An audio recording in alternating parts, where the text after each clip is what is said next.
everyone, what is going on? We are live here from the first official Moose Lord Grand Uplink King of Prussia. Has been such beautiful people for allowing us to come in their space. Amazing venue, everything, man. It is me, Carlito B, and I'm here with Udega C. You can see me in the brackets and casting. Yeah, we got big Udega here. Everybody knows Udega, the up-and-coming player. Just so good with his highest, what was that, CEO? At CEO, I got 49th. We don't talk about that, but we talk good. about that 13th. Look at the brackets. Look who I beat. You know what I'm saying? Yes, sir. We are here live right now, waiting for our first matchup. We got Cosolix going up against Tragic. And you know I'm Team Cosolix, man. What about you? I'm Team Tragic. You see that clan? You see that clan? I see that. You got to be Team Tragic. I got a mill on Tragic winning this now. He got a mill on Tragic. I got a mill on Cosolix. Let's see who's going to be down $1 million. Definitely representing the Bread Mafia clan, Tragic up there on stage, going against a well-known professional player, OG in the game, the Lance main, Lance Forever, Cosolix, man. And we're locked in right now. We're just pretty much waiting on them to get it going. Yeah, he's looking at me. Yeah, I see you. Look, Cosolix giving me the eye right there, buddy. Giving me the point. He's ready to go. We're all ready to go, man. King Uplink. Yo, how are you feeling about the space here right now? About the space, bro. It's a beautiful venue. Honestly, anybody who didn't show up that lives within an hour, 2-hour drive, like, you guys are trolling. It's a $20 entrance fee. Beautiful. Get to see all the top players. Yep.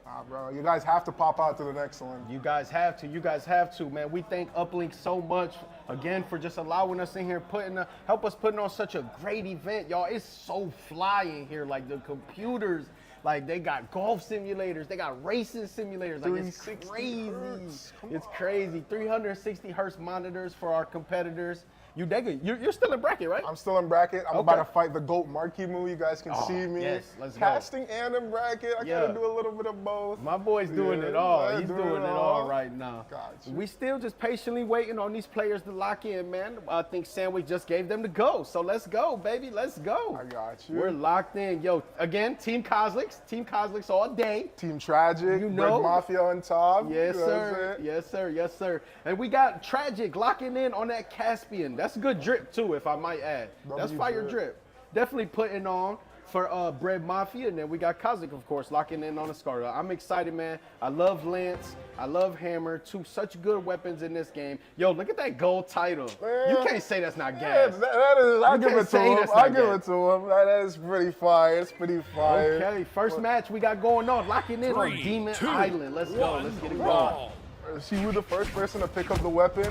Okay, Tragic. Tragic started off strong. Yo, look at his gauntlets. They're two different colors. Yeah, that is pretty fire. That's gas. For the sign that.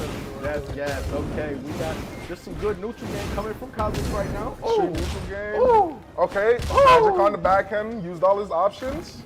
Let's see if he can land. Oh, that's 3 in a row. Yo, bro, that's 3 in a row. 3 D6? It's crazy. Cosolix locking in that first stock. He has not taken too much damage yet, so he still has a fair lead. They're both playing footsies right now. Cosolix kinda in the advantage state right now with neutral. Tragic trying to land, can't land. Oh, you just got lanced up by the Lance GOAT right now. That's a way to play. You got Lance up. We got him jumping down. Let's see if he can at least take 1 stock or at least put some more damage on Cosolix. If there's anyone who can win this game, it has to be Tragic. That reverse nair was so gas. Oh my God. Annihilation. Player 1 Okay, that's the first game. It's a warm-up game, giving them confidence. That's what we do. We give them confidence. Then we break that confidence. So the first game, he said it's a 3 stock. That's what they think. That's what they think. That's what they think. Tragic's gonna bring it back right now, man. I know Cosolix. I know he's feeling real good right now about that match. He's gonna look up to keep the same tempo as the last match and just keep it going and see if he can get that next dub. And we are back to Demon Island. I don't know, man. Tragic didn't do so well with the small walls. I think he probably should have switched it up. He couldn't really land against Cosolix. Cosolix had caught everything. Those D6, those sidelines. 3, 2, Let's see if he can switch it up with the character switch to Chun-Li. Okay. Ooh, side off the rip. Okay. Everybody knows Chun-Li gives you extra strength. Let's see if he can do. Let's see if he can make it do it. Flash. playing footsies right now, just trying to get neutral. Yo, look. Oh, nice Okay. catch. All right. Okay. The drop doesn't matter. He is already doing better than he was doing last match, picking up that spear. Cosolix just, wow, Cosolix does what Cosolix does, bro. Yeah, let's go. Okay. Tragic just can't Another enter. rush there. Gravity cancel. And he gets hit with that, bro, Cosolix locked onto Tragic. Like, that was pure reaction right there from Cosolix. Yo, look at Kozlik's face. He is so locked in right now, bro. He is so locked in. See if Tragic can get this stock, you know, I believe in him. Yeah, he can do it. He can do it. Oh, that was the read. He got the read. He just, oh, that doesn't kill? Wow. The second one does kill. That does. That does. And there we go. Chun-Li. Chun-Li. There it goes right there. Told you. Tragic already doing better than he was doing the first match. Yeah, that first match was just a giveaway game. Make Okay. him feel good. Okay. Tragic miss inputting and taking a huge 3-piece for it. Floated right above the smoke of Kozlik's Sig to get that cider. I think Cosolix is just so good with these drifts, man. Tragic just can't punish with it. Oh, nice. Oh, that was nice. Kozlik, he's pretty much just having fun right now. Cosolix is definitely underestimating my boy Tragic. Tragic is gonna hit him with a side sig. You know how much punch that side sig does in. Nice. Okay. In the side sig, he misses the side sig. Uh-oh. It looks like Kozlik is trying to go for a clip right here. And Tragic, Cosolix tried to go for the clip, but Tragic is bringing it back slowly but surely. There we go. Hey, this is pretty even. Let's go. D-line sir, and that takes the second stock. Let's go. Tragic was able to confirm that KO. Looking to pretty much slow it down a little bit. He has to be able to put some damage on the Cosolix. See if he can get some extra credit. He already has like 1 or 2 hits. That recovery takes the stock. Yeah, recovery on Lance right there confirms that knockout. We're dropping back down, still a pretty even match. This could be anyone's game. Could be. Cosolix has him weaponless, taking a lot of damage. Okay, finally finds the weapon, still taking so much damage. It's just super impressive how Cosolix can just land that nair. He just really just throws it out. And Yeah, he has so much control over the lance nair, controlling the drift, controlling everything. Oh, nice side sig. Nice side sig, scurries him away, misses it, gets weapon throws for it. Oh, good dodge. Uh-oh. What is Cosolix trying right now? What is he trying? And he hits that definitely kills. Gravity cancel decent confirms that knockout, Player making it one 2-0. wins. 2-0 Cosolix, but we're just getting ready for the reverse 3-0. Yo, that's what it For the reverse is. That's 3-0. what it is. We are getting ready for the reverse 3-0. Tragic will be locking back in on that Chun-Li, which I definitely think is a good idea. He had a way better match than the first one that time. Definitely his best character out of the two. And you know, he is fighting a professional player right now, so for him to be able to take him down to 1 stock, that is pretty impressive. You see that 1v1, DreamHack Austin, 2018 from the level 100 Scarlet. Let's Kinda go. looking, oh, a Look map at Tragic. switch. Yo, look at Tragic. Tragic looks like he's locked in right now, bro. Yeah, I do see it. He's looking like he's locked in right now over there. Cosolix definitely looking locked in. Yo, what is he look? Is he looking at me? Yo, is he looking at me? 3, bro? 2, I think he might hear 1, you. Yo, brawl. can he hear me? Okay, Team Cosolix, we love you. If Let's you hear me, go. throw it in there. Nah, you definitely don't hear me. Okay, we got it coming down. This time we do see a map switch up. We will be going on top of the ramen shop in the Miami Dome. All right, that was a nice one. I might have to take that. Yo, I stole that from Flambeau. I'm taking that from Carlita. Oh, nice. Ooh, nice dodge. Okay, misses the D-Sig. It's a really good combo to go for because that D-Sig just catches like every dodge. Definitely, most definitely right now. Both players not really swinging. Ooh, and Cosolix hits him with the 2 stairs to take his stock. Nice. Yo, level 100 Scarlet. Do you have any level 100 legends? Not right now. My highest level is level 81 in a Surrey. Oh, low tier of Surrey too. Not low tier? Low tier? Low tier of Surrey, you know what I'm Low saying? tier. It's not no terrorist or that. Just a humble Surrey player.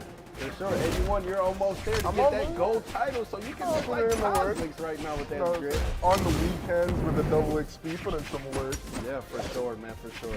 Nice weapon, though. Both players just really not looking to throw anything out. Nobody wants to be punished more than the other.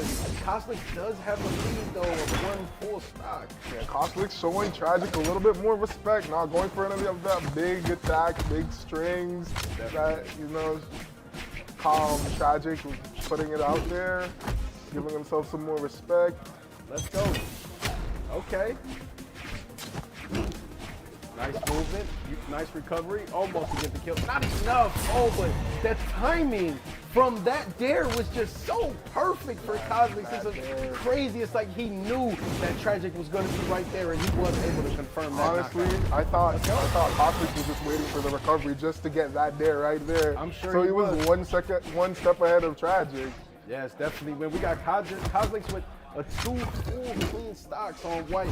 Little bit of yellow, little bit of damage onto the Chun-Li, but come on, that's Wu Shang. We all know Wu Shang is busted. Yeah, we all know that. So let's see what Chun-Li's gonna do. Right now, just taking hits. Tragic not knowing where to go. Okay. That's a disrespectful play. Let's see if he gets punished for it. Okay, Tragic gets Almost. That was definitely what he would have needed, but Cosolix was able to come back from that. Throwing the hammer to pick up the lance. He must have something up his sleeve. Again, going for them. Just look at the nairs. He goes for the nairs. The control that Cosolix just has on his lance. It's like you don't really see it with anybody else. It's definitely like deserves that gold title. And That's it right there. And that is our first set for this Moose War stream. GG's to both of them. GG's to Cosolix, GG's to Tragic with a smooth 3-0. And that means Udega owes me $1 million, dog. I'm just saying. I'm just saying. Owes me $1 million. Tragic was lagging. His setup was 144. Cosolix was 360. Tragic gets some next time if the setups were even. That's all I can say. But I'm going to give you that after the video. Yeah, but I believe that was winner, so Tragic's not out yet. He's not out. He's just going down to losers. He has another chance. He definitely has another chance. He's going to be on 360, and he's going to be in loser side top 8. Yep, that's all. That's all. Yo, you got faith in your boy. Nah, Shout out. Yo, can we pull Cosolix over here to talk about his match? Yo, can we pull him over here? Yo, we're going to pull Cosolix over here to talk about his match real quick while we wait for the next players to get set up. Who? Oh, yeah, I don't know what's going on, actually. I don't know who we're casting next, so we will wait to see right now. Yo, there he is. There he is. Come on. Come talk to us. Come talk to us. Yo, so amazing gameplay coming from the man Cosolix right here.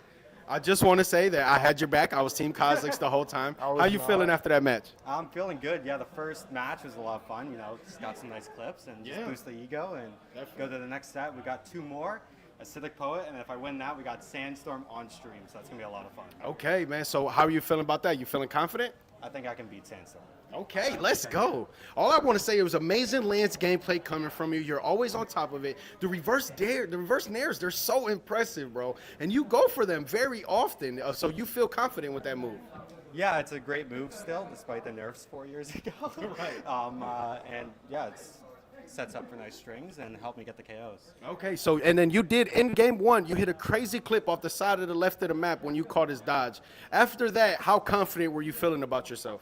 Yeah, I was feeling good. I just kind of saw him scared on the side. Yeah. Wasted a dodge, hit a combo, and you know, he didn't jump, so it confirmed, and I felt good, so yeah. My goat. Okay. All right, so after that match, will you say you were feeling more confident for the rest of the tournament? Yeah, I was feeling confident going into it. Let's go. I'm not putting a ton of practice into the game right now, but when I do play, I give it my all, and I make sure I'm doing whatever I can to win. And just one more question, man, for everyone at home. How was your commute here? You drove 6 hours from Canada to here, right? Yeah, 6 hours, you know, you're just driving straight. It's not a big deal. Hey, and I drove 6 hours as well. So if we can make it here from 6 hours away and you're in the area, there's no reason why you shouldn't be here at Umpleek, King of Prussia. Cosolix, thank you so much. Yeah, thank you so much. Thanks for having me. Have fun commentating. All right, thank you, man. You the man. Yo, yeah, that's how we doing it over here right now. That's how we doing it. We're having so much fun at this area. We're getting new people in. Right now, we're waiting on the next match. to see who's going up on stream right now. And we're doing it. Yo, what's up? You all right? Come here real quick. Come here. Come here real fast, real fast. Yo, this is the man of the day. This is Mr. Moose Wars himself. How are we doing, buddy? How we doing? Not too bad, my man. Not too bad. We're having a good event so far, man. Yeah, we just had, what was it? We had Cosolix, and we just had Tragic up on stream, and Yep. they killed it. It was fun to kind of Check out our shirts. Yeah, little shirts. We got matching Yeah. there. So he got one of the Moose Wars shirts from for the event there. We'll be releasing them very soon. He got them early. Yeah. Mr. Early, Mr. There over there. Hey, I'm special. I got it sent to my front door. Indeed, man. That's all I'm indeed. saying. So we'll have more information coming out very shortly. But in the meantime, we're getting our next players ready. Yeah. It's going to be interesting. We got, I believe we have, like Timmy, but his name is Fame Time. Okay. And then he is going against another opponent. Okay. And we'll kind of figure out how that's going to be. But it's going to be a good match. Yeah. Oh, Absolutely. I'm ready. We're definitely ready. That first match from Cosolix was so impressive. He was so confident in that match over Tragic. Pulling off, trying to get some clips for the first match of this stream. Like, that just goes to show y'all that this is going to be an amazing tournament. Thank you to everyone who is tuned in. Thank you so much to the man for putting this event together. Thank you to Uplink GG, man. If you're not here, you're missing out. Honestly, you are. Because this is crazy. Yeah, and this is definitely a once-in-a-lifetime experience. You know, we want to make sure we provide more, but at the same time, you're only going to see some of these people all together in a room so many times out of a couple of years or so, right? So why not have the opportunity to come out and meet some of the best players in the world? Coming over here to play in a Brawlhalla event. Why not? Yes. Right? Because we have Radish, we have Sandstorm, we have Marckiemoo, we have Flower, we have Cosolix. We just have so many up-and-coming people as well for not only pros. It's just a perfect scene, man. If you're not here, you're really missing out. You should have made it here. I was just casting with Udega. Yo, that was fun. Yo, I like Udega. He's awesome, bro. He got knowledge about the game too, man. It's pretty fun, definitely. Yeah, he's very, very good at being, like, having very well knowledge in Brawlhalla. I mean, he's played the game. He's an up-and-coming player, man. He's going to be on stream later. Yeah, he's going to winner's quarters, if I recall. Is. So he's going to kill it tonight. We're going to see him on stage. Now, you've been so busy today, man. Every time I see AJ, he's just running around. I'm like, yo, you need anything? He's like, zip, zip, zip. Yo, he's making it happen here. The people at Uplink, they're so welcoming too, right? Absolutely. Uplink has been one of the best, venues I've worked with in a while, and I'm very happy to have them partnering up with us and providing this event for you guys. And our main goal, and they've been working right alongside of us, helping out with casting, getting setups built up to make sure that you guys can watch who's going to be playing on stage and more. So, guys, Uplink, we greatly appreciate you on allowing us to provide this event.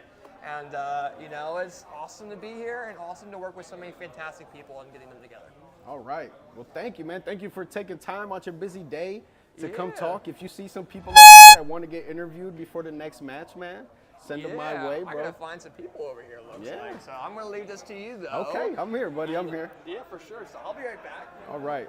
Yo, everyone, like, if you're not here right now, like, you're really missing out. This is so amazing. Huge shout out to Moose Wars. Huge shout out to Uplink GG.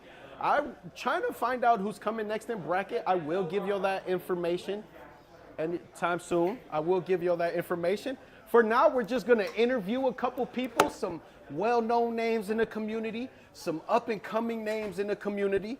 And we're just going to get them on here. So our first person here, buckle up. Yo. Do me a favor, introduce yourself. Hold on. Yo, I'm Spaceatronics. Yes, he is. I'm a tournament organizer of Galaxy Cup. Yes, he is. Streamer on Twitch. I do things. He Brawlhalla does things. things. He does things. And things he does. How are you feeling today about this? I'm feeling pretty good.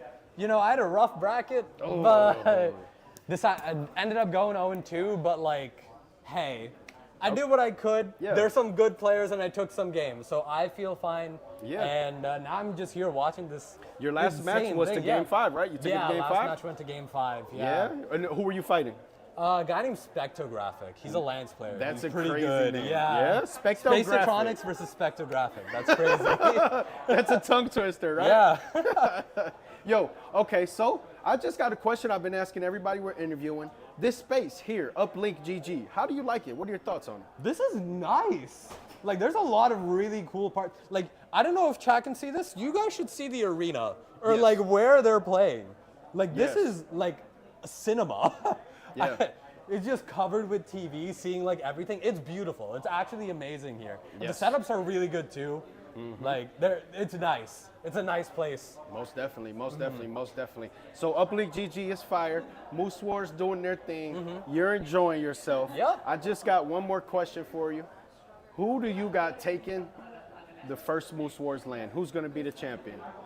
I know a lot of people are going to say Sandstorm. A lot of people are going to say Impala. I'm saying Radish. Radish. I'm thinking Radish. PR1? PR1. PR1. He is PR1. The guy is crazy. The guy is insane. And, like,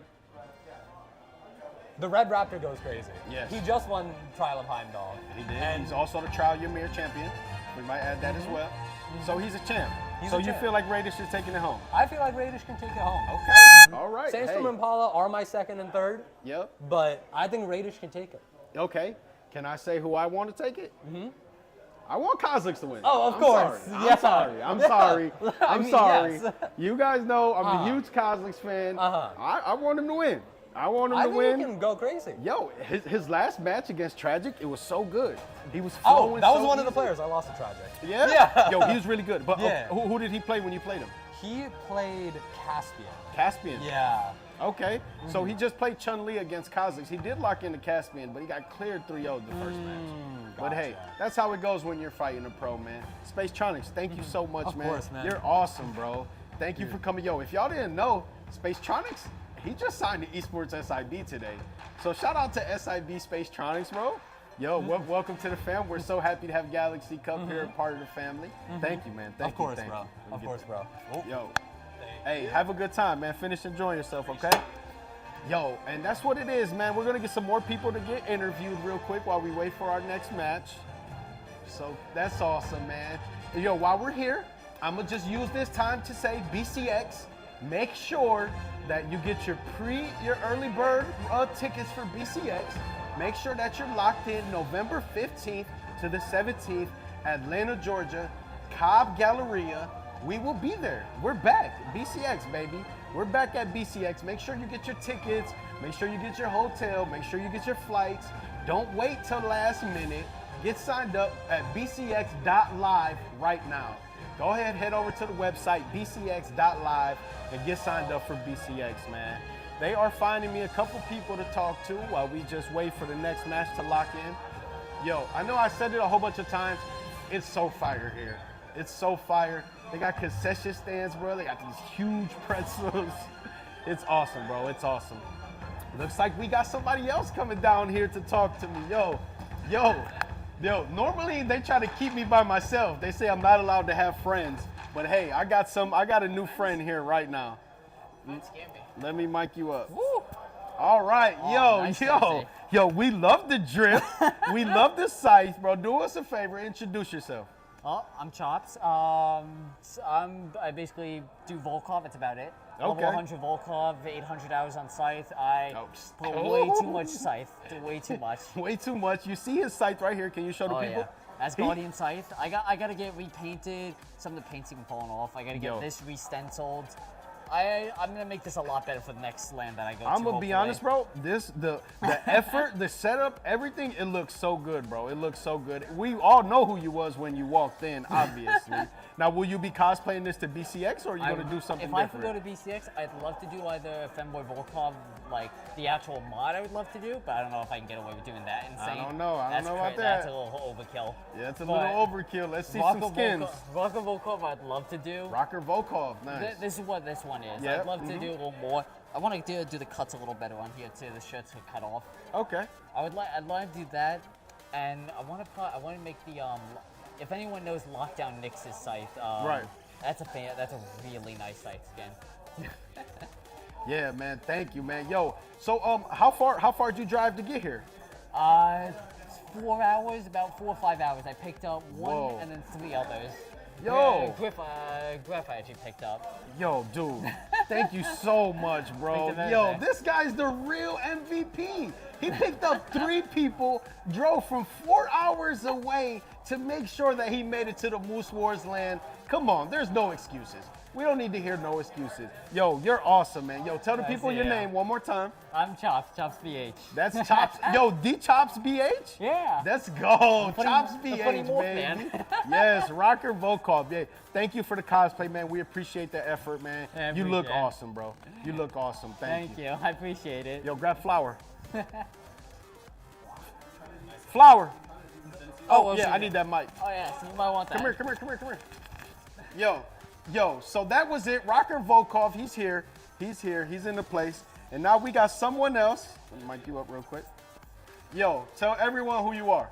Yo, I'm Flower. Yo, I'm Flower. Yo, welcome, man. Welcome. How you doing so far in bracket? Bro, I'm at 9th right now. I have to fight Impala soon. No, Impala? Yo, and he's sitting right there. You guys came together? And you got to fight him? Yeah, pretty much. Well, hey, let's just hope it's not an awkward car ride home, right? Yo, who you playing today? What legend you playing? Yumiko. Yumiko? As always, huh? Yeah. All right. And how you feel about the venue, man? Uplink GG, man. Give us your opinions. Bro, it's beautiful. Like, Yeah? It's like, there's so many setups. The setups feel nice. It's great, bro. I love it. Okay. And you're sitting at 9th right now, so you're still in the game.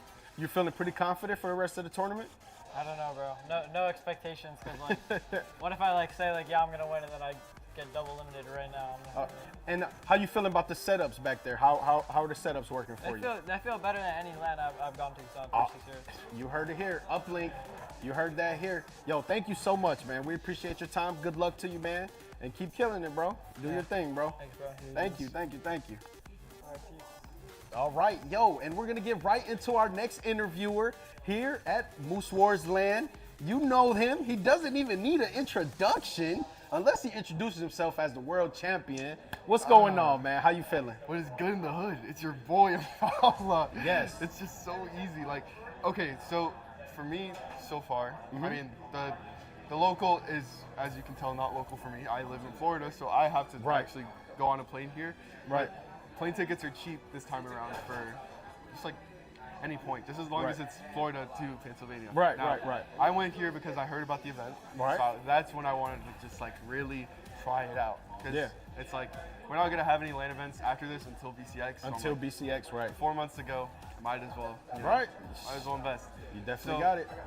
This place now for me is like a lot of experimentation, just to really make sure that I have like everything in order, so I could like Yeah. you know get better online. Yeah. Something. Okay. Anything, as long as it's practice. Good practice for BCX, right? For sure. So where you sitting at right now in bracket? Right now I'm in top 12. I have to Nice. fight Flower after this, of course. Okay. And you guys came together? Oh, yeah, we did.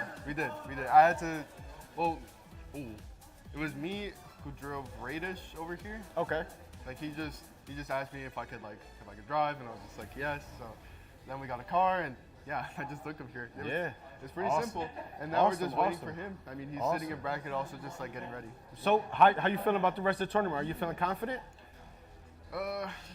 Can't tell. It really is hard to tell because at locals it's way harder because the skill like spikes up. So it's like you either go from like 2,000 to 2,600 pretty fast. Right. So it's like, I mean, no expectations, but Yeah. I'm feeling like I can feel like I can try my best even Yeah. with this like wrist brace that I got. Yeah, we see that, man. What's going on with that? I've been grinding too hard. Unfortunately, it actually got Grinding to too me. hard.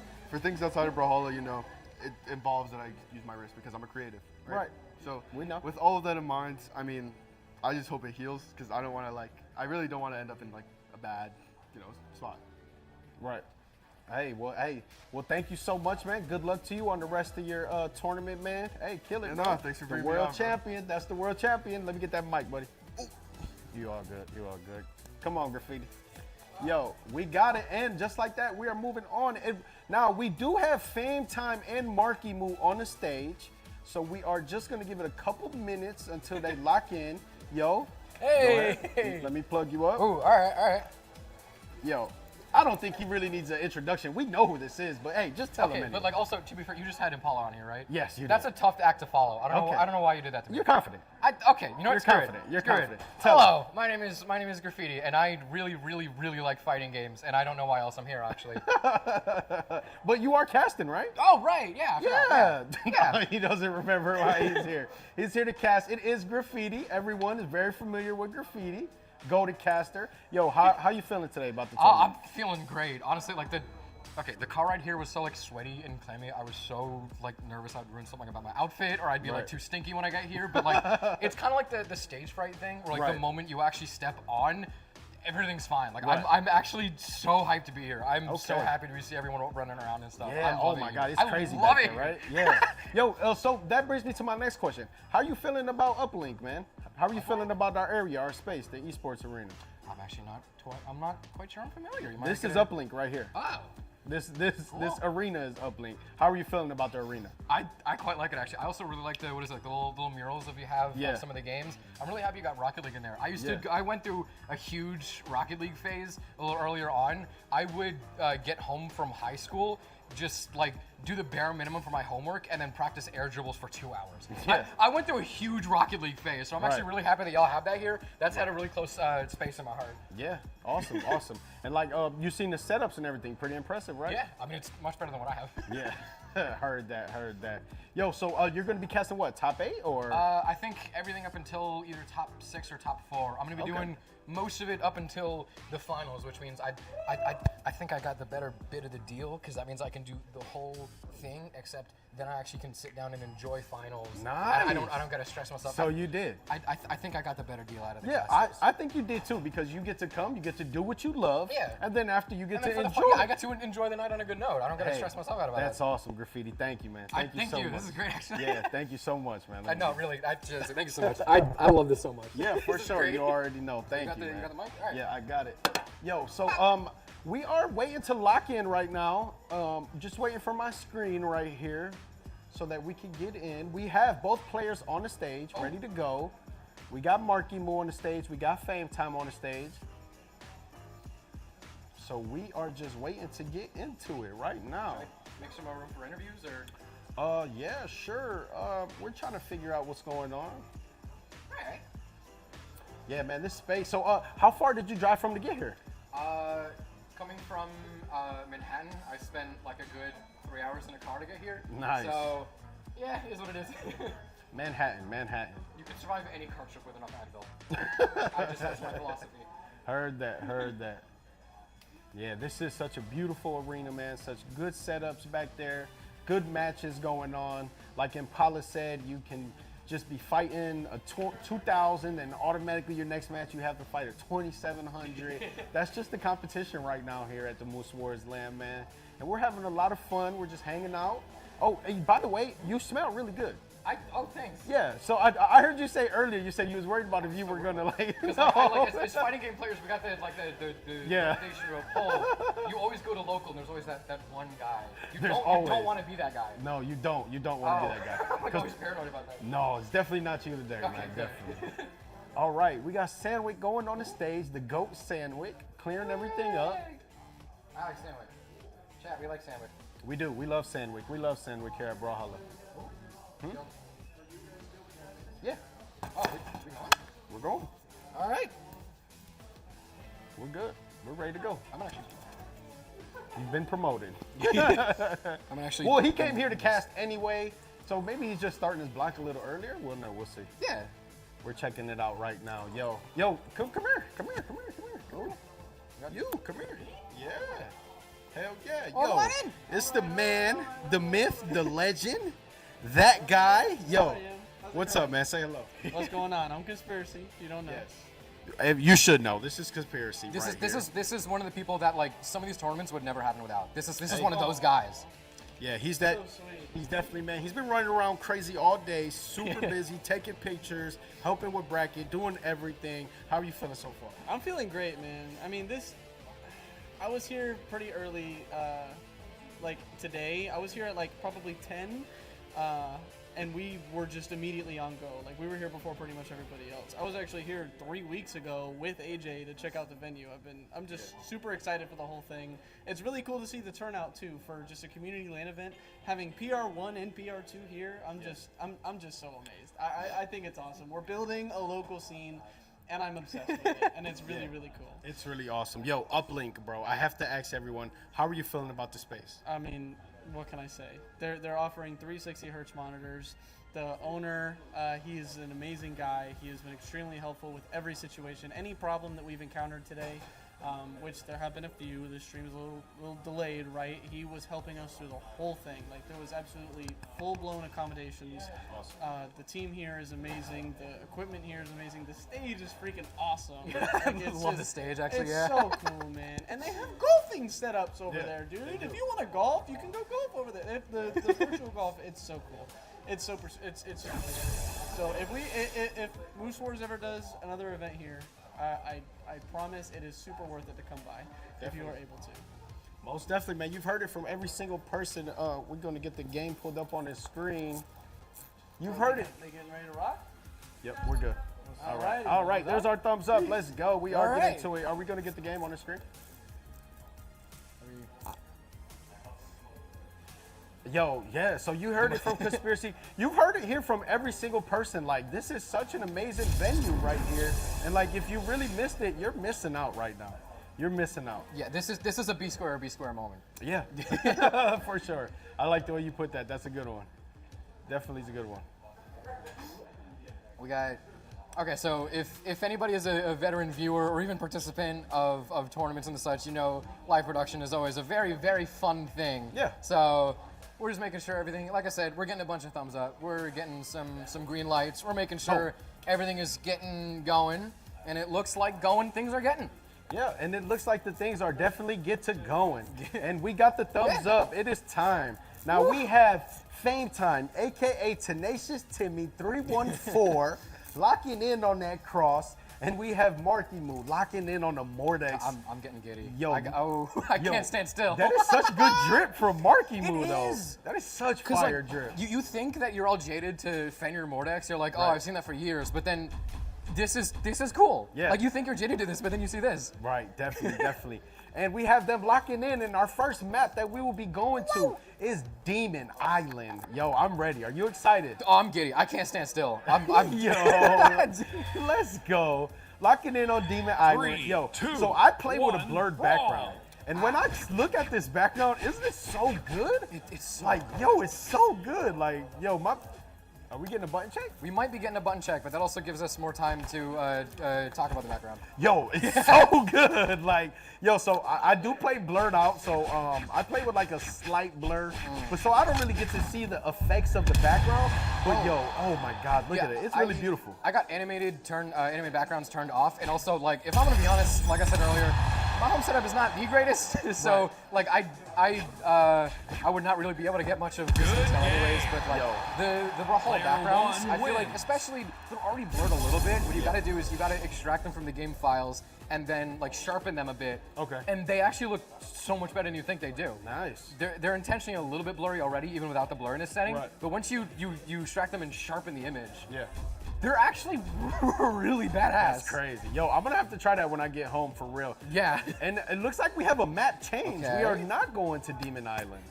Looks like we are going somewhere else now. All right, taking a bit of a field trip across Valhalla. Yep, let's go. Oh, looks like we're locking in on Small Fortress Alliance. Let's go. Okay, Fortress Alliance, one of the things that it stresses me out a little bit with is the fact that you got the stem underneath means you can't cross over. Yes. I know not a lot of players do that too often, but I just like having that as an option, which is one of the reasons I got mixed feelings about Miami Dome, but looks like it's not much of the stage that is really doing the heavy lifting for Marckiemoo right here on the left. Right.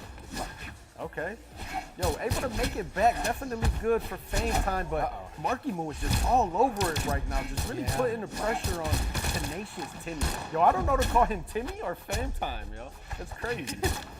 And that right there will secure the first knockout for Marckiemoo. Looks like he's gonna do a little weapon starving right now, switching, making sure he stays on the gauntlets. Oh my God. Oh my God. Goodness. Oh my goodness. Oh my goodness. It's too early in the night for this. It is definitely too early. Wait, what? What was that? Okay, it might have been like another game of chicken where it's like, hey, whoever jumps first or unless we just have. Is that a homie stock or are we getting like technical difficulties? Looks like it's gonna be a homie stock right here. I'm waiting to see if we can get like a more physical reaction from the players. I'm perplexed over here. I don't know. It looks like they're both pretty locked in, so I guess we can consider that a homie stock right there. Why not? Why not? Hey. And then we got it going back down. It's not like it'll really make much of a difference to Marckiemoo, just with the pressure that he's been applying since this match has started. Just pretty much doing it with ease right now against Fame Time. Oh my God. The weapon throwing a dare! The weapon throw into the dare to throw him right off the stage to secure game 1. It's gonna go to Marckiemoo. Okay. Insane. All right, Fame Time. I don't know how well you can hear me. You probably can't hear me. Feels like quite a few miles away, but I think we saw there we go. The Yasuri. I think that might be what we need. It's kind of hard to tell what the cross pick was. Maybe that was we do a little bit of trolling. Could be that. Could be a bit of fun. Could be I don't know. Could be in a test. Could have been like what if this works better. So. Yeah.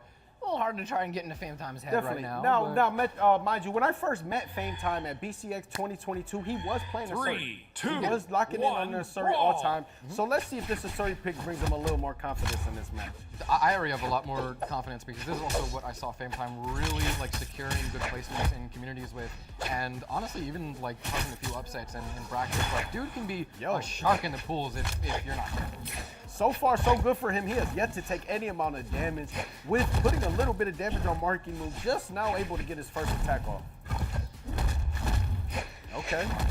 A little juggling. Yeah, trying to dig for a lot more of the success that we found on Gauntlets earlier. I mean, it was a site that was really kind of pushing us into clip territory, but the Gauntlets were still looking up pretty snasty, and it looks like it just might be a few Sares to carry Marckiemoo to another stock lead. Now, listen, this is still looking a lot different from the last game, and if anything, Fame Time actually was able to keep up some good momentum.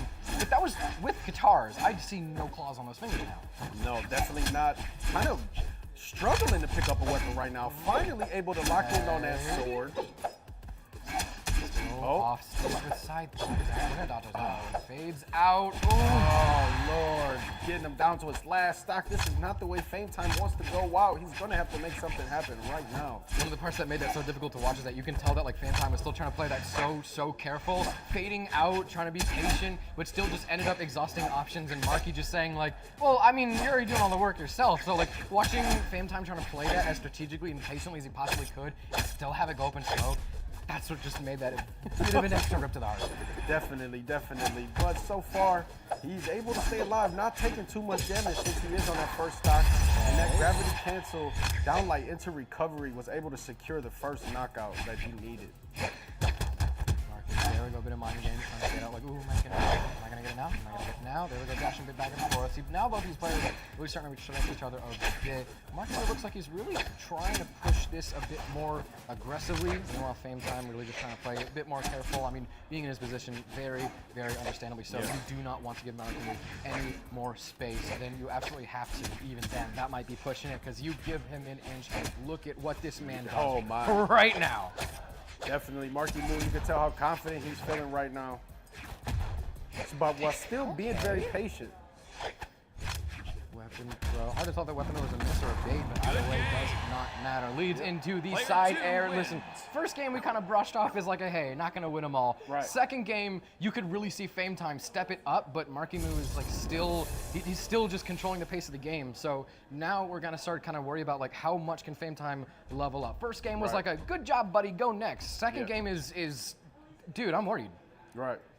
Let's see. Honestly, I have faith in Fame Time. I feel like he can possibly just turn it around right now. So let's see what he can do. Never too late, man. I mean, Fame Time has been, I mean, obviously not his first home. Adaptation is the name of the game. I have no doubt that we could probably see a few more surprises, but GCN Light is a surprise. Surprised me a bit. Marckiemoo was starting out pretty strong. Definitely. Marckiemoo locking in on that site. Fame Time just throwing out some attacks, not really able to do much. But as soon as Marckiemoo throws out an attack, he's able to put 4 more right after it. Dude, how does he do it? Oh my. Yo, he's looking like primetime Sandstorm out there right now. This is looking like, you know, back in 2020 when you'd go through Rahal YouTube and you find like Plat Scythe montages, and they're just absolutely destroying people on their Smurf accounts. That's kind of what this looks like. Definitely, that is kind of what it looks like. Just the Vortex is just so good. Crazy. Marckiemoo is really putting the work in right now, but Fame Time able to get a couple attacks off without taking any damage. Uh-oh. Okay, hold on. Oh, he saved No, him. yeah, okay. All right. He saved him. Okay, Still nice a bit of recovery. room. Nice recovery. Hold and on. Decided on sword. Sword against Ooh, unarmed. facing the wrong way. Yeah, sword against unarmed. Fame Time is really trying to play quite a few mind games, trying to pivot some of these attacks, trying to be a lot more unpredictable, trying to guard the weapon. I gotta say, sword into unarmed, this is the best he's been looking so far. Marckiemoo was just literally just playing around. He didn't even want to pick up a weapon, just throwing out so many light attacks right now, and that's going to cost him his first stock right there. That's what Fame Time, he's going to have to keep up that same energy. Oh, exactly. I mean, keeping up the same energy, how does that transfer over to Qatar's? The double D-Light almost spells disaster for this Mecha Asuri, but still disaster, still on the Scrabble board, but just different players getting points for it right now. Yeah, oh man, it's insane right now. Marckiemoo just, look at him, just throwing the weapon. What is he trying to do right now? Okay. Every time he throws his weapon and tries to play around, he ends up getting punished for it. Fame Time was just able to bring the game back and make it an even match. Yeah, and then also anytime Marckiemoo is unarmed, Fame Time, you can see him like he switches to sword so quickly. Oh, that was so good. Okay, so that was maybe so both of the good. players know how to capitalize. That was so good right there. Such a beautiful option for Marckiemoo right there. Just so confident in that move, and it just worked out for him. So, pretty good way to place that. Slap Marckiemoo to the side. Guarding the weapon. Not as successful as last stock, but still, maybe if Scythe is a bit stronger for Marky than Gauntlets, maybe Fame Time can get a bit of space here. Dodging out of a lot more attacks. Like a lot of things that were working come game 1, game 2, not as much. Marckiemoo's got to do a lot more work to find these engagements. Yeah, definitely. And you know, that's definitely how we wanted to see the matches go. Like each match, Fame Time is getting gradually better and doing better in each match. I could have, like, I would have, if you paused that frame at a certain point, I would have bet money on the side sig. He's been very trigger happy about that side sig sometimes, and so I've been Pavloved to see it from him now. And it's definitely working out so well. Marckiemoo just really putting it on him, just playing around right now. It's not going to take much for Marckiemoo to confirm this last knockout. Marky's positioning is also so good. He's either exactly where he needs to be or knows how to set it up in the first. I mean, okay, Clashed Off stage might not be where he needs to be, but I don't know. Maybe he can make it work. Fame Time really just threw it right there, just jumping down there. That's really no need for that. When you're in that type of situation and you're low like that, off edge is where you don't want to be. He should have made himself back to the platform. Unfortunately, he paid the price. Marckiemoo with the 3-0. I still, honestly, the end of the game was a little unfortunate because Fame Time, I think, even in the first game, really demonstrated the ability to play off stage, really smart, really cool and calm and conditioned, and still, I think it really just kind of came down to that one unfortunate interaction, especially after you see Fame Time adapt. Fame Time learned a very difficultly learned lesson to respect Marky's scythe, so you can tell that like he was trying to approach that as cool, calm, and collected as I think anyone could possibly do in his position. And I don't know, maybe the coin just flipped heads. You know, hey, and too bad it's not a best of 7 because, I mean, well, as each match went on, but Fame Time was definitely, like you said, learning to adapt to Marckiemoo's attacks and just gradually got better with each match. Last match actually able to bring Marckiemoo down to his last stock. If he would have had that same energy from the first match, then, you know, possibly it would have went a different way, but unfortunately it didn't, and we got Marckiemoo moving on. But Fame Time still has another chance, because he's only going down to losers. Fame Time believers, stay here. Stay here. Stay here. Lock in a Surrey. That's what we want to see. We still got it. All right. It's still so real. The dream is still so alive for Fame Time believers. Yes, definitely. It is still alive as we wait for our next opponents to get up there. It's looking like we're going to have Radish going up against Wula. Ooh, super impressive right there. Wula-La's been an up-and-coming player. Some people will be familiar with Wula-La, some might not, but he is also a great player. And he's there waving to us on stage right there. What's up, Wula-La? Representing Bread Mafia. And we got Radish, of course, PR number 1. Wait, actually? Yeah, Radish right there, PR number 1. Okay, then. Yeah, that's him. I'm not good with numbers, so that is... All right, so then it also means, like, so do we know Wula-La seed? Because then, I mean, that means I'm assuming Radish is then seed 1, right? Yes. Okay. Yes. Do we? But this is not his first match today, though.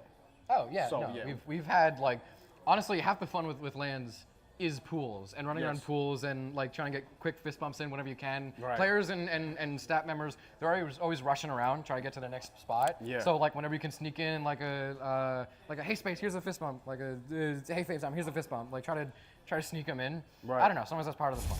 Definitely, Chaos is fun. definitely. Most definitely. So we got these players locking in on their legends right now. All right. And whoop. We got these players locking in got on their them. legends right now. Oh, well, it looks like they have to switch accounts. Someone was still under Marckiemoo's name.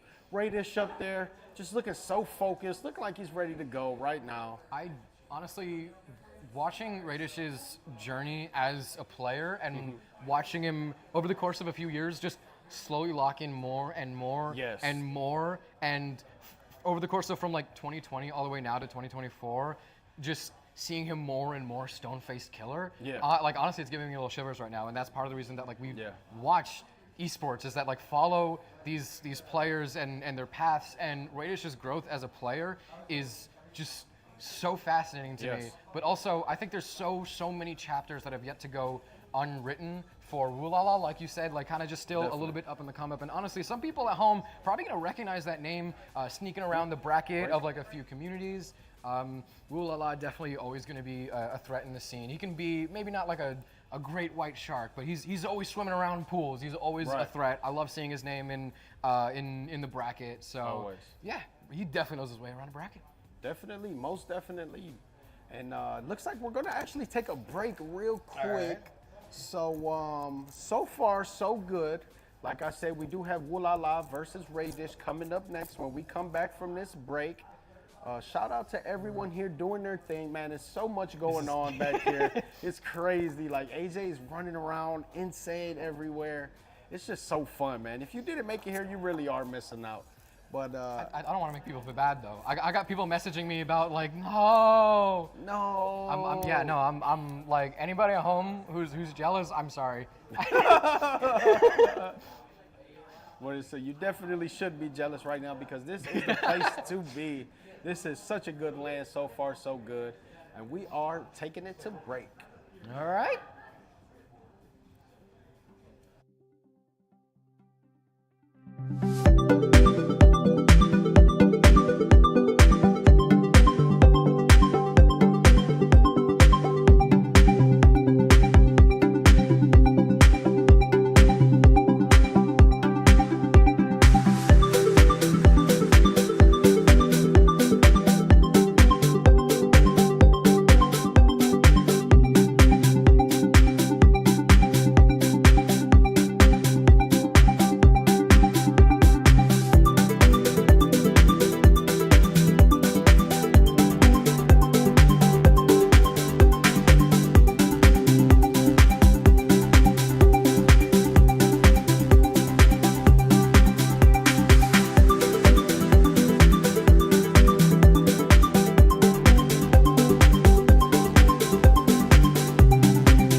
Moose Wars LAN, powered by Moose Wars, powered by Brawlhalla, and in partnership with uplink.gg there. My name is AJ Moore. I'm casting with Graffiti. We're now going into the... Yeah, how's it going? I'm going all right. Yeah, and you're going through Twitter, seeing what all the players have been talking about? Yeah. Yeah. Dude, Marckiemoo just like randomly offered me some like cookies. You want some? I'm good. I appreciate it, though. Okay, all right, cool. I appreciate it. But hey, I mean, at this rate, we're going to be giving players lots of cookies tonight. Lots of cookies. You know why? Why? Because they're making a lot of money that they can use towards those cookies. Because this prize pool is $500. Ooh, all right. So these players are facing against each other. These guys are in the winners quarterfinals right now. So they're facing each other to see who gets in the top 8. Yeah. And it's going to be interesting to kind of see how everything goes out with them. And we got Radish, PR #1, the Heimdall champion 2024, going against Wula, who has been really, really known for going crazy with Orion. I've seen a couple different Zuris, stuff like that. And just overall powerful player. So you ready to go ahead and see how this matchup goes? See, the thing is, I'm really happy you put it in terms of cookies, because like I'm really bad at numbers. Okay. So when you put it in terms of cookies, that's when I actually understand it. I'll have to talk to like- you more in that way. Yeah. Yeah. Yeah. No, that's the only way I'm gonna understand numbers. You have to make it like Gotta put it in value more so than just numbers. No, it's just because I failed math. Okay. Well, we'll see how this one goes out. Hopefully you can count. Can you count for me? Sometimes. Okay. So hopefully you can count the amount of stocks that have gone down. And hopefully How many stocks are there usually? There's usually 3. I think I can do that. You can go down to 2 and 1. I think so. Okay. I might need to bounce off you a little bit, but like I think I can do that. Okay. All right. We're just waiting for these players to go ahead and start their first match here, and they've been getting to go ahead. Good luck, guys. Woo! I go ahead and see them through the glass there. And we're going to game #1 between Radish and Wula. That's going to be cool. Wula on the level 100 Orion. And we got Radish on the level 100 Red Raptor. Level 100s everywhere. So we're going to game #1, but this is Red Raptor against Orion. You got Orb, you got Battle Boots, you also have Wulala's Spear and Lance. So you got a lot of range coming in from Wula, and you got Radish known for what he's known for playing, the Red Raptor on the Battle Basket. Let's go ahead and get into game #1 here. Absolutely. We got Wula actually starting off with a bit of a bet of these interactions, getting that first uppercut and also grabbing. Oh, he's able to grab Spear, but he was not able to defend the weapon. So we're getting a bit into Wulala's head already a little bit because he threw the Spear knowing that like Lance was next. So we're getting a little bit into Wulala's head. There we go. We finally have the Lance. I think this is where Wula is actually really starting to feel a lot more confident, and also Radish respect that a little bit more. He's trying to be a bit more careful. That's why Radish is trying to be a little bit more careful of this range that this Lance has. Listen, I said this earlier before the break. Wula knows how to creep around a community bracket. Might not be like a great white shark or anything, but goodness me, can this guy run a bracket? Indeed. Look at this. And they're going back and forth here. Wula is bringing it back a little bit here. Now having that Spear, tries to do a Spear there, but he gets a Spear recovery instead. Radish trying to stay alive here. And you're seeing Radish trying to get that weapon. Wula realizing he's got the Lance, tries to do his side air, doesn't have enough range. You're seeing Red Raptor is coming back. Big but Radish with the there, back and forth. Hold on, unarmed against Lance is actually not the best place for Radish to be, and you can even see him running away from Spear. Radish is like Radish is giving Wula like a lot of space right now, which I understand. You gotta give these weapons space. If you end up too close to them, yeah, you're gonna get caught by a lot of nairs. Both nairs for Orion are gonna be a little gross to get hit by, but like, what is Radish thinking, giving him so much space? I think Radish is really thinking, it's like, hey, you know what, I want to be a little bit more aggressive because you don't want to have to deal with the range, and you're seeing that with that Orb-Sider knockout coming in from Radish there, making things 2 stocks all, and you know, if you're Wula now, you come back, you go and pick up Lance, and you go burr like you were with a double dare neutral air, something like that. But now, we're seeing them go back and forth. You're seeing Wula kind of do these downlight Sider combos, kind of baiting him into doing different attacks, but the helicopter grab pound comes out from Wula. Oh, the Sandra from Radish. My God. That just saved him. That was a very, very risky move by him, but it works out perfectly. And right now, they're kind of seeing Radish respecting the range of the Lance. Now with Spear being there, he knows it a little bit more compared to the Lance. Comes in there with the unarmed neutral light and picks up that orb. Okay, so Wula has been great with the weapon starving Radish, making sure that he has pretty much exactly which weapon he has when he needs it. But Radish is also really good with giving himself this. Oh, maybe not. Maybe he's not finding the space that he needs. That's something I was just about to sing some praises to, especially his recovery. The motorcycle GC side sig that we saw earlier that helped him recover. That was one of the things I love so much about Radish gameplay. He's so, especially when it was when he used to play. Actually, no, I'm confusing that with someone else. But like the way that he's able to use gravity cancel signatures to recover and also kind of cover the recovery. He doesn't do it enough towards predictable, but he does it enough to save him. Oh, would have been a huge combo. Okay. It's close. Radish coming in, trying to get this knockout option on the Wula because he realizes he's on his final stock, trying to do something, but realizing Wula's range is very monumental, but still gets that side air knockout, making things one stock all. And things are close right now. They're really, really close. You can never be too far ahead of Radish. There is no such thing as like a safe lead against him. Actually, that was weird. You see Wula kind of just wait for a second off of that end light. He's trying to kind of realize, like trying to regroup himself here, just trying to go ahead and react a bit more. That neutral light from Radish coming in does knock Wula into the orange. You're seeing Radish come in, get that two-piece combo, trying to get a spear orb recovery. Wula's spear coming in. Oh, he might go ahead and try to go ahead and grab the lance. He's going to stay with spear. Actually. So, okay. Oh, D-Sig. The thing is that. Oh! He jumped into the end-sig, but he lives! That hits on the front! The weapon throw actually clashes out the recovery! Oh my gosh, Wula going to the lance, trying to get the knockout option on the Radish. Radish trying to come in with these silent cider options. The cider comes out instead. Wula knocks off that ledge. It's such a close game. We see a recovery. Doesn't come out. Uh-oh, back and forth, coming in. Radish with a lovely recovery, taking game number 1 over Wula, but that was an insanely close game between both those players. AJ, how many more games do we have after this? 1, 2, at least 3. This is too much. At least 3. This is too much. We gotta worry about it. I don't think my heart can take this. I don't know, but game number 2 is gonna be close. You still see the same characters again. Oh my God. You can even see Wula ban out a decent, like some big maps. Like we got Mishima Dojos, Terminus. You have a decent bit of space to run to Miami Dome. Wula is banning out a lot of the large maps. Like a lot of those like closer and more stressful interactions that like we were pulling our hair out over. I think Wula wants that. I think he wants to get up close and personal, and we said that a little bit earlier. Like you said earlier, you said that Radish was kind of trying to give himself that space. Wula does not want to give him any space. He knows what Radish is capable of. He was able to flex a little bit that last game. Yeah, we'll definitely have to kind of see going into this game here how it's going to overall pull out. You're seeing Wula now sticking a little bit more to the lance, and the lance has so much range, it allows him to do a lot more. So you're going to be seeing Wula really throwing that out. You see Radish coming in with the orb, trying to be a little bit more aggressive to counteract that type of gameplay. Or just trying to bait him into a different attack. The cider does come out. The dare misses, but a silent neutral and the cider lands coming out of Radish. The grab that lands! The signature lands as well! My God! Does it knock? It does! Wait, he almost got the. Wula was still digging for that though.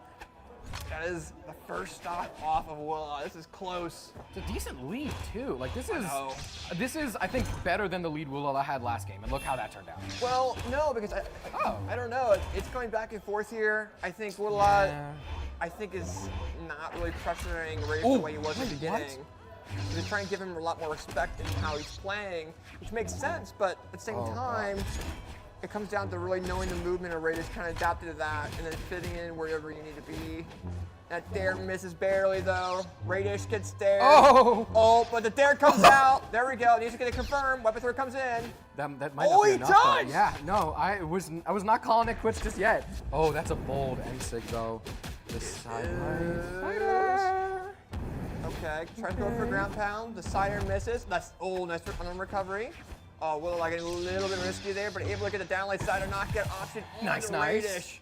Oh, they gotta be careful though, because they're going for a lot more risky stuff than I usually thought they were gonna be. Oh yeah. One also thing is that like one of my favorite little kind of small little bits of trivia is like how a player likes to play that red stock lead. Like in Wula, are they in a chance to take risks right now? Do you want to go full throttle or do you want to maybe like pull it back a bit? If you're Wula, what do you do in this scenario? No, I think it comes down to being aggressive with that lance, but understanding the movement the best that you possibly can. Because that spear, I mean, they were able to be a little bit more aggressive. They're a lot more confident with it, it looks like. But Radish with a neutral light and weapon throw back with neutral light. Okay. Well, still alive, but the orb recovery comes out.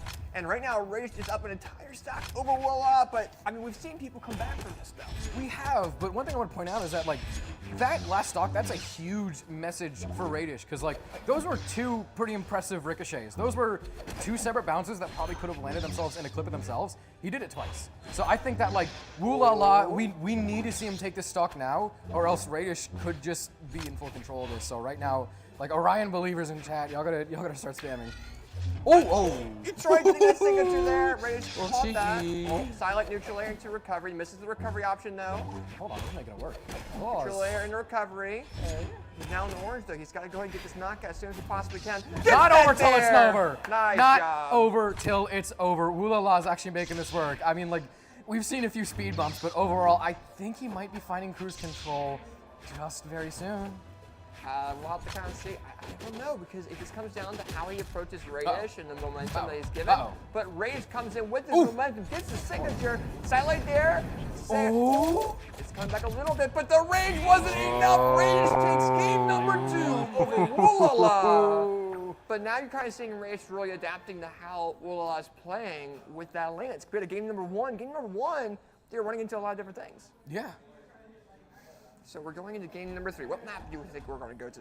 Oh, definitely on Small World's End. I mean, it's the smaller maps that I think just, I don't really even have like a super snobby, smart sounding explanation for this. I've just noticed that Radish really likes the smaller maps. During Royales, he's loved Small Brawlhaven when that was legal. We've seen a lot of Small World's End from him for the past, year or so. He just really, really likes those small maps. So we're seeing Bread Mafia's own Orion ban out some of those more like dinkier maps. And right now we got Mammoth Fortress. Not a huge one. It's not Terminus. It's not Nishima Dojo. It's not like a whole basketball court's worth of space, but you're working with a little bit more than Small World's End. So I think. Oh, nice combo. Yeah, this map might be a step in the right direction for the Orion. I mean, but he's controlling, he's getting this dodging reads there on the Radish. He's understanding the movement of Radish a lot more. And now you're seeing Radish go back with the orb. Next down signature coming in from Wula. He's kind of unlocking something that we haven't seen from him yet. Silent comes in, misses the neutral air. Picks up that, misses the center barely, but the backward neutral signature lands. And Wula's got such a huge lead over Radish right now. That's like, I'm gonna have to go back and watch that. I don't know how we called that out. I would have never seen that in a million years. In a million different timelines, I never would have bet money on that. Well, I think it's coming down to he's realizing how Radish is really approaching him. And you're seeing this dare come in, and now you're seeing Radish get the sidelight, tries to go in and get back to that platform, tries to get a little bit of a dare option. Wula has the opportunity of being a little bit more aggressive. It's starting to come out a little bit. Sider comes in. Radish is being thrown around a little bit. He's being pressured into different spots that he may not be used to. Oh my gosh! What just happened? Oh my lord, Radish pushed Wula to the pressure, but huge for Wula. He wants to make sure he has that one stock lead in this situation, and that's the way to take that lead again. My gosh! I don't got words for that. I don't know, but we'll kind of see what Radish is. He's going for it again, though. I don't know. I think Wula's kind of feeling pressure a little bit up there. He's starting to come back. He's trying to pick up a weapon. You're seeing Radish trying to knock him into the orangey red. You're seeing him in the orange, not in the red just yet, though. You're seeing, he tries to. Jesus! Why are you going for the option? No! Oh, he lost the lead. No! But he went really, really aggressive off that ledge, and that's what Radish really wanted.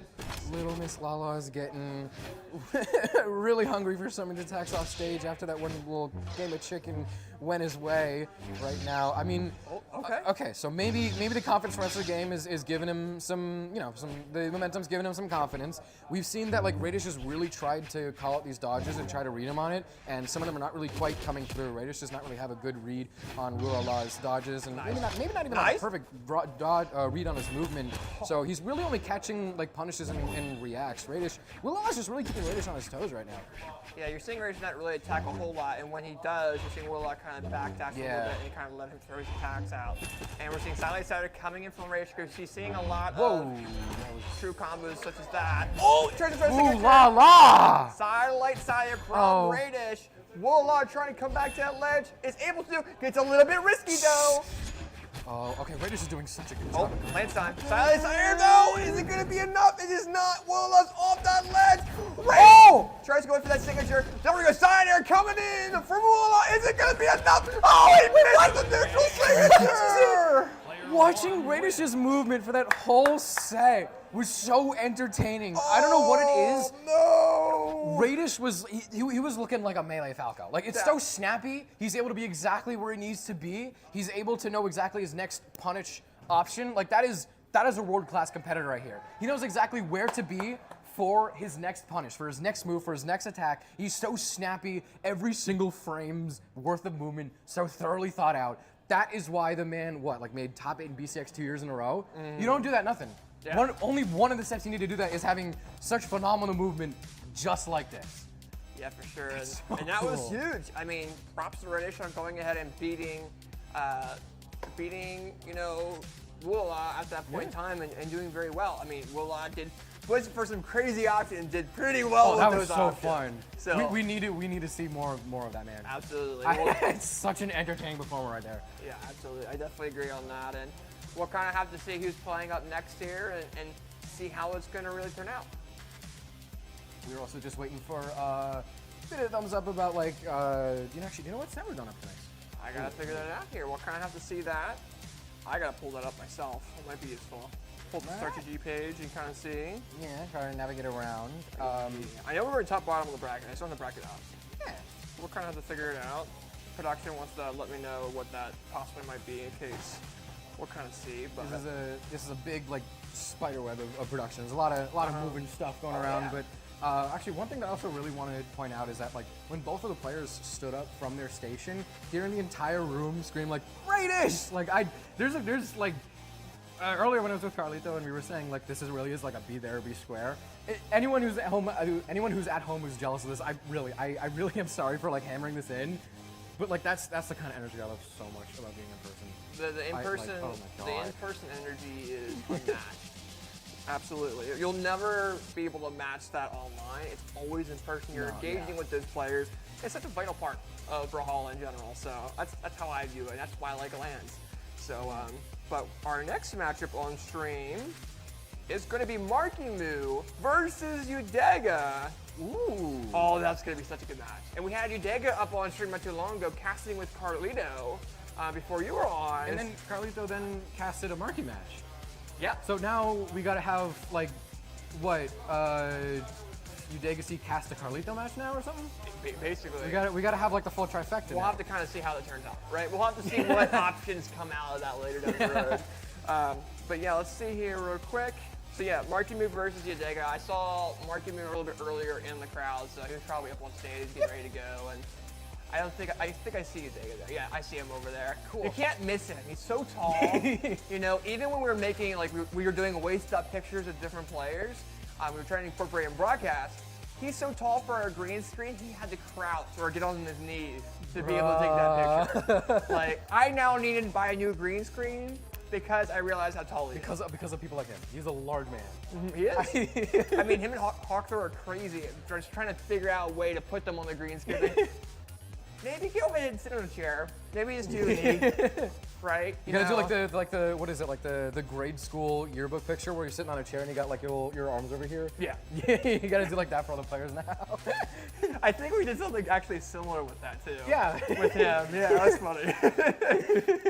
It's guys Red Mafia shirt, as Will did earlier with nice. Kind of repping it a little bit, just kind of showing us, saying, hey, ready to go, ready to show what Red Mafia is made of. Red Mafia is repping today actually really well. A lot of them, there's actually a lot more Red Mafia rep than I thought there was, at least in what I was ready for than what I was reading through the bracket with.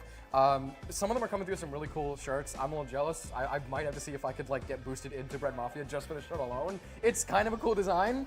And also the players are eating good. They're already there we go.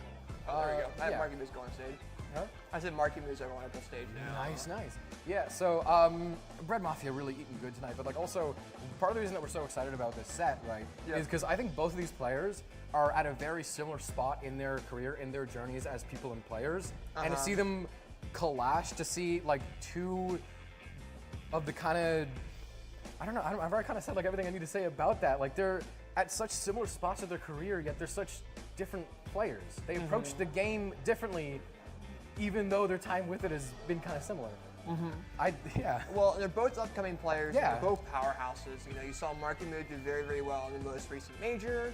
You know, you kind of saw Udega also do really well in that major as well. But they're both an up and coming. You know, a year ago we would have never had their names known as much as it is now. Maybe based even off, like 4 months ago. Like, I mean, realistically, yeah, until CEO. Yeah, before CEO, you go up to someone at ECX and you're like, "Who's Udega? They're gonna say in English, por favor." Like, what does that even mean? Is that a different language? That's Spanish. In English, please. Well, yeah, right. Well, we'll have to kind of find. But Udega is very much a powerhouse in North America right now. Currently, I think PR 20 something, is it 21, 22 in North America after his placements there. And then Marckiemoo, I mean, he went crazy and got 13th. And then has been going crazy online as well. So, I mean, they're people that you want to know. You're going to be seeing a lot more of, whether it be an online or in-person events. He's going to go crazy.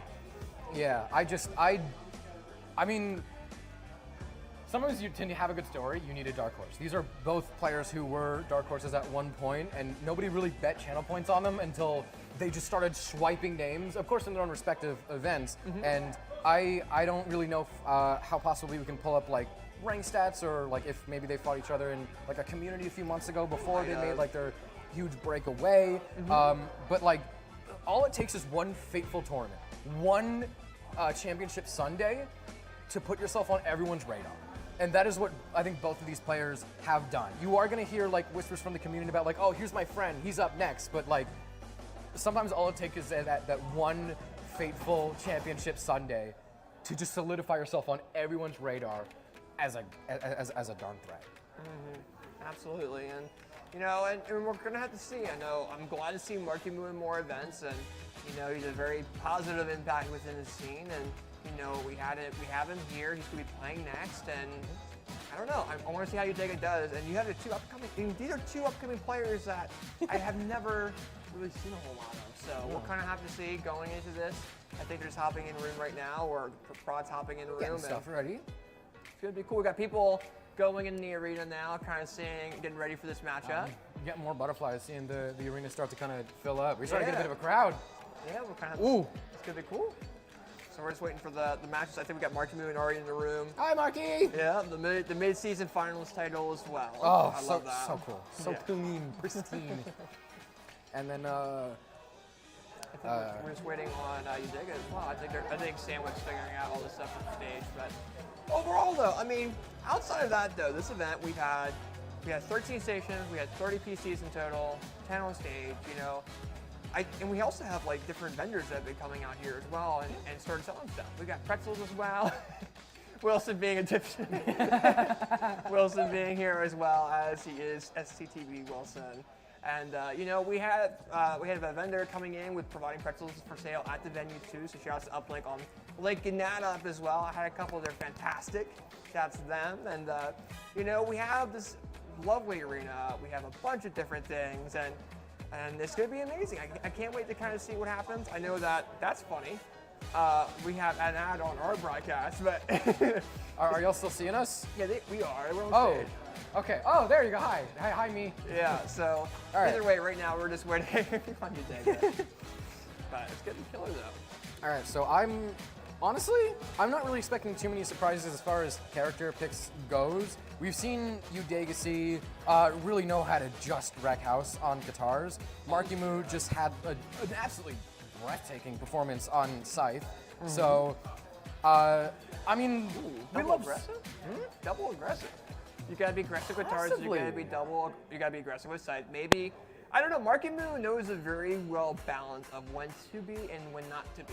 I mean, the sets that we saw him play, the sets that we saw Marckiemoo play earlier, he was pretty darn aggressive. Like I was in the car with Chops earlier, and one thing that he said that like him as like I forgot what he said, but like a Scythe main at the rank that he's at, the goal as a Scythe player, no matter what rank you are, is to make it so that your opponent doesn't play the video game. You want to make it so that if a Scythe is in your hands, the guy sitting across from you might as well just take a water break. Like that he says like that's his goal as a Scythe main. I don't think he's alone. I don't think he's alone in the philosophy. I think the philosophy also goes over all the weapons. I'm sure there's a bunch in great swords. I'm sure there's a bunch in a variety of different weapons, such as guitars.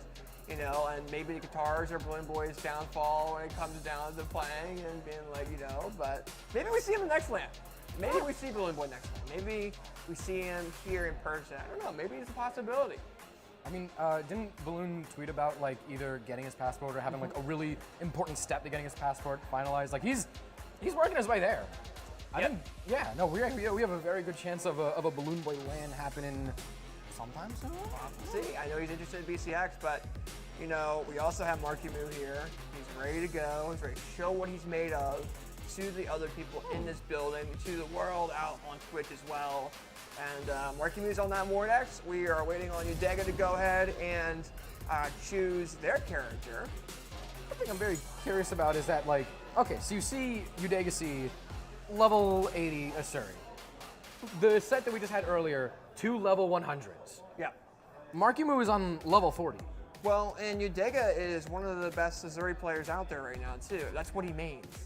I mean, you know, yeah, while he is in the middle of a 100, he's still really, really good. Yeah, I'm saying that, like, we had 2 level 100s and a level 80. I'm saying, like, I'm a little surprised seeing the number 40 on my screen with Marky, because now that makes me wonder about, like, what has he been doing before Mordex?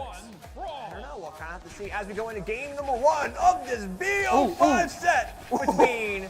Oh, okay, they're just doing butt checks. Okay. I'm gonna be honest, I saw the dash dancing, I was getting really excited. I'm like, ooh, these players know how to schmoo. I know they're gonna carry your rookie room also for the stage as well. Maybe they're trying to get in the vibe with that. Maybe we'll have to throw some lights on later, but I don't know. We're figuring things out. They're getting into this next game here. Guys, post-LAN rave when? Right? I don't know. Turn the lights off, blast some breakcore. I'm down. Yeah. I'll bring glow sticks. Maybe we do some more side events going into the next LAN, which is, God, yes, you know, please. We'll kind of have to see, but I'd love that. Maybe we do some more outdoor stuff too. Maybe that might be an idea. Maybe throw some. We have some of the maybe some of the summer camp stuff out. Yeah, I was about to say we got to be careful of the time of year. I don't like summer. I'm a winter kind of guy. How does September sound? I can do September. Maybe we'll figure it out. Yeah, that'd be nice. Maybe it comes up a little bit later, but we're going to game number 1. Though we are back on Fortress of Lions, and we got Mario. We do not have Mario. Sorry. We have Mordex, and we have the lovely, lovely Asuri. Let's see how it goes with the Azoka versus the Mordex. It's gonna be cool. Most certainly. So far, this is actually one of the more kind of like interesting parts of the set. Like the first game won, both players not really being too aggressive, too defensive, really just kind of playing a much more middle of the lane approach, trying to space each other out, like, okay, do this, do that, see that. Game 1 is the time to fail so you can learn from your mistakes. I mean, yeah, granted, best case scenario, you want to go 3-up. You don't want to risk getting closer to the lower bracket, but if you want to fail, you want to make sure it's earlier in the set. So sometimes seeing both the players take like a risk and then step back and be like, oh, how did you react to that? Like, I don't know. That's one of the like little nerdy things I like. I don't know. I like being silly about. I don't know. Maybe they're just trying to be aggressive and seeing how different styles work in the first time. Yeah. Maybe one way didn't really work out very well. Very nice players coming in on Marckiemoo there with the down lane into neutral air. And now you're seeing Udega come in. It's like, you know what? I'm going to try to do something here a little bit aggressive. Marckiemoo does go ahead and counter that with that neutral light. Cider comes in. Oh, the grab comes in with the weapon throw! Ooh. Absolutely stolen. Okay. Absolutely stolen. Marckiemoo was in the lead for most of that before Udega just rips the carpet right out from under him. I don't know. I mean, I think a lot of it has to do with Marckiemoo just kind of putting his spacing in a certain way. Oh, Udega! Oh, that was. All right, he was trying to gimp him. He was I trying know. to gimp I him. was getting ready to scream. I was taking a big inhale. I was getting my diagram ready to just like screech. I know, my we throat heard the right breath. here. I was shaking in my boots. Oh, yeah, right. But right now, you're seeing Marckiemoo use a lot of different options and using them very quickly. You're seeing a lot more sweat beats from him. So I think Udega is going to be trying to maximize on that. You're going to also see Udega is jumping around quite a bit. He's kind of like just trying to jump over Marckiemoo, and that leads into Marckiemoo having this even matchup here. And down lane, the Cider does come in from Udega. The neutral light into neutral light again. Launches Marckiemoo into the red. And you're going to go ahead and try to see Marckiemoo come in with that side, throws it away, picks up gauntlets. Okay, now this is. Grab this is. Oh, dashed. Chase Dodge is down for the nair. Oh, down like Cider coming in. Marckiemoo always picks some of the most bold options. Okay, but dash in for the breakdance, going to be an even more bold from Udega. So we're gonna see how he plays with the stock lead. That N-Sig, honestly, I did not think that was the N-Sig at first. I had to really process that. I don't know, but right now you're seeing Udega in the red of that second stock.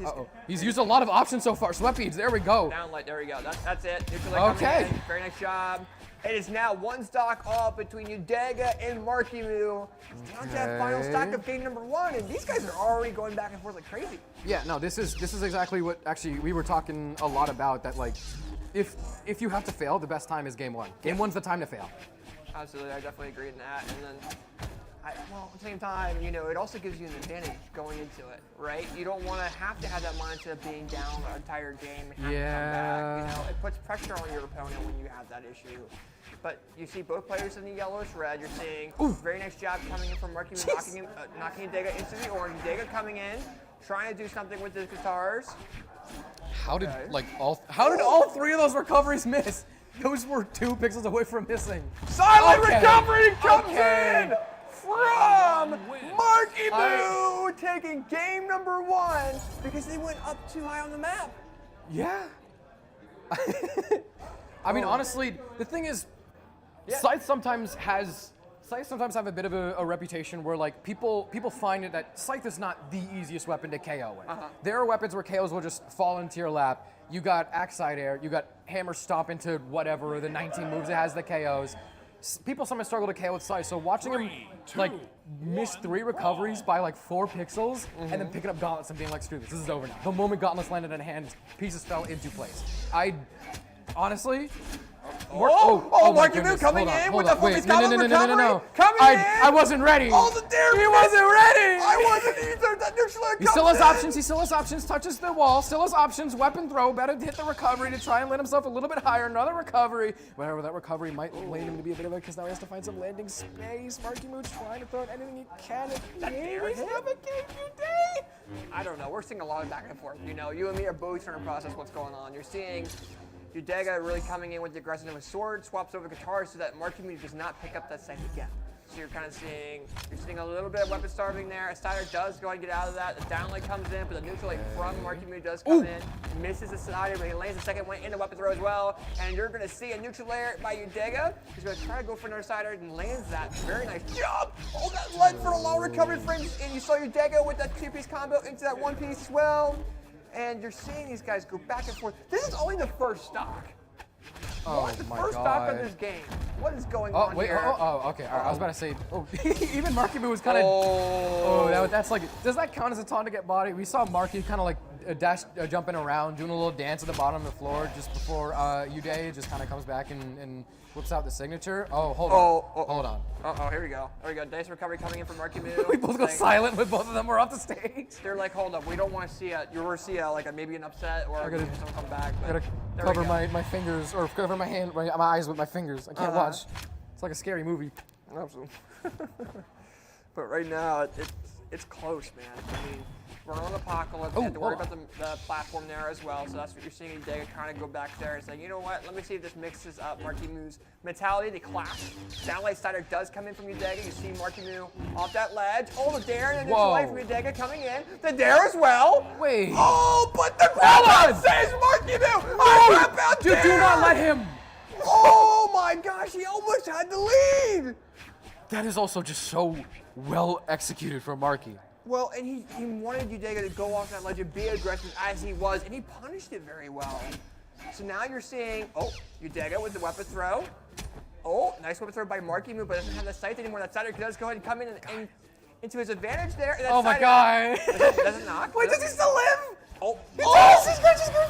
Okay. He doesn't live. Guys, Marky and Udega, you guys are playing with my heart. I can't take this. It's about to explode in my ribcage. Can you please play more grounded? Okay. This is too much for me. I don't know. I think the off edge is benefiting either or. And yeah. Now you're this seeing is too much. Marckiemoo is trying to be aggressive with gauntlets. That weapon throw. No, the throw, yeah. But he is able to pick up the sword. Silent comes in. Silent recovery from Marckiemoo. The grab back comes in from Udega. Silent into side air. You're seeing Udega in the red. The grab back comes in. Oh, the recovery. Wait, what? He doesn't get dodge! Wait, did he not get a chase dodge? No, I think he used it too early. Oh, hold on, I think we he gotta. used it too early. Do we have replays? I need to see if he used a dodge or not. Was that like a gravity? Did I miss like a dodge or like did gravity cancel? Did he not have a chase dodge? I don't know. We'll have to check out later. That was nuts. Did the game just like eat his chase dodge or something? I don't know. We'll have to ask. We'll have to look at it after production there. But Oh my god. Okay then. But that was close, though. That was very close, and that was. I mean, Udega is a powerful player, and he's doing it the Marckiemoo. I don't think I've seen anyone like. It's only a very, very small amount of players that can do that to Marckiemoo, but also the same way Udega just. That was so close, so close. But we're going to game number 3. These players, because the thing is that like we were both saying, like this is. These are not like seasoned veterans. These are still players that like only just establishing themselves on the radar. They got a lot to prove. I mean, like, I love. I think they're players of the new tech. Yeah. Because the way that they're dashing, you're not seeing a lot of the other, like the older players that are coming in are adapting to a decent bit, but these guys are built on it. They came in to the scene on that new tech and were able to learn it firsthand. And I think now it's kind of that mental difference there, and you're kind of seeing Silent come in, Silent comes in again. Yeah, just like just like the guy sitting next to me. I love a good underdog story. I love a good underdog I love letting the new kid on the block have a chance, have a go at it. But like these two players, they still got a lot to prove. So they're going to be ambitious as. Oh! Hi! How? Are you kidding me? He with the grab out knockout and still came back when he was in the sweat beads. Oh. Oh my gosh, that was an amazing option for Marckiemoo. Marckiemoo, like, I don't know if he like just makes it look easy or something. I mean, he falls out of the stock, but like this is bringing me back to like what when we saw Scythe just clipping everybody back in like 2020, 2019, and also a bit of Gauntlets too. Like this is really bringing me back. I don't know, Marckiemoo is making me feel nostalgic for a time that once was. I think the one clip I remember with Scythe was Sandstorm against Cosolix that we had on the podcast, and that was the one time I remember. But you're seeing Marckiemoo now coming in with this Mordex. That's very well known within the scene. And the recovery comes in. Neutral air comes in as well. The weapon throw misses. Hold on. It might be an option. option. He touches. He touches though. Yeah, hold on. Uday touches. It's not over. Oh, dodges out of the weapon throw, but has to use the dodge. I don't know if Uday was just reacting to the weapon throw or was trying to bait something out by like jumping and then dodging back down. So, hard to tell, but either way, Marky is really forcing his game. Okay, Silent comes in, Silent again into the neutral light. Throws the weapon, gets the old 3-piece combo. How do you think of that? He's still trying to keep going. He's still going. He's literally not giving Uday any space. And Udega's trying to go in for these different options. He's just trying to live. But I think right now Marckiemoo taking advantage of the aggressive state that he has. And you're seeing Udega try to come in here. You're seeing Marckiemoo punish it. Very nice combo. Hold on, opening, big opening. This could be huge for Uday. Sword unarmed. This has gotten so many players so well. No! How do you do that? Marckiemoo comes in with a 3-0 over Udega, but Udega did not make that easy. Very nice job coming in for both of those players. Give a round of applause for them because that was crazy, man, coming in for both of those players. That is wow.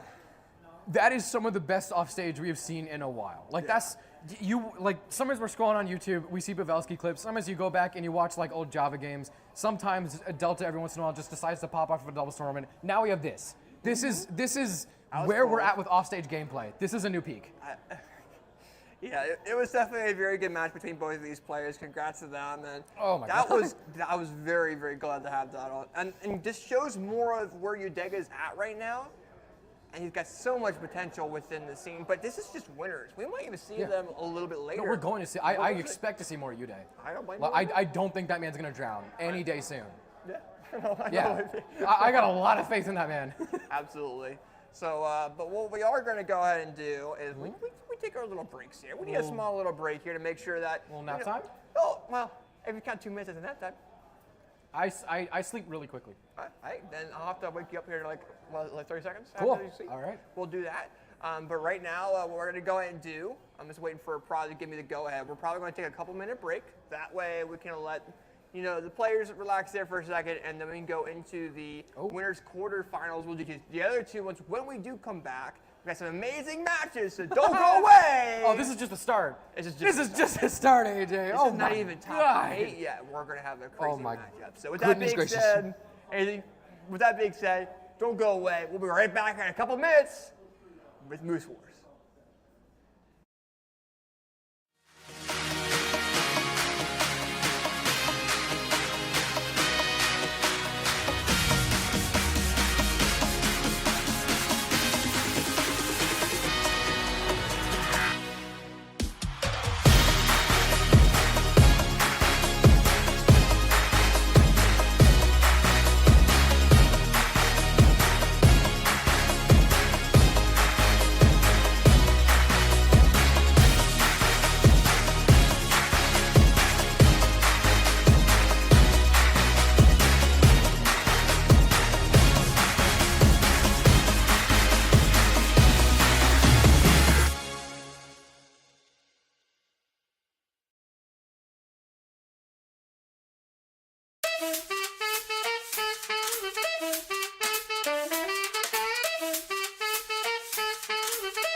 Impala client.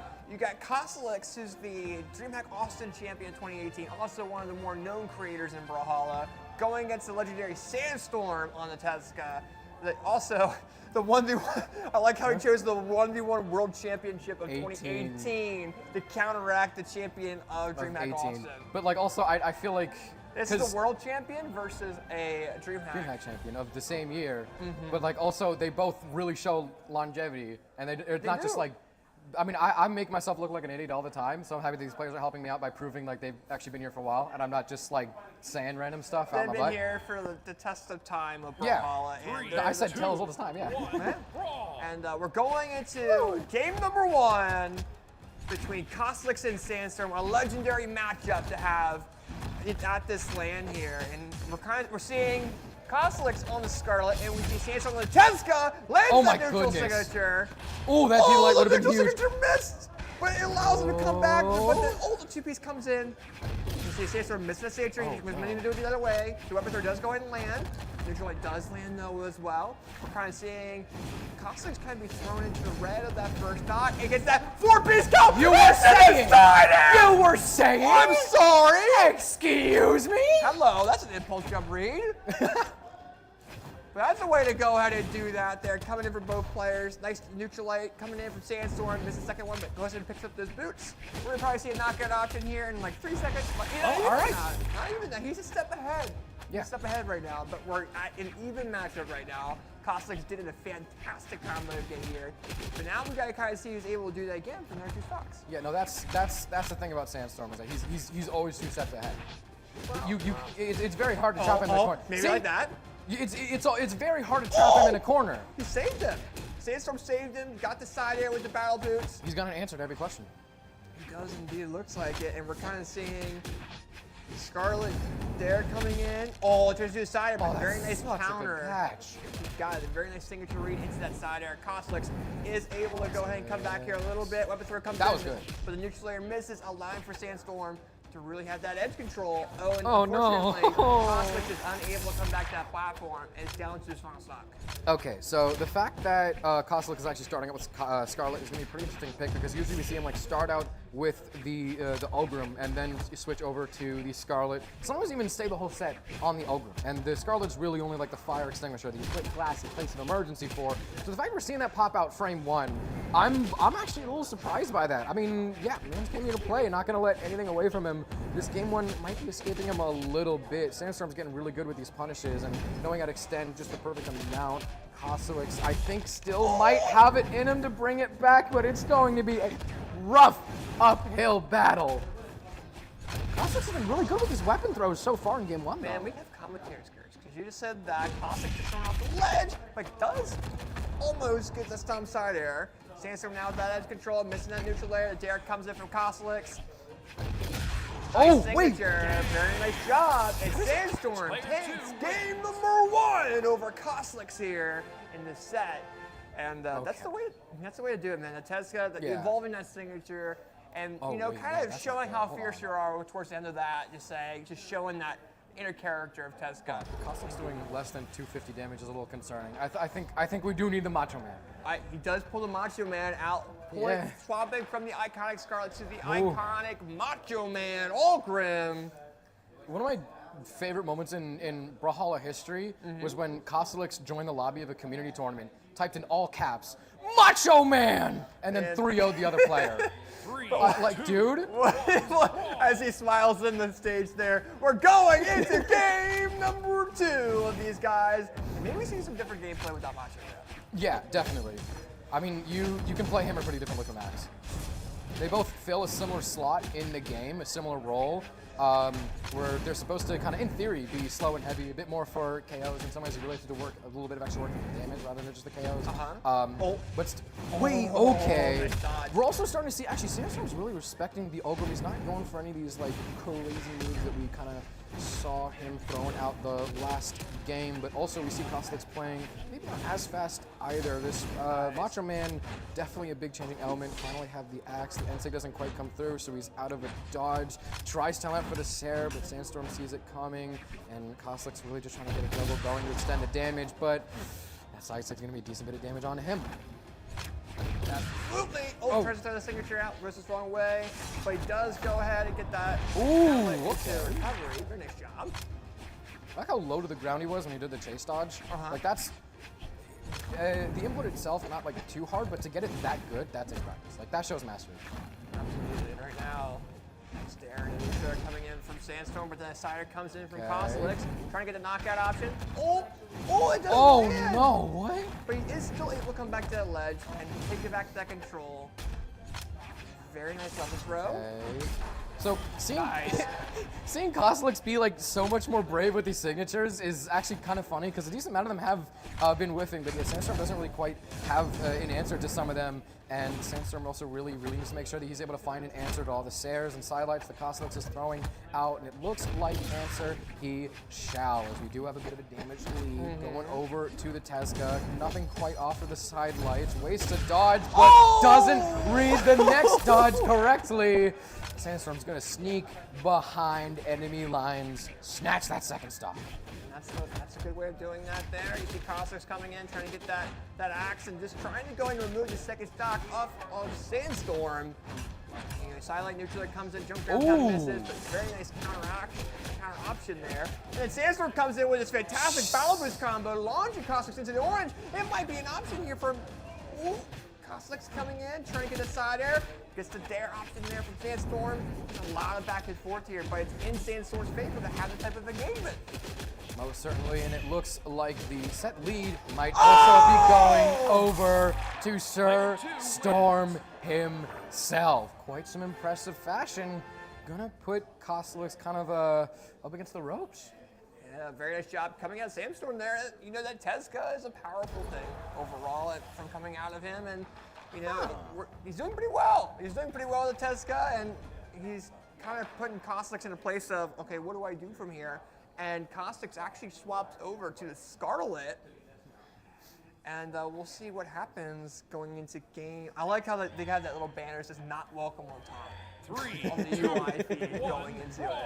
And, I'm going to be keeping a very close eye on Cosolix this next game. Because, like, game one, you swap off for the person that you opened up with game one. It's like, okay, maybe that wasn't really the right choice. Game two, you lose and you go back to your game one pick. I'm now intrigued. That's a plot twist I did not see coming, AJ. The dare comes in from Sandstorm. You're seeing a lot of really good exchanges from these players. The signature comes out, launches Cosolix off in the air. He's just finding everything. Cider comes in. Nice dare option coming in as well. Juicy down light and Juicy neutral. Oh, my Picks God. up the gauntlets, but Silent Neutral that comes in from Cosolix there. Sandstorm just trying to do something here. Nice neutral air. Just using the range that he has with the lance. Sandstorm comes in with a gauntlet neutral light, throws Cosolix off that ledge. Some little tricky offstage movement with Cosolix, but the uppercut sends him into the stratosphere. Only 2 stocks left to play with Cosolix.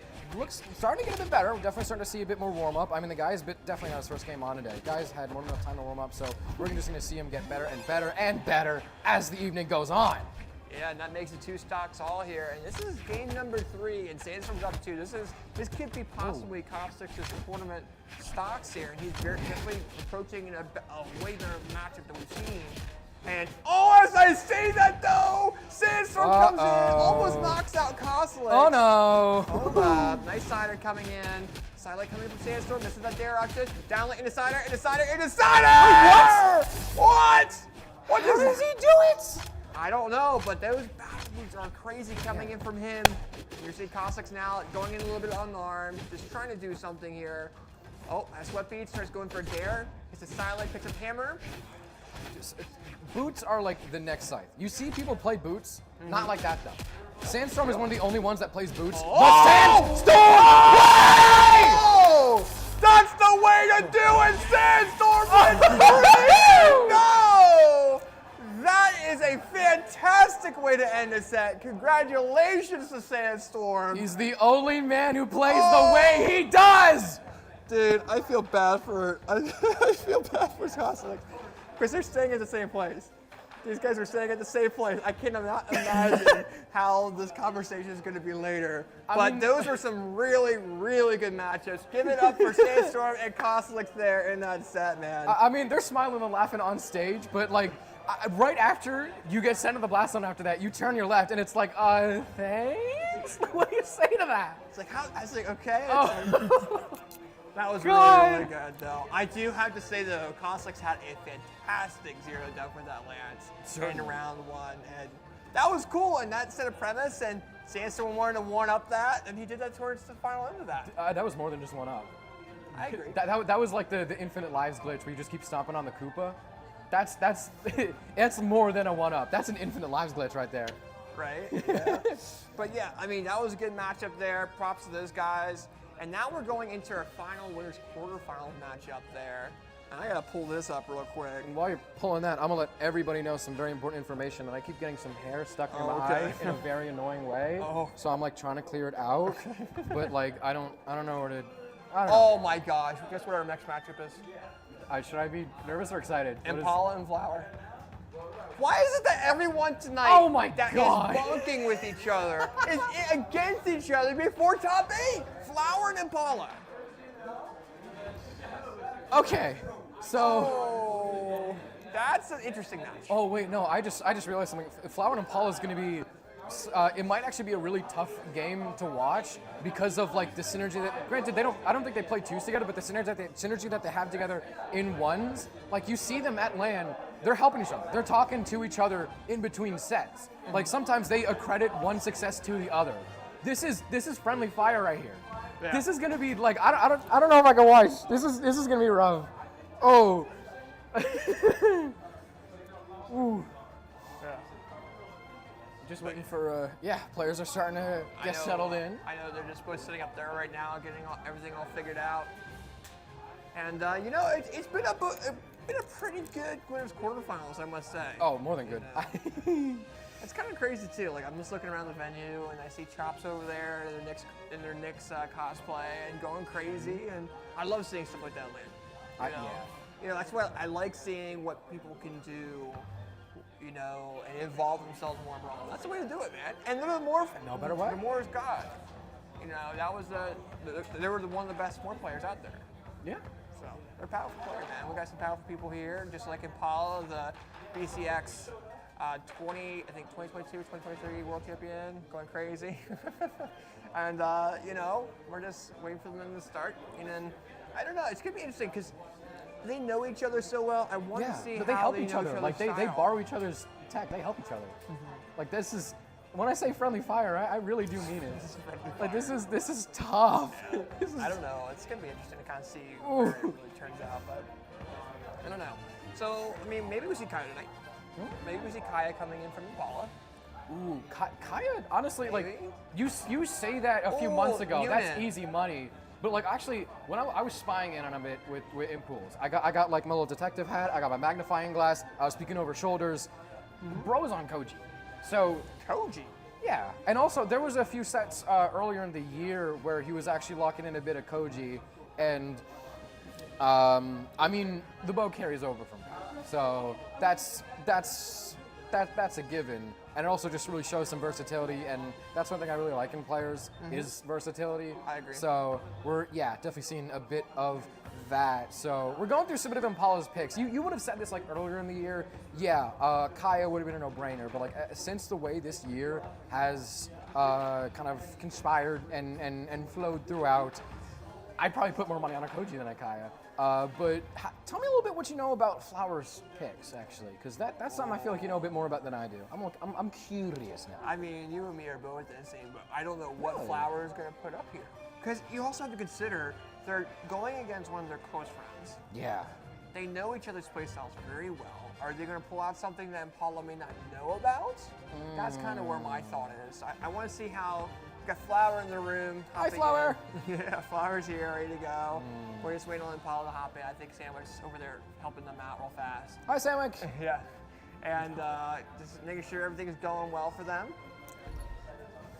And there we go. Impala's in here, ready to go. There we go. Yeah, players locking in. We're starting to get a bit of a thumbs up. And like I said, big shout out to Sandwich, really making sure all the players are nice and cozy in the gamer chair before we start pressing video game buttons. Absolutely. Hell yeah. Yeah, I think they're probably going to do a button check here, and then we'll kind of see, you know. Wait, there's that Impala's Koji. Yeah. And also, actually, one thing I'm more surprised about than the Koji is that Impala's in the store. The same clan as the Storm himself. Were you cringing at that? A little bit. Was that? I am cringed, but I am free. Yeah. Okay. That is. Okay. The players. I live and die by the fact that I am cringed, but I am free. Okay. Yeah. So let's see what Impala does. I mean, I thought you were gonna bring up the level that Impala has as Koji. I mean, yeah. Ooh. I guess someone's lost their glasses in the venue, so if you guys find a pair, definitely let the. I found them. Oh, you found someone's glasses. That's why. Okay, so. And you Linkle, right? Yeah. So if anybody lost glasses, come up to Linkle in the the front desk. The mod that's been really helpful with the bracket and the fancy little parrot shirt. Thank you so much, Linkle. I'm not gonna lie, I've been around you the entire day. I did not realize those were parrots. You don't love the parrots? We love the parrots, Linkle. We love the parrots. This threw me off a little bit. I'm like, oh, the parrots. I've seen this one. But either way, we're going into game number 1 here.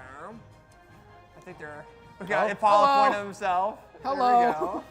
He's like, hold up, what's happening here? Oh, I'm pointing this way. Wait, do they? I think they both have one ear off, and they're just kind of joking a little bit about. Wait, what is he? Oh, wait, no, is he having issues? Controller issues. Hold on, wait, yeah. All right, we got Sandwick. someone coming up to you right now. Sandwick, He's got it. Oh, wait, He's got it. Sandwick's in prod room. Yeah.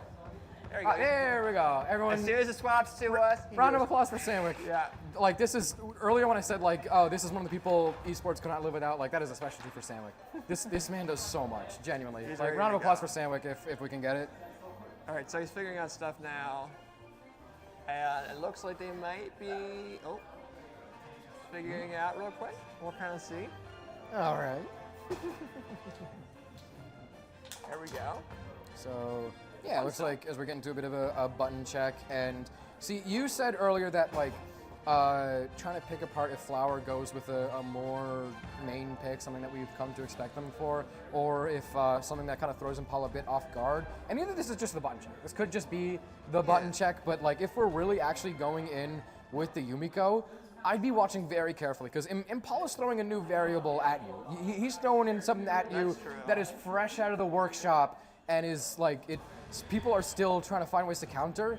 Meanwhile, this Yumiko, we've seen a good bit. I mean, I love seeing it. It looks like we're actually not going to button check. Okay, so they're figuring out how their controller's doing. They're figuring out how things are going. It's like Impala's going pretty good. Is Flower having any issues? Because Impala's moving. Impala's looking pretty good, but if we need someone else to double check on Flower, then they're figuring everything out. Figuring everything out. Yeah, oh, hold on. There we go. We got some life from Flower. There we go. Yeah, no, Flower's looking good now. Okay, what am I worried about? I think utter destruction. There we go. Both men ready and armed. Oh yeah, I like it. They got the flag on the background there. They got the USA flag on the cape. It's kind of a good representation of North America. I respect it. But I will say, Flower is one of those players that has made. I remember going and seeing them at BCX, and they had such a huge close game, and they were going crazy. Explosive. A powerful player there. So we'll kind of see how it goes in game number 1 here between Flower and Impala. They have the same starter, just double dash jump in. Yeah. But I think also you brought up the point of Impala bringing the Koji. Who else would know better Impala than a friend of his? Yeah. You know, so we'll kind of see how that turns out. And we're kind of seeing them go back and forth. Nice side light coming in. Nice 2-piece. And white, all right. So we got both bow mains being, I mean, we've got the bow ditto between two of probably like the most popular and revered bow mains in the area right now, just trying to kind of duke it out. But just as I say that, like you said earlier, a bit of passive first. Got Flower on the hammer, eats an N-Sig, not enough to send up to the clouds, but still a stomp Sair, not enough to send off to the side either. Impala trying to be very, very smart with these dodges, still trying to dash in with the D-Light. This is really back and forth. Oh no, misses the dare off with the D-Sig. Yeah, they're going back and forth there between both these players. You're kind of seeing Flower trying to do something with the hammer, and you see down late into neutral air, knocking out Flower. It's a 2-piece complex, more so say. I'd like, this is still way too early to call, So it's still back, and even though Impala has a small lead, it's a small lead, and they're trading so much. And even like you can start to see they're also both playing so carefully. Like this is, I know I said it's too early to call, but one thing I can say for certain right now, this is going the distance. It definitely. This has got me shaking in my boots. A nice down light into the nuclear. We do see two-piece combo from Impala. He's really controlling platform very well. He's doing very, very well. They go ahead and throw the weapons at each other. Yeah. Kind of throws Impala off guard a little bit. Does go ahead and get that signature They're knockout. so Bluetooth synced. Like at least once a stock, they do something at the exact same time as the other. They open up the game with double dash jump in. They both throw away weapons and try to dash in and then pick back up. Oh no. I love how Bluetooth synced they are. Impala tried doing that down light into combo, but he is able to get that down light recovery.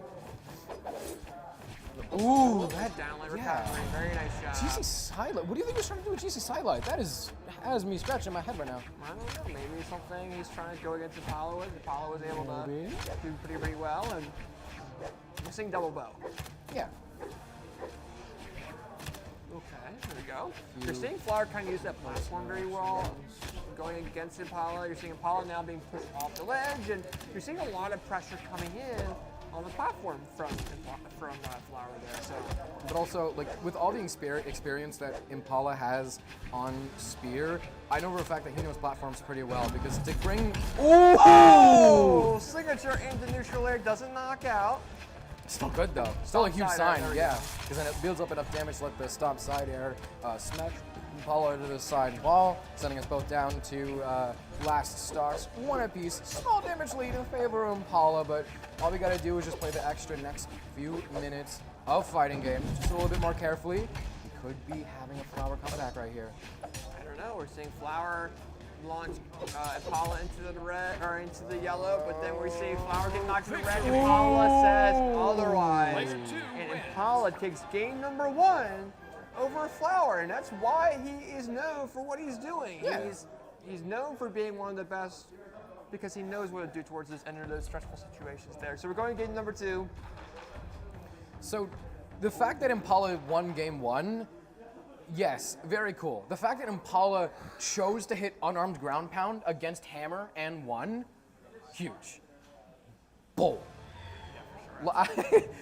It is a well-known fact that if even don't challenge Hammer, even if you are, be very careful. You just went for it. Right now, we're just kind of seeing Impala really do pretty well with that bow. As I say that, we see a nice little hammer combo coming in from Yumiko himself Flower, and you know, he's trying to use the signature set very well to his advantage. And Yumiko has some very, very useful signatures when it comes down to hammer, when it comes down to bow. Nice weapons are coming in. Bow Silent comes in as well. And stomp Cider. Oh, the Cider misses due to that dodge. Oh no, it doesn't read the movement. The weapon throw flies above Impala's head, so now Impala's going to be able to catch him with a few seconds of advantage with the bow versus unarmed. Bow's disjoints is going to be so well against unarmed, but still, Flower makes it so that there wasn't a damage lead until the D-Sig sends Flower down to second stock. So this is a very similar situation that we had last game where Impala was at a very, very slight lead, and it really just took until Impala really had to lock in last stock. And I think we could be seeing Flower adjust from that. We could be seeing, I don't know, because that's still going on. We're still trading a lot, and the damage lead that Impala has, very, very slight, and it might even still completely balance out here. Like, you can see Flower trying to be very careful, yet commit to anything he can. He's just waiting for the door to open. When that slams open, man, it's sprint. Really opportunistic, yeah. Oh! Nice, okay. Oh, no! Hey, that's the way to go and do it. There we go. Flower comes in with a double satellite in the dare. Nice recovery coming in. Throw comes in as well. Stomp Nuclear does go ahead and come in clutch. Weapon throw. Oh, okay. You're seeing Impala kind of sit in the air. Doesn't want to get hit too much if he can avoid it. Doesn't want to have less of a disadvantage. Especially since he was in the air against Flower's bow, knowing how good of a tool Amlight is. Doesn't want to get hit by that. Oh, that side air into the weapon throw. Impala solidifies, I think, one of the better leads we've seen this set. So the fact that both of these players are just constantly trading, but yet Impala is just getting that extra 1% every time. Over time, that leads to like a 70-30. So like it's slowly saving up. He's slowly getting the tiniest bit better of these engagements each time, and it's just slowly building up throughout the game. So Flower either needs to just like find a tiny bit more in some of these engagements, or find a huge, like, you know, the cursed 3-piece Yumiko with the TCN. Either needs to find a huge stock like that, or just find a little bit better with these engagements. Because if they're trading this much and Impala's still coming out on top, I really, really would love to see a bit more adaptation from this Yumiko come game 3, maybe even game 2 if he can manage. I'd love to see it, man. Come on. Yeah, I definitely agree. Okay. Stop cider coming. Take it. Very nice job. And for Flower, he should be putting a lot of pressure on Impala as much as he possibly can to go and take that advantage lead. But I mean, the half stock difference is final stocks. Also, the fact that the game is slowed down a bit, there's something that I really like to say when I'm on the mic, is that when the game slows down, it's usually in favor of the person who's behind. Because that means they're creating the extra space, they're saying like, oh, no, I need some breathing room, I'll get back into the race when I recatch my breath. And game's even now. Considering the lead that we had earlier, that Impala was looking down the lane of potentially a 2-0. Oh, it's close. Sudden death! Down late in the cider, the weapon throw does not land. That dare is everything. That dare is everything. Impala almost completely throws the lead, but when it comes down to sudden death, man knows how to clutch. Absolutely. Very nice job coming in from Impala. And hey, he's showing his power again. Yeah, that is, I think that's also one thing that we've seen multiple times this set that I'm like finally able to put my finger on, is the fact that Impala just knows how to, once he gets a lead, he knows how to hold on to his stock. Sometimes getting the lead in the first place, yes, that's a bit of the hard part. But once he's like 2 stock white to red stock 3, the game just goes in his favor from there. The moment he has a stock lead, no matter how slim, even if it takes like a bow end light to send off the top grounded, he still knows how to keep control of the game, no matter how like thin of a line he's walking the tightrope on of a stock lead. Still in his favor. Absolutely, and we're kind of seeing it's a little back and forth. I mean, we're seeing Impala get this orange stock onto Impala. Oh, actually, Impala doing that to Yumiko there. Okay, a little bit back and forth. Yeah, but they're still taking advantage of that new dash feature of just moving around, back and forth, just exchanging 1 hit or 2 hits. No like big string combos. Not too many in the set in the first place, really. Really only like a few 2 pieces, bit of bread and butter. Absolutely, and right now it's even. We got Flower with that hammer. Oh. Nice little edge control, nice recovery coming in. Nice weapon throw. Oh! Trying to go for the ground pound. Okay. Wait, off stage against Yumiko Hammer. Nice, this could spell disaster for Impala, but the D-Sig that was actually about to be so small. Oh, he touched. Okay. Trying to cover his head with some side airs and some nairs. Makes it back. Weapon throw bonks him on the head. Pick up with the recovery. Sair. That's the Flower we know and love right there, AJ. Absolutely. And right now it's Flower having a small lead. Can he keep it though? That's a big deal for Flower. If he's able to do a little bit more damage build-up, it's going to work in his favor. But Impala's saying, you know what, bow nuclear is a thing. And that's not going to be an option right now. Okay, 2 stacks off. Yeah. Double side light. Right. Side light into, Oh no. Uh-oh, grandpa comes Oh in. no. He had edge control, he does not now. Impala has also shown that like he knows how to navigate his way around Yumiko's hammer off stage. I think we talked about earlier that like it is a well-known unwritten fact that if you want to challenge hammer off stage, you got to be careful, and sometimes don't is the best option. Impala's managing so well. He's making it look like that hammer is barely even a threat off stage. Like that is just such good aerial control, such good spacing off stage. Yeah, right now 2 stock solid, nice stomp cider coming in with that Yumiko Flower. Oh, okay, nice weapon throw. Stomp cider does come in from Flower. He has the edge control. Oh. It's a DC neutral. Ooh, that's pretty good. That was clean. So, do we think game 3 could be looking a bit different from the first 2? We'll definitely have to kind of see. I don't know. So, Nice neutral. when Impala has a stock lead, he's able to hold on to it. When Flower has the stock lead, Impala is able to just like completely take that away from them, and it makes it look easy.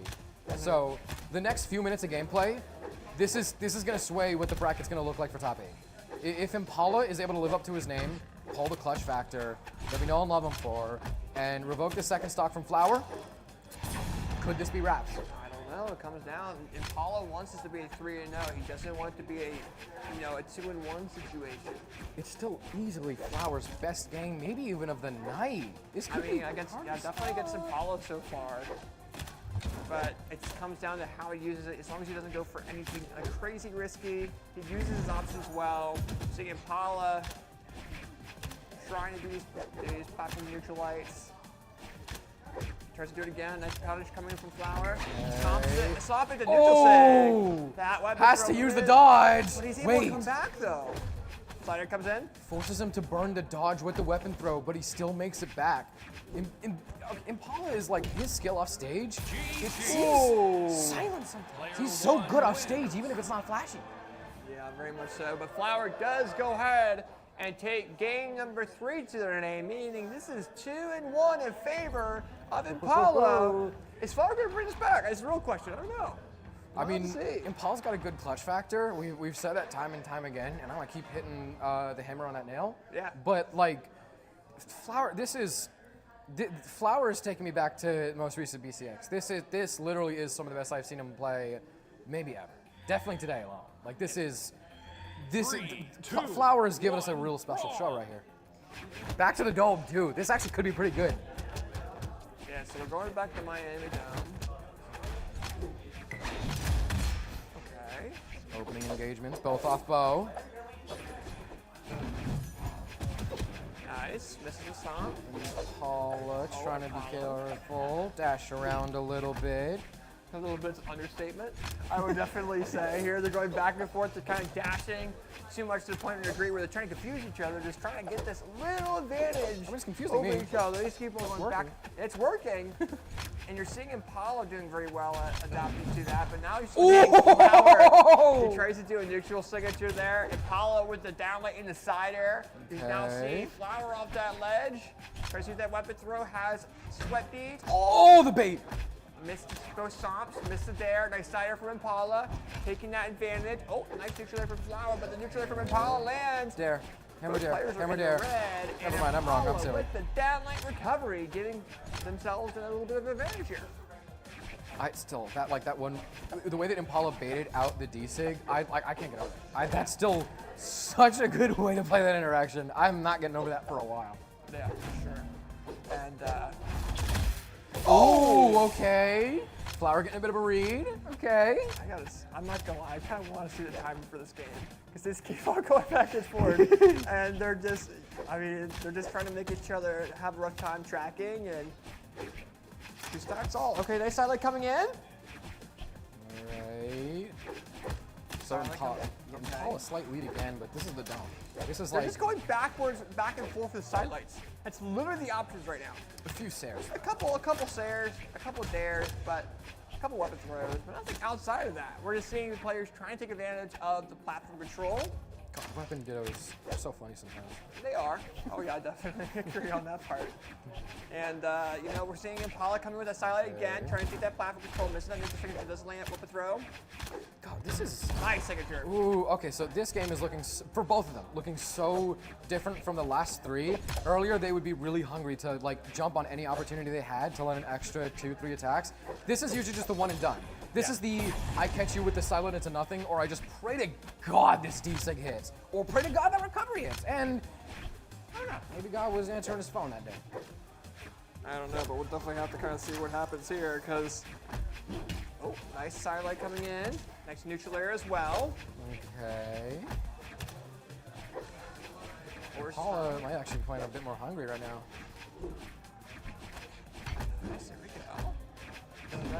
Oh, the signature neutral that comes in from Impala. Oh, hits again. It's a signature comes out. God, you don't see those two connect to each other. Wait, he tries to nice grab pack coming in. Exactly what we needed. We talked about this earlier, AJ. That's what he needed. We definitely did talk about it earlier, but it comes down to what Flower does. I mean, he still has disadvantage. You know, he still has to come back, and he still has to bring him off the ledge. He has to do something like that again, but off ledge. That, or he just really picks it up, and I think that's also kind of, we saw that a bit last time. Like, dude just picked it up. Yeah. Yeah, for sure. And right now, they're just going back and forth. I mean, we're seeing, oh, there we go. Flower tries to go ahead and get some sort of ground pound. feel like I'm watching a tennis game. It's just it's left side, right side, left side, right side. And it's all sidelights. That's pretty much it. Yeah. But right now, Flower. Oh, sword, wait. Downlight Cider comes in. Ooh, I'm clenching my booty Cider right comes now. in. Oh! Picking up sword could be huge. I'm clenching my booty right now. Cider comes in. Weapon throw comes in as The well. NSYNC, why'd he burn the NSYNC? That's all he had. Player That 2 is wins. all he had, and Impala wins over Flower 3-1 to go ahead and get in the top 8. You know, and he had overall control. He had the platform neutral control. He was able to make sure that, you know, Flower wasn't able to really get back to that platform, use that bow to a point where they had that neutral control. And that was a good set. Very nice job between both those players. And Impala's now going into top 8. Yes, sir. Absolutely. Very comfortable place that he's more than used to at this point. And also, AJ, our first non-3-0 set of the night. Yeah. Yippee. That's true. Absolutely. I'm quite happy about this information. I definitely like that too. But these were really close games. Oh my God. Like I said, I was clenching my booty. This was a lot. But we had some really good matches between Cosolix and Sandstorm. We had a really good matchup between Marckiemoo and Udega. You know, we had just some amazing matches on stream so far. But with that being said, though, we are now officially in the top 8. Yeah? We are indeed in top 8. So Wait, that actually includes the lower bracket too, right? I believe that includes All lower lower bracket. brackets, top 8? And in lower side, Wula is back on stream, and I believe they're against Udega a little bit later, but they're on the elimination side. They will have Bread Mafia versus Bread Mafia, and then on the winner's side, we have Radish, Marckiemoo, Sandstorm, and then now Impala on the winner's side. And the other two on elimination side are being decided because now Flower is going against Wilson, who was just with us not too long ago. Oh, yeah. And he was watching the game there. Hi, Wilson. Yeah, and then right now I believe Cosolix is now in the top 8 from what I'm seeing on bracket, so it means it got reported. So with that being said though, what we are going to go ahead and do is we are going to take a little bit of a break. I'm going to rotate out. I'm going to go ahead and make sure everything's ready for top 8. You're going to have Spacetronics here casting with Graffiti. And you have anything to say before we go to break? The casting director did a great job for deciding who gets in the top 8. This is... Yeah, because that's definitely how that works. No. That's definitely how that works. Writers did a good job with this one. Yeah, right. Shout out to the writers. It's like a WWE script. Exactly. Okay. But with that being said, though, don't go away. We'll be right back with some amazing matches and Moose Wars, the Battlegrounds. So don't go away. We'll be right back.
welcome to the Moose Wars Battlegrounds land, hosted in Wayne, Pennsylvania, in Uplink, GG. It's been a great couple of matches. Oh my god. Oh my god. This is the highlight of my year. Yeah, and Graffiti, you no longer have to look to your left at your wall in order to look at me whenever you pass me. We're here in person now. We can actually give each other a proper, actual handshake. That also means that when I wave the wrong direction, it's extra embarrassing. Yeah. Oh my god! This is actually everything I've ever asked for! Yep, and now we're here, we're ready, and we're getting into our top 8 winner side thing. And man, oh man, we got some fun matches ready. We got some really fun matches ready. We're going to be starting off with a rematch. While remind y'all,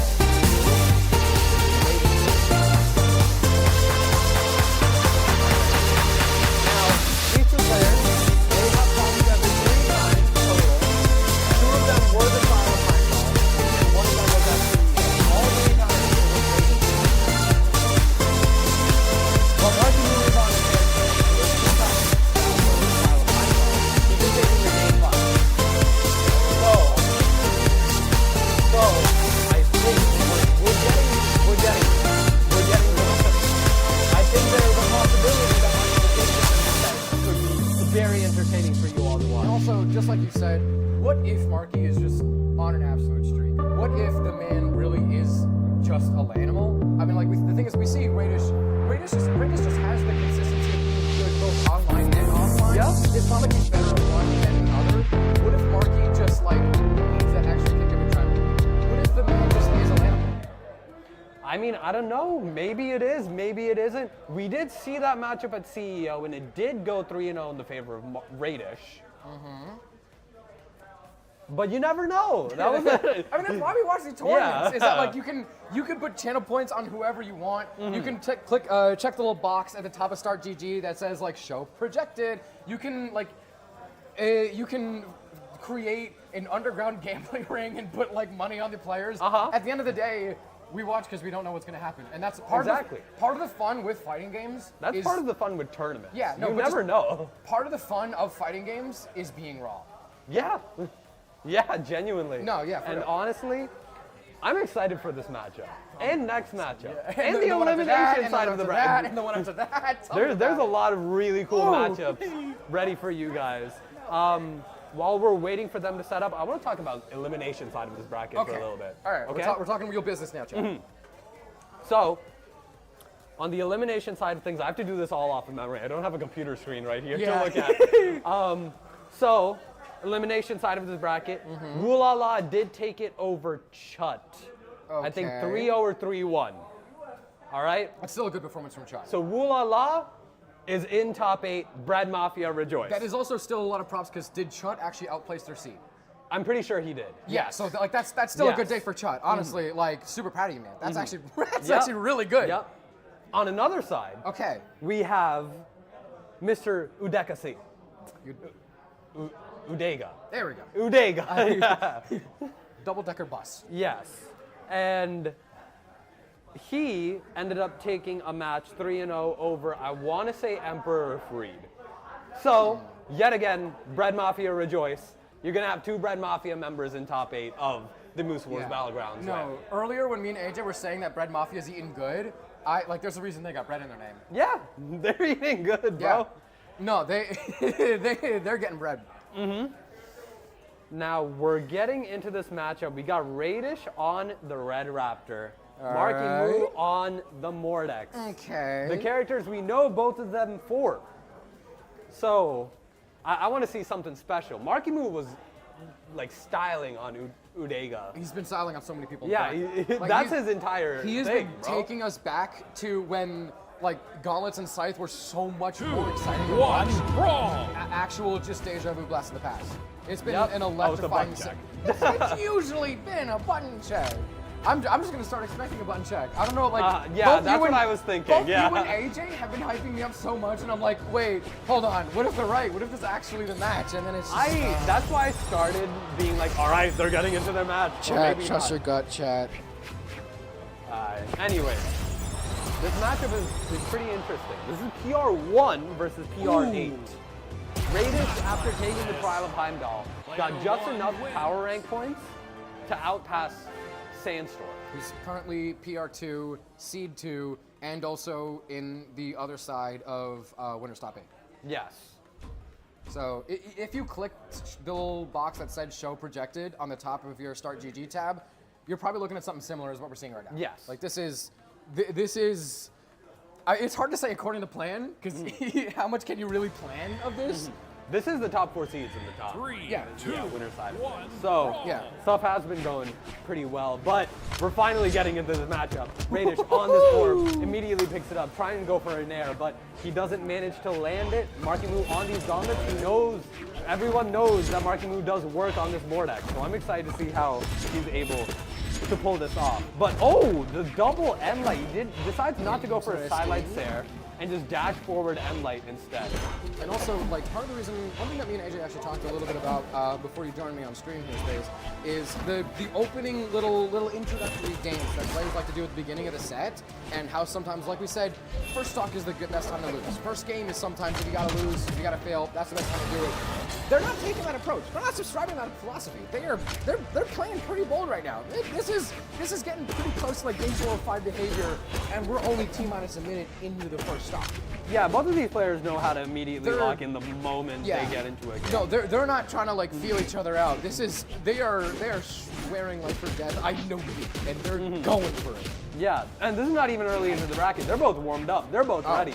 They're both in here to game. This has been a long day for both of them. But bro, Radish, he's already taken the first stock off of Marckiemoo, already taking him down to red. This is, what is going on? Yeah, and it's Radish also, on these boots. It's especially considering the fact that this is really odd to really. Once you look at the fact same thing that Radish is being so trigger happy with the signatures, even though the heavy attacks like that recovery, that if you land that in the wrong place, it's pretty easily punishable. But yet Marckiemoo can't find the space to land attacks on sight. Sight is notorious for being very fast. You can throw out quite a few attacks and still cover your whiffs. And yet Radish is overcoming that using so many heavy attacks and signatures. That's a good point, because I feel like that comes from a level of mastery on Red Riding. What? Marckiemoo did take that stock off of Radish. Now he is on his last stock, so we'll have to see how he'll be able to do. So winnable. You never know. Low key, yes. Get a gimp, and then all of a sudden it is winnable. But Radish is not going to just let that happen. He gets an air. He gets a dare. Maybe I'm wrong. Maybe I'm so wrong. I'm so wrong. I'm so wrong. Why? Spam this circle of blue to help out Marckiemoo. Anyways, last stock each. Immediately brought it back after what looked like a huge lead for Radish. Yeah, we said earlier that like both these players are playing really aggressive. What if it was just Radish playing really aggressive and Marky was just like it took him a minute to really fully wake up? Because right now last stock is looking night and day compared to the first one. Even the second one too. Oh, he's dead. It's over. 3 stock is how we open up top 8. 150 less damage than Radish. Oh, that's so tasty. So many gimps got us to this point. And all of a sudden, Marckiemoo is up 1-0, and he's switching to the Devil Jin. Okay. You see it in the background, right behind Marckiemoo and his rainbow sweatshirt. Love to see it. What is happening? Okay. So, I feel like, see, if there's half of any other player in Radish's position, you're like, whoa, that's a reverse 3 stock is a huge message to him. But like, Radish looks like he's, I don't know, like just online shopping or something. He's chill. Like he already, I bet he already has what he needs to change about his gameplay already locked down. Like that is the face of someone who's calm. That's the face of someone who's locked in. Yeah. He knows what to do. No, I said earlier, watching Radish's development as a player, watching him slowly evolve into this stone cold killer, kind of baller. Yeah. Kind of badass. Yeah, but now we'll have to see what Marckiemoo can do with his Devil Jin switch. Maybe he was thinking the scythe wasn't really working, which is fair. He did a lot of damage to his gauntlet, and that was the main like gimp weapon that helped Marckiemoo. So maybe Radish, or maybe Marckiemoo knows that the scythe won't do much work against Radish. Switches to the bow, has his Ariel. I've always found the comparison between bow and orb actually to be like really fascinating because they're both weapons that have really good disjoints and in theory are amazing, yet sometimes you don't see as many people really fully committing it. I mean, granted, more so with Orb. Orb is really getting some love lately. Yeah, that's true. I'm gonna pull back and correct myself a bit with that. Orb is getting a lot of love the past few weeks, but like. But bow though. Yeah.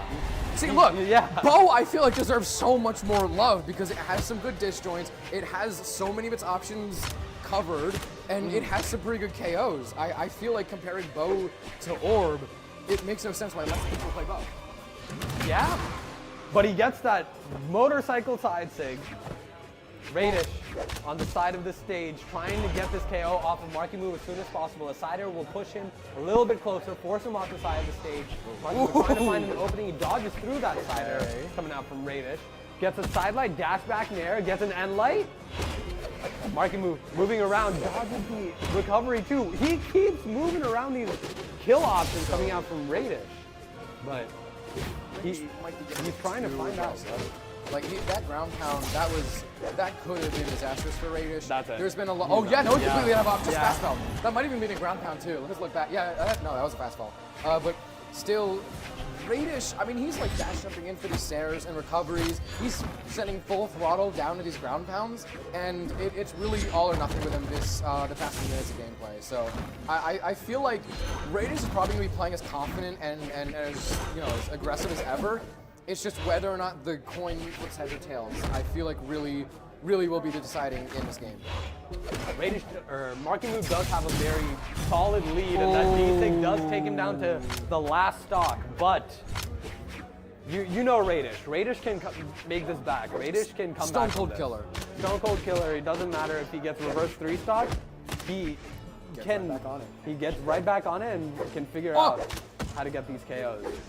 Now, Marckiemoo gets the nair, gets a sider off the top of the stage. Ground pound actually landing on the platform, great way to bait out an option. Taking a bit of a page out of book out of like, you ever fight a Chosen Bond, they do that? They do the ground pound and the tantrum on the platform. Yep. Although, that's we could be seeing Raiders pull something that you cannot learn in Trading Room, and it's just hours and hours of years of experience, where he's actually really starting to do a much better job of keeping Marckiemoo on that back foot, really giving him not a lot of space, which is actually something that's kind of, at least in my experience, very hard to do against Bo. So Raiders, I mean, like we said earlier, didn't start with the set or even this game in like the best fashion, but is starting to bring the slowly but closer forward. I mean, even stocks definitely.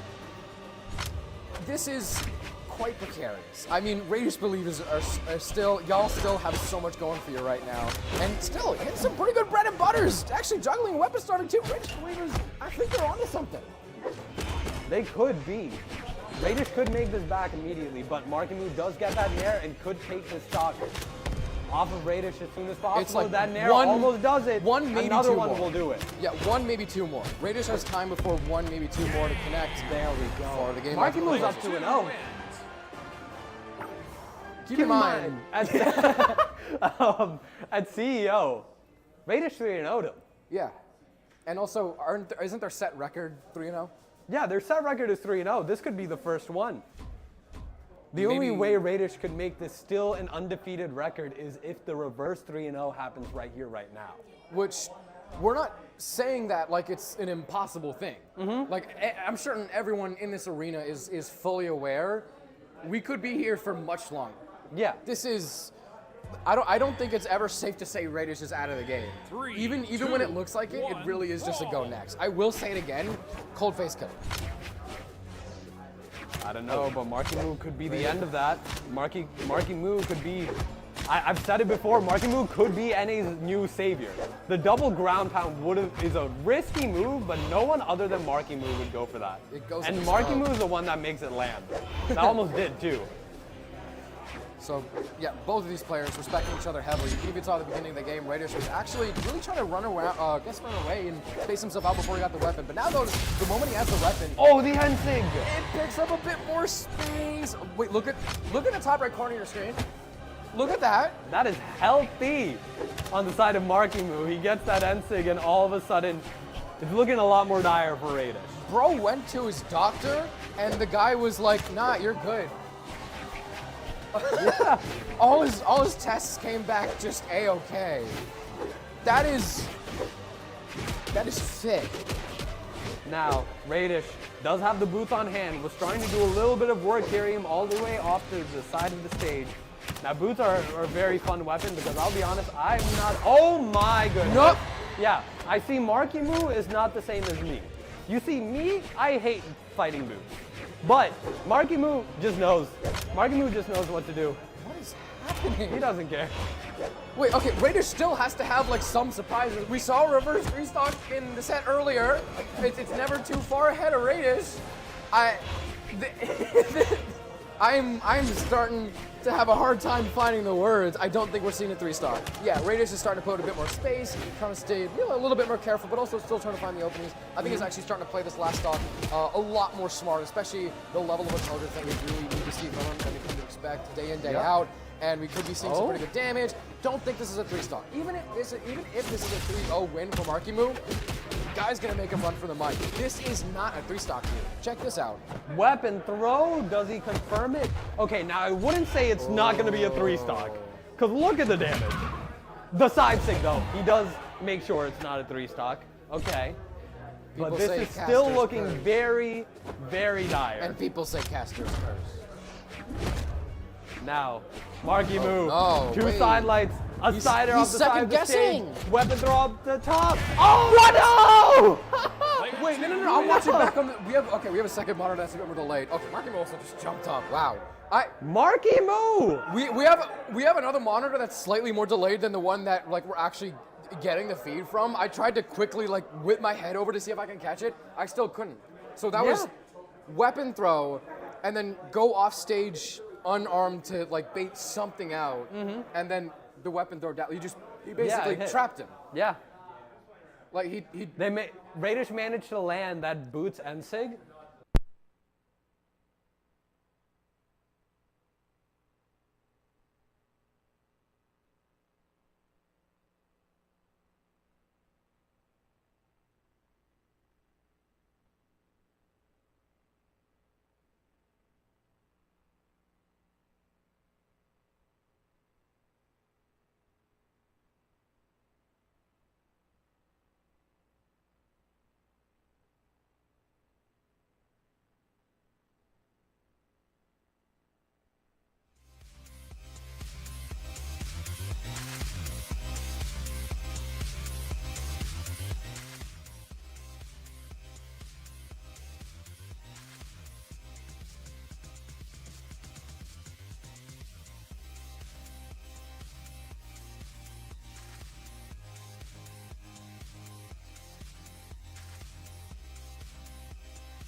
Really good console player to world-class PC player in a matter of months, it really is mind-blowing.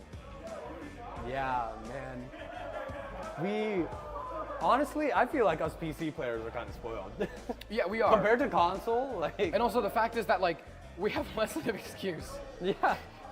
Like Money Holla was at one point in time like so good at Switch that when he moved to PC, that was his BCX placement just a few months ago, about a year ago, is the result of him being the best Switch player in the world to being and one of the best PC players in the world.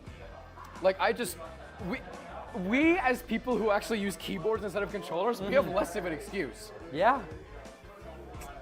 So I don't. You know, I walked in today feeling all confident, and then now I'm like, I don't have an excuse for why I'm bad at the game. I just, like, that's just on me. Hey, I look, don't worry, you're doing great. Yay! I just needed some reassurance. Look, these players are on another level. Let them be on their other level, bro. Sometimes I'm convinced they're not human. Like, how do you? Those are robots programmed to play the game perfectly. Yeah. So Marckiemoo takes that victory 3-0 over Radish, confirms his spot in the winners finals, while Radish goes down to the elimination quarterfinals.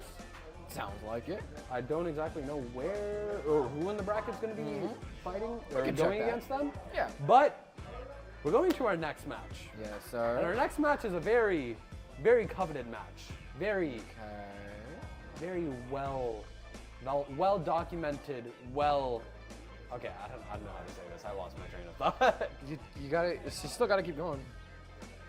It's a well documented, interesting match. Space. Don't dig a hole you don't know how to climb out of. Okay. Come on, buddy. Anyway.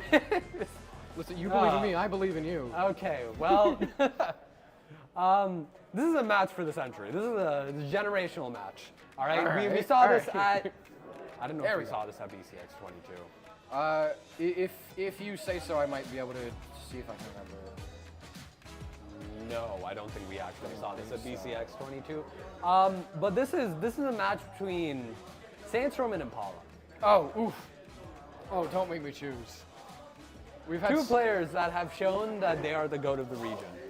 We've had so many sets today that have been like really difficult to watch. We've had the friendly fire of Impala versus Flower. We had one of Marckiemoo sets earlier today that was just tooth and nail. Like how do you even play like that? And then now we have two players that have taken the player of the year of the world award of each their own times. Oh, I'm getting shivers now. This matchup is going to be a very interesting matchup, and I'm super excited to see how this goes because this is the matchup that goes in any way. This is PR2 versus PR5. Their set record is, I think, 5-3, so it's literally back and forth. I feel like it literally just depends on how they're both feeling that day.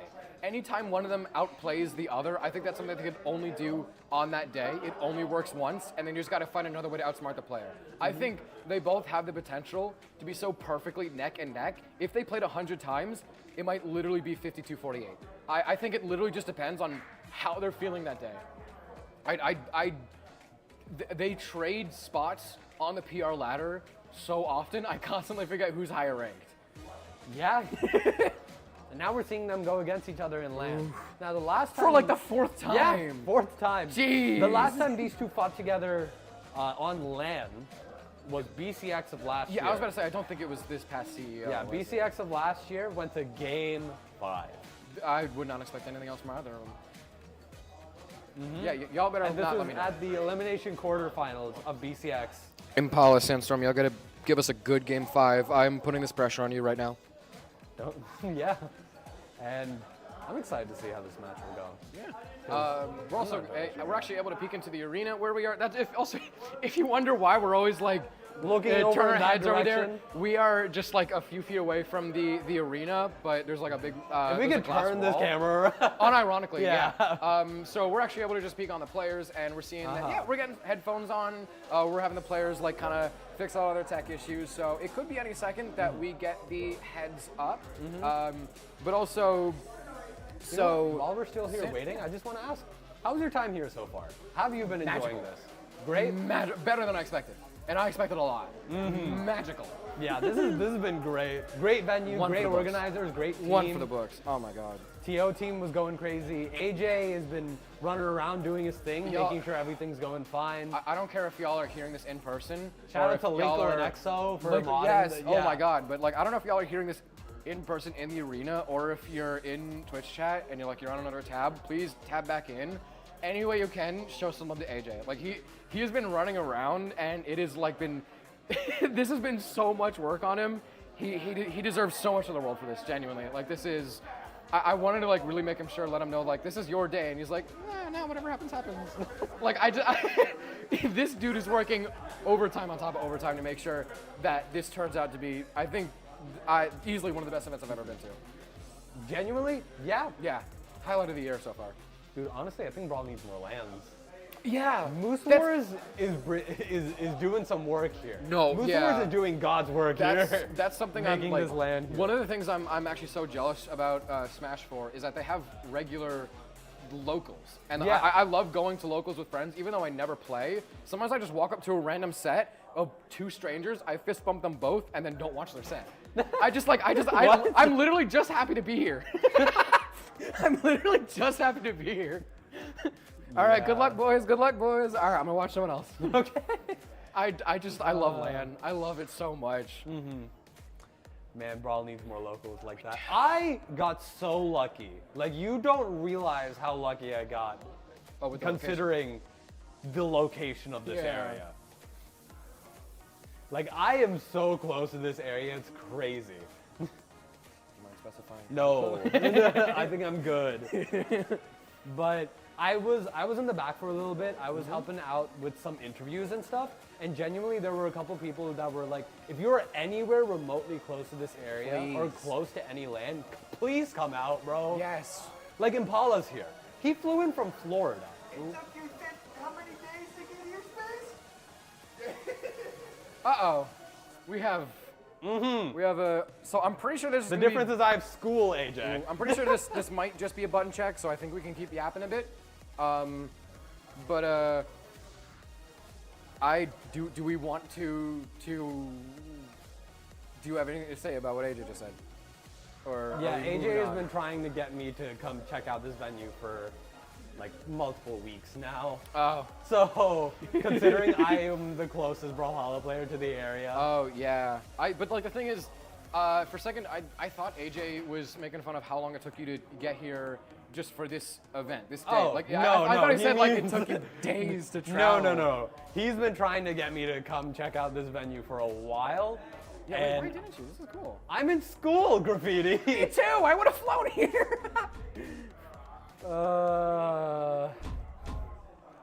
Yeah, no, every time AJ asked me, I was busy on that weekend.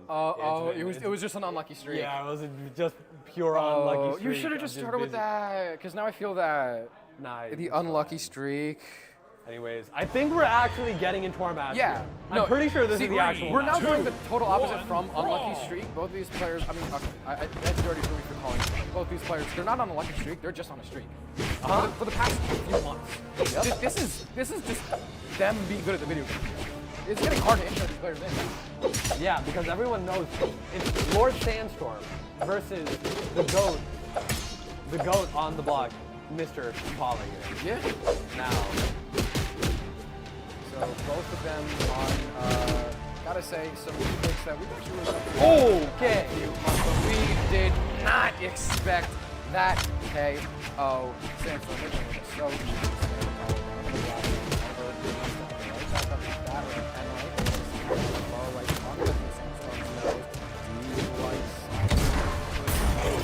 shoving him in the crock pot, send the temperature all the way up, and we're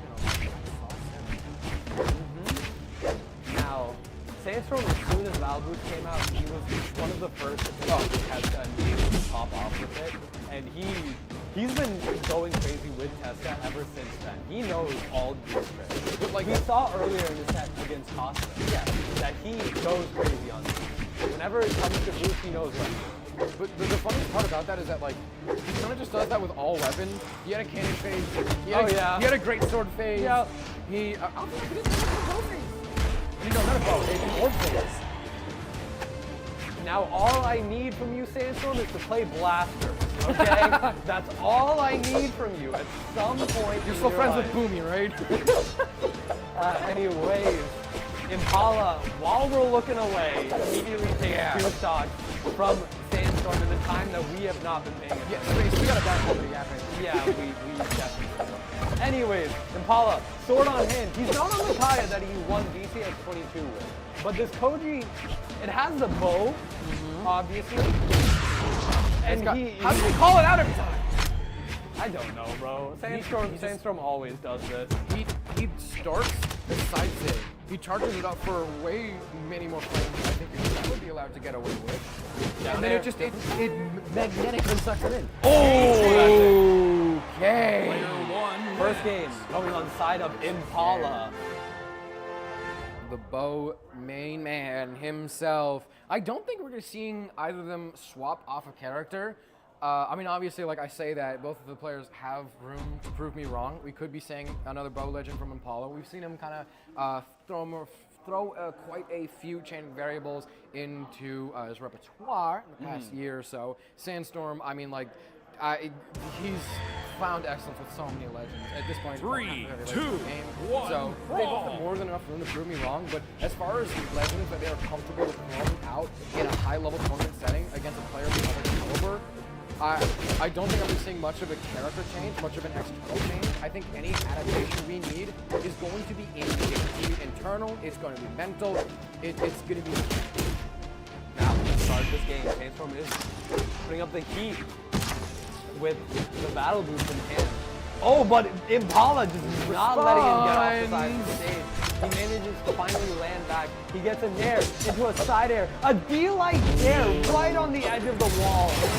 Gets a down air, takes that shot. Sandstorm might have Impala's number, but was ready to end.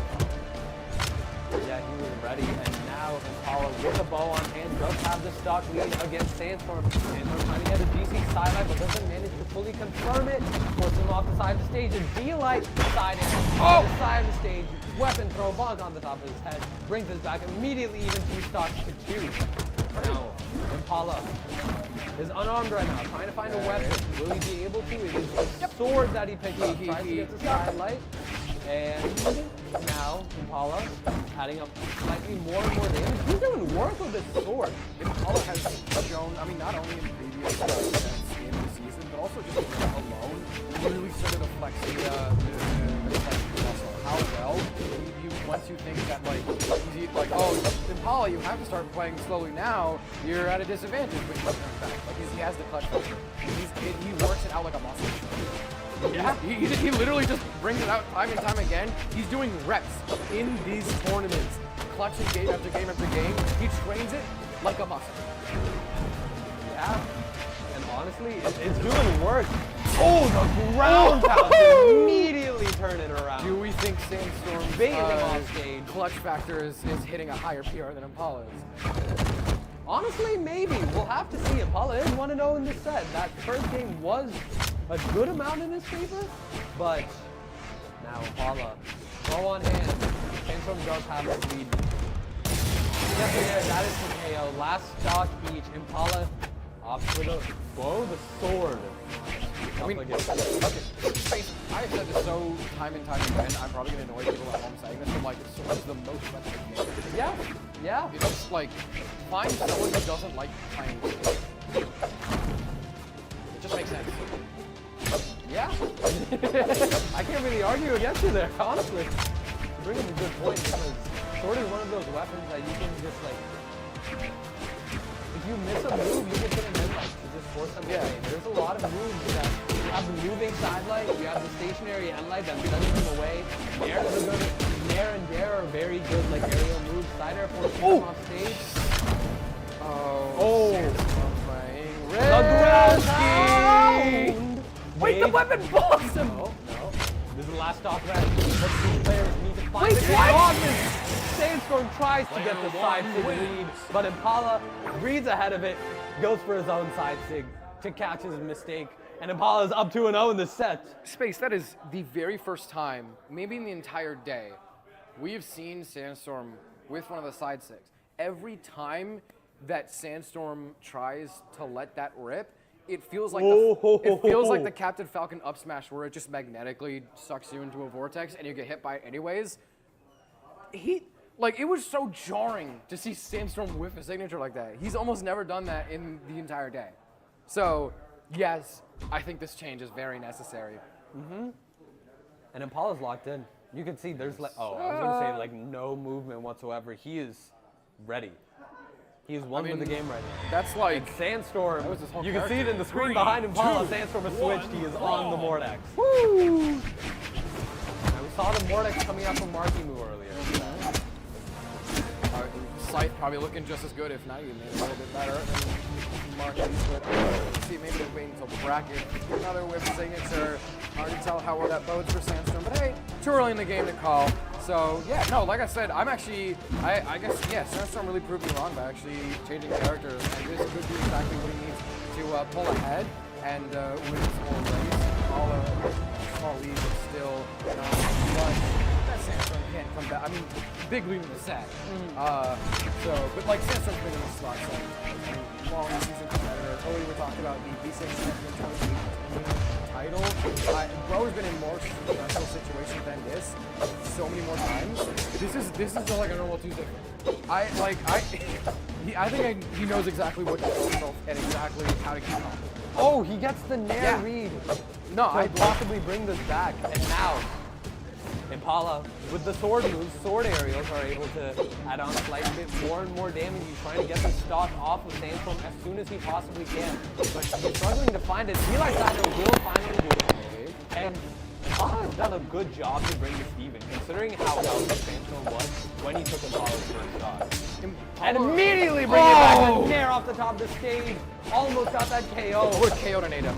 Side air. Oh my god. Oh, maybe it KO's on Mordex! Maybe it KO's on Mordex too! What is this sword, bro? This guy is crazy on sword. If you didn't know it was Impala right now, and just watch this is like Zinker. I feel like I'm watching Zinker. Oh my god, it is! I feel like I'm watching Zinker. Zinker is like wearing a hyper-real mask of Impala's face right now. This is secretly Zinker pressing the button. Oh, what is going on, bro? This stock, he's going absolutely crazy on this Koji. I was wrong. I was thinking there might be a point where he might need to switch over to the Kaya. No, he's going the distance.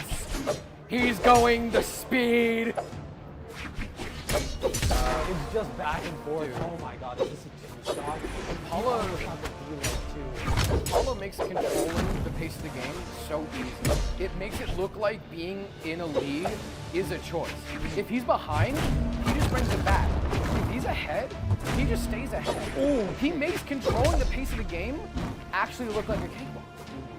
Now, Sandstorm, he doesn't care too much about how damaged he is. He's no, you do. You have to care about how damaged you are. That's like but Impala with the 2 stock, 606 damage.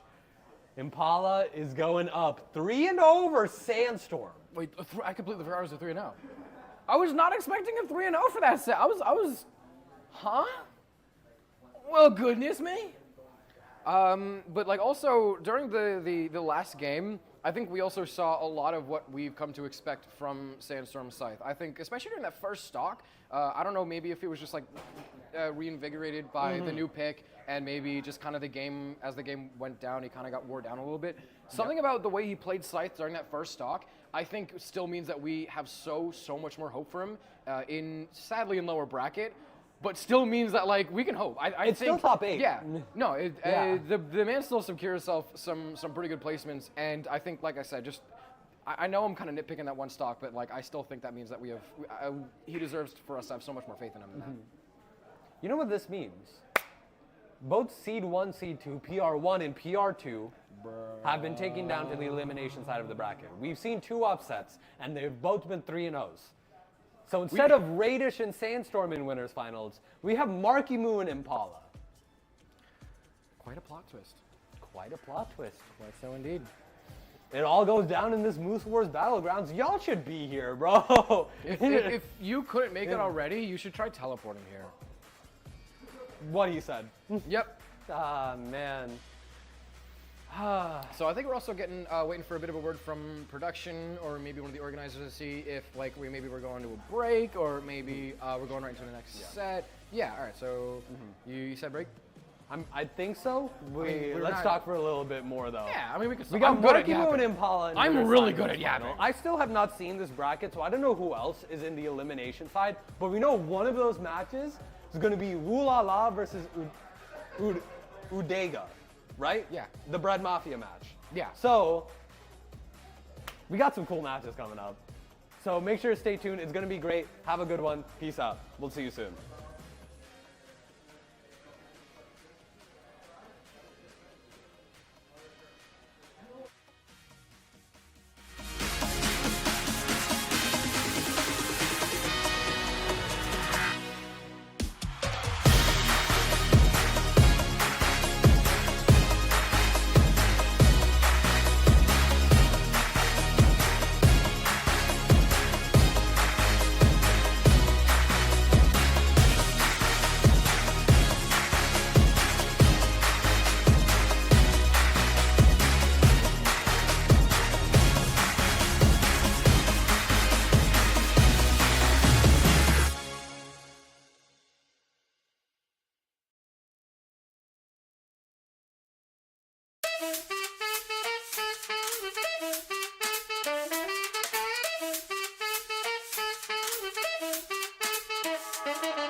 Thanks, mate. Oh, wait, they were heard me saying that. Okay. Yeah. Anyways. Guys, I'm hungry and I need a snack. Straight Nah, I'm good. Anyways, chat, we are back. It is Youth Wars Battlegrounds. We are going down to the elimination side. Oh, I don't like the Okay, anyways, we're going down to the elimination side of things. All these players we're going to see right now have already lost once in their bracket. Have already been taken down once. So, now we're getting into these matchups where it's enticing. We already had the winner's side. The winner's side had a bit of a safety net. You know? If you take a loss on the winner's side, you still have elimination side to go. But now we're in elimination side. The safety net is gone. You're already there. One more loss, you are out of this tournament. So now, stakes are high now, bro. Stakes are high. This is do or die. Yep. So now we're getting into our elimination round 1 of top 8. The 7th placers currently right now. And we have a match that I think a couple people in the audience right now will be very excited to see. We have Udega versus Wula. Bread Mafia versus Bread Mafia. They're eating good today. Yeah, Bread Mafia is eating good. And also, like I said, Bread Mafia. Shout out to Bread Mafia. I don't know if they're in the audience, but if you're there, shout out to Bread Mafia. Whoever did the graphic design for the T-shirt that some of Bread Mafia is repping today. Oh, beautiful. God, oh dude. my goodness. I'm literally. Yeah. When I said this earlier, like I might actually see if I have someone carry me in 2s, so I meet the ELO requirement for Bread Mafia, just so I can get the shirt. I'm just gonna say this here. I want the Acidic shirt. Poet has told me he's gonna coach me to 2300. So I'm gonna. You gotta get me the shirt, Space. I'm gonna try. You gotta get me the shirt. All right. That's. Bread Mafia, you have an obligation. Keep your eyes. Keep your eyes on this man. You have an obligation for me. Watch me in the ranked stream. Eye on the ball. Ranked queues, okay? I'll stream it. Anyways, so we have Udega versus Wula, PR21 versus PR57. Now, these two have not fought in bracket before. On Pro Stats, they have not actually seen each other in the bracket. But considering they're both Bread Mafia and really high elo, I'm assuming they fought each other in ranked and also maybe sparred each other. Friendly spars. Yeah. You know what? So maybe they know how to play against each other. Now, Udega has been on the come up recently. He's been doing work. I feel like you could also really say the same about like Wula, and that's one thing that I really like about this set. Another set we had earlier, where it's two players that are in a very, very similar spot in their career, yet their play styles and lives have unfolded so differently. So you have two people who are coming from very, very, very different places, meeting in the middle in the same like spots in their career where they're only just starting to really explode themselves onto the radar, and they're only really like. Their PR is shooting up exponentially after hours and hours and hours of grinding, and this is the fruits are only just starting to bloom. Yeah, I've heard of both of these players as like ranked nutters way back in the day. Because like Wula is a familiar name for me. Yeah. Udega Seed, brand new. Bro I just showed up recognize the and name. kicked booty. I recognize the name. Like I remember queuing against Udega C in experimental a couple times, but like. He's a very good player, but now Udega's been making a name for himself now. He's been like securing his spots in top 32s. I'm pretty sure he's not exactly sure how he's been doing in 2v2s, but he's been making a name for himself. He's considering he's PR21. That means he's been getting up there. Honestly, there's some really hard-hitting players that make it up there, and Udega has made it. We saw a set earlier with Marckiemoo.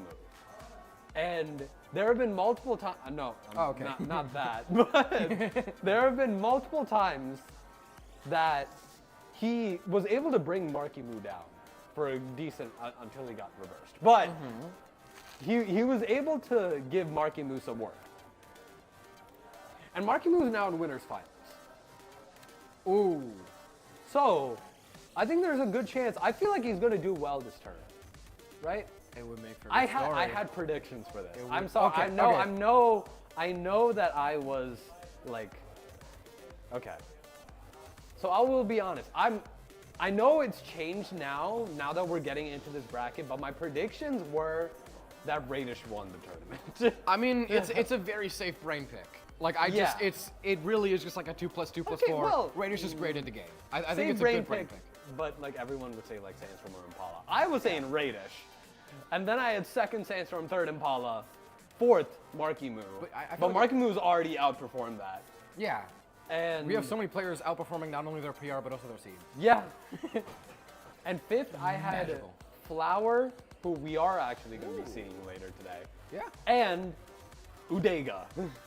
You had Udega Yeah, in top I had eight? Udega in top 8. I feel like I would really only throw Udega in my predictions as like a heart pick.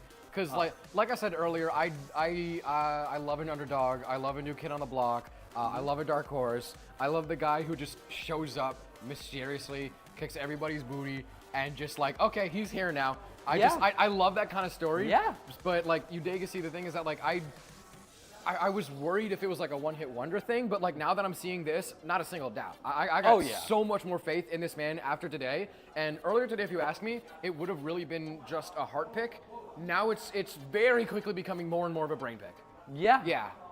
Udega he's put in work. He's doing work. He did well one LAN. He's proving it's not a fluke. Like sometimes you have people who show up for one tournament and it's like, okay, that person did good. This is why we Anyways. need more lands. Yeah. Yeah. Because of players like these. Yeah. That can pop off when it comes. This is the second LAN that Udega has like actually seriously impressed all of us, even like way past expectations. The second LAN in a row. Yeah. That's like, this isn't like do well in one tournament, then get the attention of higher players to coach you, and then do well in the tournament next year. This is just, you're now good at the video game. Yeah, pretty much. This is. So, I mean, I love talking about Udega, but I also really like talking about Wula, and that's a name that I feel like I recognize seeing in bracket quite a bit. Maybe a bit more of like swimming in pools of communities, and that's like, that's one of the more sharks in the waters. The guy's probably not going to jump out of the ocean too much. You really kind of have to look for his name if you want to see him. He's still a presence, though. Like, if you throw a fish into the water, the Wula might come pick that up. It's still always a threat in communities, and I see every once in a while he makes a pretty good placement for himself. So I've been spying on him a little bit throughout the past few months or so. That's a name I've actually kind of like back turned some gears. When I think Wula, I think Orion. And when I think Wula, I think specifically Orion, Spear, and Sig. Ensig? He's actually, I think he's been using more D-Sig than Ensig today. He might be, but... Oh wait, Spear D-Sig? Yeah. Every Orion player does Spear D-Sig. He specifically gets the most random Spear and Sigs known to man. That's what I know him for. Okay. The thing is that like I didn't see him play. I'm gonna be honest. As much as I've seen his name in bracket, I've not seen much of his gameplay. And the thing is, even earlier today, he's actually been, I think, a lot more kind of. He's been really trying to preserve and hold back that Ensig a bit more, so it's still like, we don't become like expecting it. I know we're on a Moose Wars, but just like man to man, do you remember Galaxy Cup one time? A 2v2 Galaxy Cup number 10, Dooman Wulala Walshy Hardy MJ, a 2v1. Oh, did Wulala from win Wulala. You casted it with me. I casted so many events. You did it with me. It was like one of your first, dude. Well, This was like way back in the day. I thought you were saying it was just like earlier this year. And Oh, no. This was like 2021. Oh, yeah. That's a throwback for me. Okay. I say that because he clutched the game with Orion Spear Ensing on Walshy. And he got that. But he's a GOAT. He's a legendary. He's amazing. Dude, I think all of Bread Mafia can vouch that he's an insane player. So I mean, the thing is, the fact that both of these players are here, and I really don't expect anything less than in a movie of a set from these two. We're gonna keep saying it. There's a reason that Bread is in their name. They are eating good. They are getting dough today. Ooh. Man, this is gonna be an interesting match because I have not actually seen these two play against each other. Udega came here from I already said it earlier today. He came from a 3-1 victory over Chut. Okay. Wulala came from a 3-1 victory over Chut. Okay. Udega came from a 3-1 or a 3-0 victory over Emperor Freed. Okay. And Freed had some good moments today. Yeah, Freed had some really good moments. That's today. not easy. And also Chud was definitely on a roll because like that's way outplacing Seed. So I mean like although like there's probably some people at home but like, oh, I don't know those guys. Like no, trust me, they were extremely difficult to beat today. Everyone is on something different this Saturday afternoon. That's what I also like about LANs, because when it comes to LANs, there's a lot of like, don't come to LANs expecting, or if you're like really new, I'm sorry, don't come to LANs expecting to do like really well in the bracket, because there are some demons that come to these LANs. We call them Lanimals. Yeah, there are some absolute demons that come to these LANs. And Wula, Udega, Cosolix, Flower, Sandstorm, Impala, Marckiemoo, Radish. I would also, yeah. Wait, did you put Snowy in that list? I feel like Snowy, I would also kind of put in a Lanimal, because I feel like sometimes. Oh, I was just mentioning players that are here today. Oh, yeah. I thought you were listening specifically Lanimals. Oh no. Because like I like putting Snowy in that list because like sometimes you watch his online streams or like his tournament runs. He's kind of trolling a good bit of the time. He's literally just having fun with the game. You watch him on LAN, horrifying monster, like night and day. He's just like goofing off and he's like, I'm gonna throw out a random cannon ground pound, watch this. He's just kind of trolling for some of the bracket online, in person, actually horrifying. Yeah. So we're gonna see if this is just a button check. Is it a button check or a... Is it just a button check? We've started. Am I crazy? I don't think this is a button check, Mr. This doesn't seem like a button check. We've been blessed today. We're into this match right now. We have a down air and a spear What? at Sig. That's like the first time he did it all day. How did you call that? Dude, I know that he does these. Bro got a crystal ball to land. Or brought a crystal ball to land. Now, Wula, he's on the default Orion with the lightsaber. The spear is known to go crazy. This match is very even right now. And Wula just jumping over Udega, trying to find an opening, trying to go for a side air, goes for the second one after he dodged it first.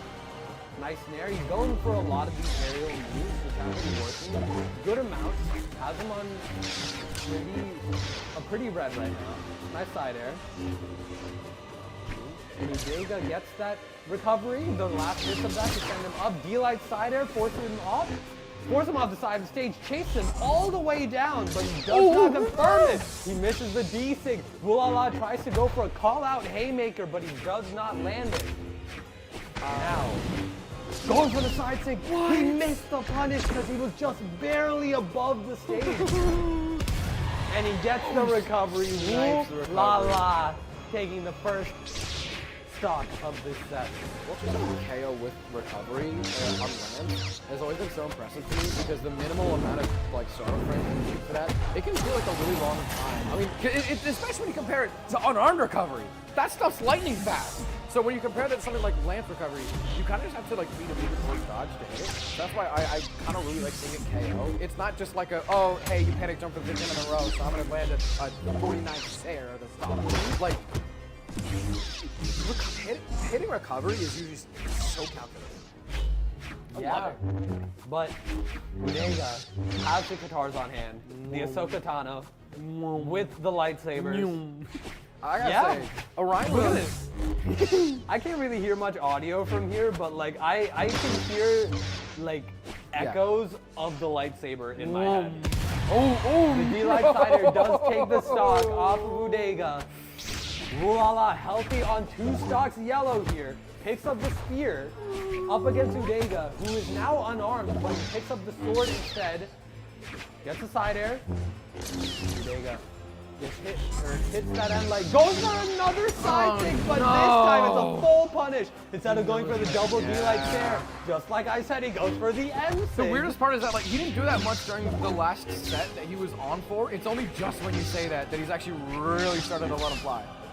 That's so funny to me, actually. We'll have to see though, because I like seeing. He's doing a lot of work this time. Wait, what? Stood still, let the D-Light hit. What was he expecting? Didn't even go for the true D-Light recovery. Well, he did a D-Light, jumped away, thought something was gonna happen. No, just recovered. People don't just stop moving in the middle of the games. Because I got a feeling Udega was expecting something else. Like, no, this team meant something. There's no way that you just stop pressing Q. But like, no, Wula was willing to commit to just like playing dead.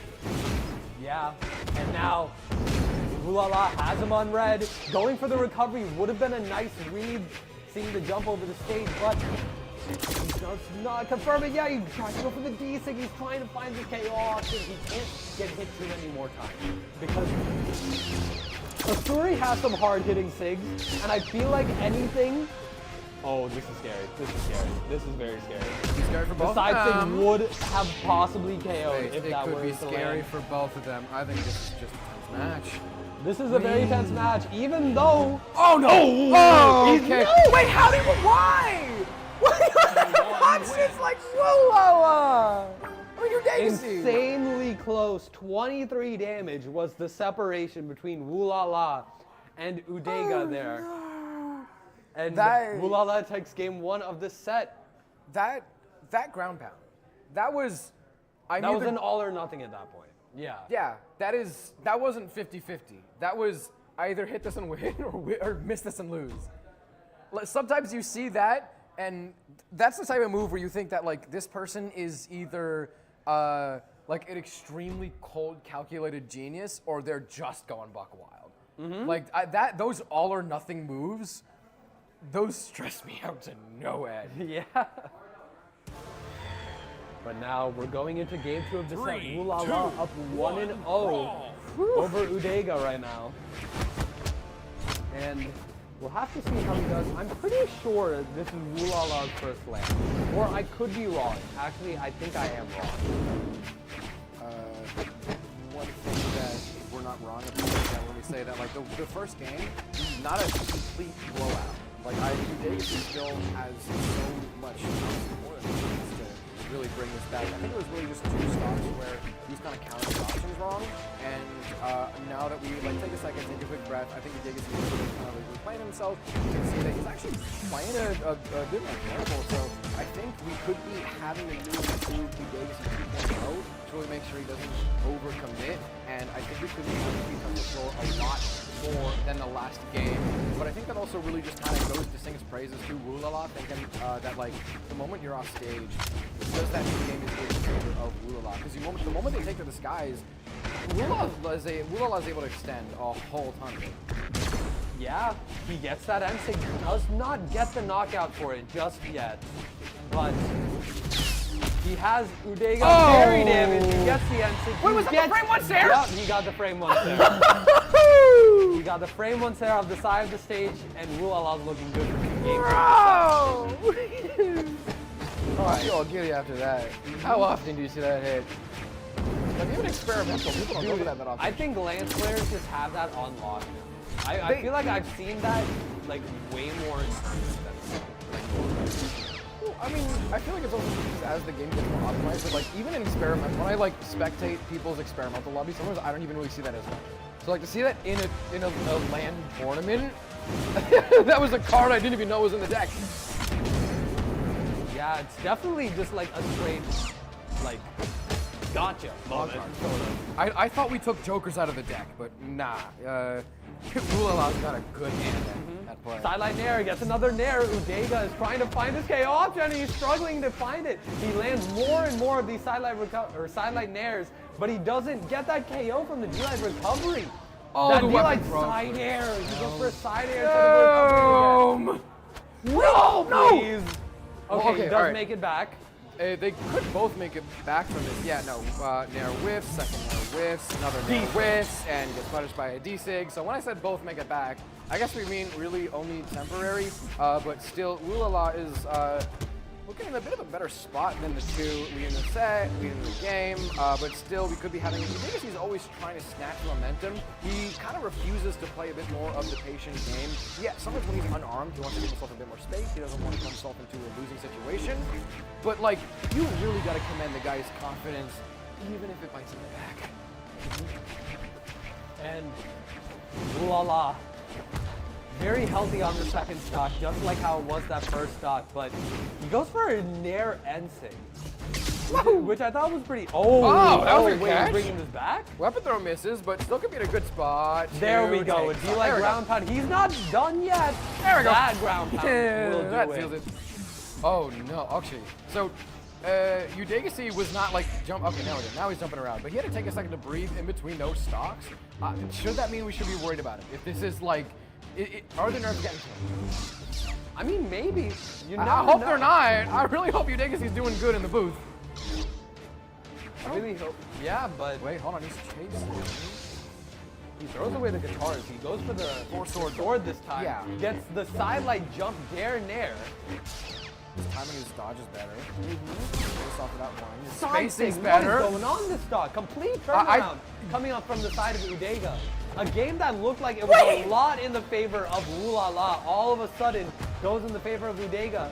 And we might be seeing our first non-game 3 of top 8. That recovery, that confirms it. It's 1-1, ladies and gentlemen. Oh, it is 1-1. God, that is also, I think, some of the most we've heard the arena pop off for a single game today so far. Like that, this is just only getting better. And also, we got, oh no. Oh no. The Black Orion, which is... Okay. So that's a lot of mental damage. It's also, I think we got a peek at the Bread Mafia shirt. I don't know how like the delay is working or. Oh, he's like smiling. Damn. Oh, he's ready. If someone locks in the same character but just with a different color, and they are grinning, 3, 2, I think I'm scared of Wula. I don't know. I We'll have to see because Wula, saw it. He was here earlier on, right? He was against somebody. Yeah, this is not his first game on stream. I forget against who, but I know for a fact this. Uday, come on, bud. Okay, all right, good. Yeah, Wula is getting so much better of the off-stage and mid-air interactions. Sometimes I see Udega below the stage, or especially like below Wula, and I'm so nervous because Wula's just gonna, he's chasing him. He's just gonna pull this card every time. Dude is just good off stage. Pulling such random moves, and some of them just hits. Yeah, and honestly, this Wula is being really aggressive with his lands, and he's moving in on Udega, and Udega trying to go for that side stick doesn't manage to land that just yet, but Wula does have Udega on red, goes for a nair. I think he was trying to see if he can get another nair recovery there, trying to go for an end sig, doesn't fully confirm that just yet. Wula with the lance in hand, gets that down air, still trying to find his KO option, but he's still not able to do it. Now Udega with the sword on hand, trying to maneuver all around Wula's moves, and it has him on red. He knows his moves. They definitely sparred against each other. Like that end sig. Oh! That was so close! That was a few frames away from hitting! If Udega input that 2 frames earlier, we would be looking at a completely different stock ratio right now. Yeah, but I feel like he's been going for that. Hold on. He's been going for that GCG sig pretty often. He's clashed. Wait, no, he's clashed. This could just... Wait, how did he come back? He was clashed. Did he just not eat a recovery or something? Maybe, but... I think staying on sword, that might be what Udega really needs to stay alive in the game. And also having more platforms, I think that's going to, having more platforms, I think that's going to benefit Wulala's Orion a bit more, but also like just the range. You see so many times where Udega is trying to aim a move, and it looks like that he's timing it at the exact right time, but Lance Dare just has such a disjoint, it just has priority over it. So I think, I start to get a little bit worried. There you go, the N-Light comes out and outdistances, and the D-Sig comes out, outdistances the N-Light, so I think Udega on guitars, I mean, he's a drop dead phenomenal guitar player, but like there you go. I think he's secretly kind of trying to find ways to play a bit more sword. The weapon matchup might just make a little bit more sense in that regard, but Wula, spear, you hyped up this spear, and I'm realizing it is for good reason, Space. Wulala's spear is something to be behold, very much behold. Revered. Now, Udega does is bringing this back. The Nair juggle managed to cancel the... He doesn't KO to the side, like, wait, He goes for a sidelight nair. That side air would have been it. What is that, D-Sig? What is going on? They're both Okay, nervous. They're trying alright. to find this. Okay, so all eyes on Udega. 1-1, and currently has to overcome a red stock lead.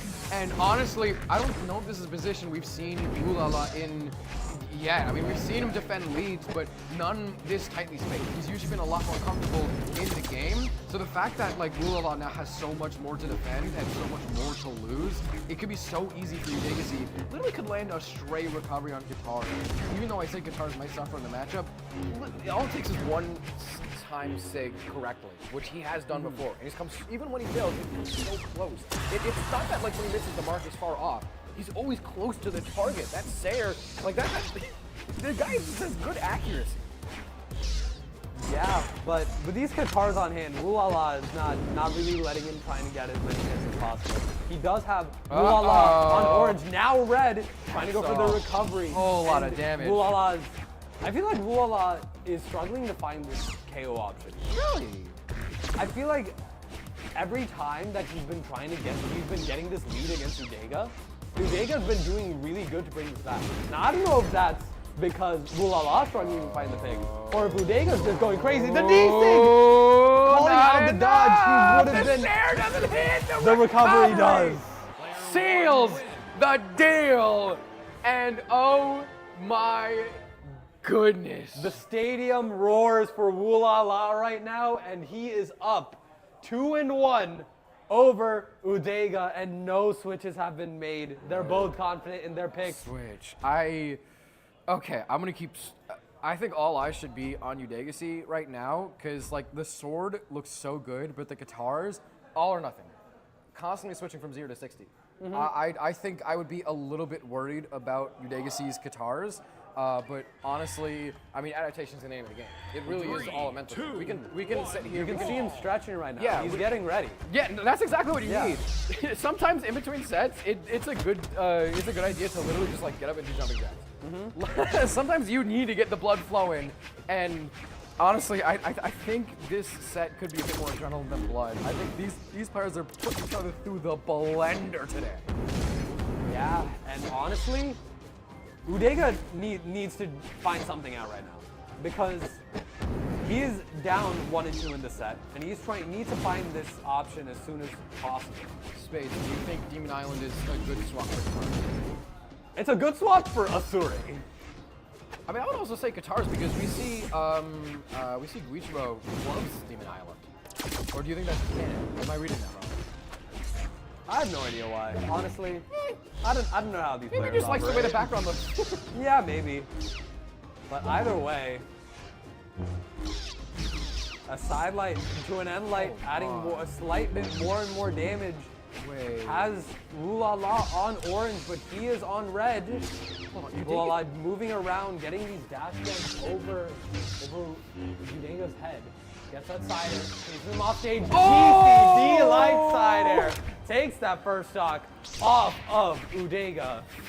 Interesting plot twist. Udega's guitars are actually really stepping up to the challenge and finding so many more hits than they have been so far in this set. But at the moment the guy falls back on the sword, we start to see Wula take more control of the game, and now it is Udega able to punish some of these signatures that Wula is only just now whiffing and is just barely able to not claim the KO on guitars. Sword might be able to do it, but Spear, I gotta say, with a good touch me not, like both two touch me not tools, Nair, as you can see demonstrated, and D-Sig, which is not a good play to let rip like a blade, you think that Wula would be able to hold on to the stock a little bit more, but you can't see. We could be seeing something special in space. We could be seeing something really special. He did bring this back.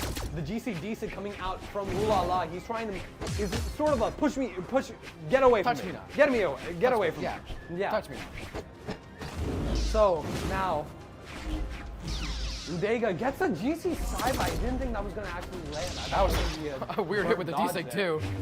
Now, Wula has him on red. He needs to find this KO option as soon as possible. He lands the side light into a recovery. He gets the KO, and now we are on the tournament stock of Udega right now. If he loses this stock, he is out of this tournament at 7th place. Will Wula clutch it up? Will Wula show yet again that maybe my predictions are pretty bad? Maybe. Or will Udega clutch this up here? He gets the cider. He used his recovery. Throws the He weapon. dodges back onto the stage though. Resets his options. Udega is starting to pick his options a lot more carefully, and yeah. Oh, you can start to see Udega's movement has stepped up tenfold in the past minute alone. His dash jumps are so much closer to the ground than they have ever been. These pivots and these baits have been so lightning fast snappy than they have ever been, Space. Udega drawing out the clock and making us all bite our fingernails awaiting either the sweet release of a 3-1 or Udega bringing a movie of a set to this Moose War.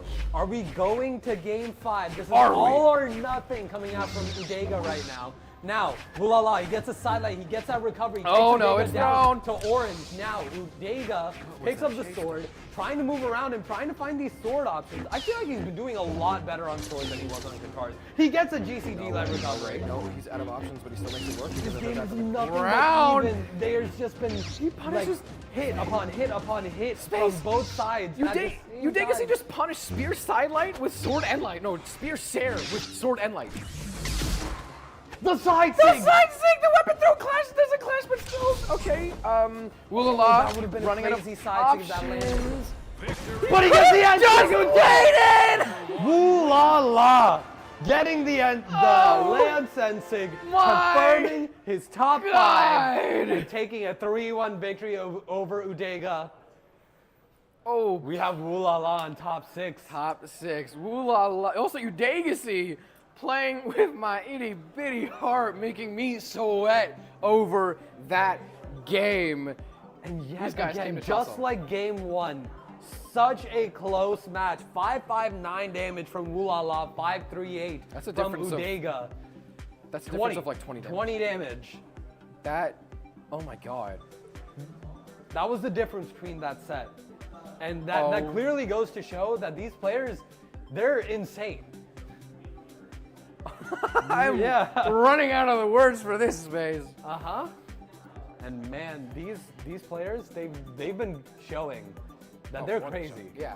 Red Mafia, you guys, I don't Y'all know what you you're guys doing. are cooking. I don't know what you guys are doing to these people. Do know these what people are crazy. Don't know what y'all put in the dough, but it is working. Uh-huh.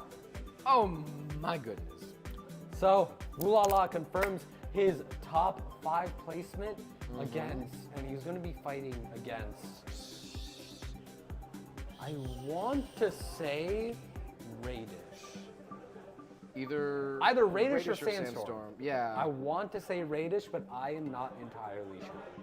It's actually, I think it's more likely to be Radish, because is that not the way that seeding works? If Radish is higher seeded, and then Wula is actually, I think the lowest seed we have in top 8, right? I'm pretty sure, yeah. So I think the seeding, if my maths is correct, that like the seeding might put Radish versus Wula? Maybe, but we'll see. Yeah, I don't know. I'm just kind of pulling stuff out of my butt right now. Yeah, but now we're going on to our next match, which is going to be a very, very fun match. A match between 2 teammates. Should I be nervous? Should I be nervous? Do you want to introduce them? I'm too scared. I want you to introduce them. We have Cosolix versus Flower. Very interesting matchup here. Yeah. You know, we just saw Cosolix fight against Sandstorm, and we just saw Impala, Flower fight against Impala. Yeah. And those were some very interesting matches. They both had their moments where they showed their lead over both of those players. And now both of them are crazy. Yeah. Yeah, no, Cosolix is easily one of the most like experienced souls in Brawlhalla. Bro knows his way around the block like the back of his hand. Like I would trust Cosolix's word on so many things, but also I think today is some of the best I've seen Flower play maybe ever, and also is it just the best Yumiko gameplay I have ever seen? Maybe. Maybe. I think Flower has started to cement himself as the Yumiko player. You got you do have people that are insanely good that sometimes happen to play Yumiko. Like Shadow Phase Aura. Yeah. Oh no, I love Fizzaro. I love Fizzaro. But I'm genuinely trying to like run through my mind about like, you know, the Inside Out 2 clip where like the guy is like running through all the folders, except it's like the cabinet the size of like the planet Earth itself. Yeah. I'm trying to do that. I'm trying to run through my brain saying like, what Yumiko players have I seen play before? I don't really think I can think of any, at least off the top of my head, none that really shine a light to the way that specifically today Land Flower is playing right now. Look, you see him spinning. Samic's giving him a good. I don't know if it came up on stream, but like Samic was spinning a flower around in a chair. I hope he's a dizzy before his set. That would be rough, bro. What if Sandwick is what is it? What is it? Trying to sabotage it. Oh, he's trying to. Bro, what? Anyways, this match is gonna be pretty interesting. This time I don't know their PRs off the top of my head. Okay, so Flower is. I'm trying to see if I could like vaguely guess where they are. Also, like whoever is on. I don't know. Can we actually get the players on screen? No, Cosolix is spinning Flower. Are they seeing that on stream? He's the one running stream. Sam, please help us. He's gonna like telekinetically change the scene. I want people to stream to see that like people are spinning Flower in the chair. I think that's very amusing, and I think more people deserve to see that. Okay. That is if people might already be done spinning Flower around. Which I could look like a complete. Which honestly, it doesn't take much to make me look like an idiot. I will admit that. But this is something I think more people deserve to see. If we are the only ones to see that, and no one else has the vouch, that would actually make me a little sad. This is why you need to come to LANs. Because people that come to LANs see the stuff happening behind the scenes. You guys behind the screen now watching I look crazy and I'm gonna embarrass myself, which again, not that hard to do. Don't actually see what we're seeing. Yeah. Oh, now hi. So, Cosolix and Flower, these two have teamed before. Yeah. In a 2v2. Quite a decent bit. Setting. Yeah. I don't really know how these two will do against each other. I feel like Cosolix has been a minute since we've seen him in top 8. Yeah. An event.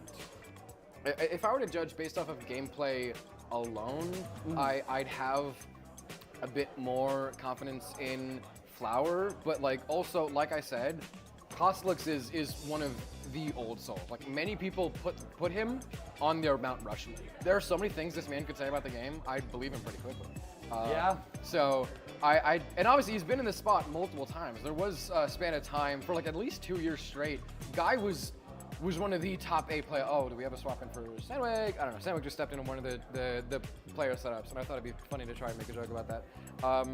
But yeah, Cosolix's kind of little reign of terror has definitely taught him all the experience that he needs to be able to handle a situation like that. That even when you think his back is against the ropes, that I still think that he's gonna have surprises to pull out. So like, so far just judging by their gameplay alone today, I'd have a bit more faith in Flower, but like I'm still keeping my eyes very, very, very, very carefully on Cosolix because I think that guy has so many more surprises than I even know how to expect. Flower game 1, it could go to game 5 until after that. I think that's my call. Flower's gonna start strong, but Cosolix, we have no idea what's going on in that complex brain of his. Bro's got a lot of thinking. Yeah, honestly, I love yapping. I don't know what to expect from these players, and I would think Flower takes this, but I don't know because Cosolix on LAN could be something that I could be wrong about. I feel like Cosolix fits a LAN. I feel like Cosolix does really well on LAN. Cosolix does do. Actually, yeah, no.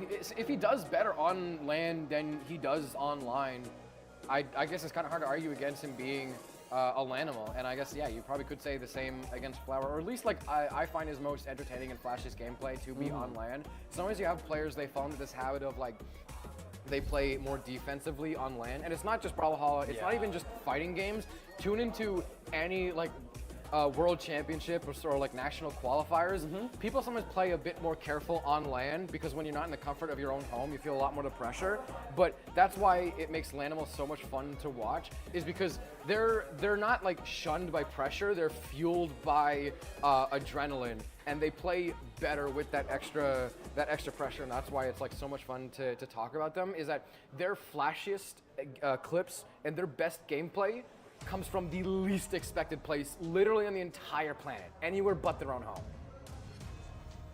Yeah, you're seeing Flower on stream right now. There we go. Hello, Flower.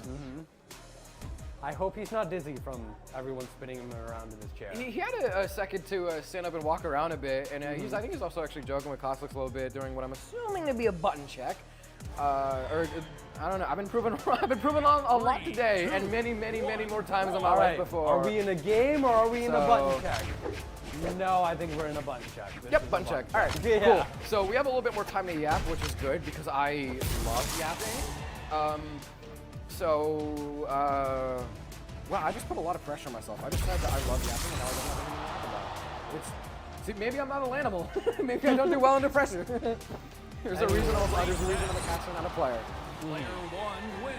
Anyways, this matchup is going to be pretty fun to see. Understatement. Understatement. I'm jumping up and down. I'm doing my little dance. Cosolix is on the Scarlet here. Ooh.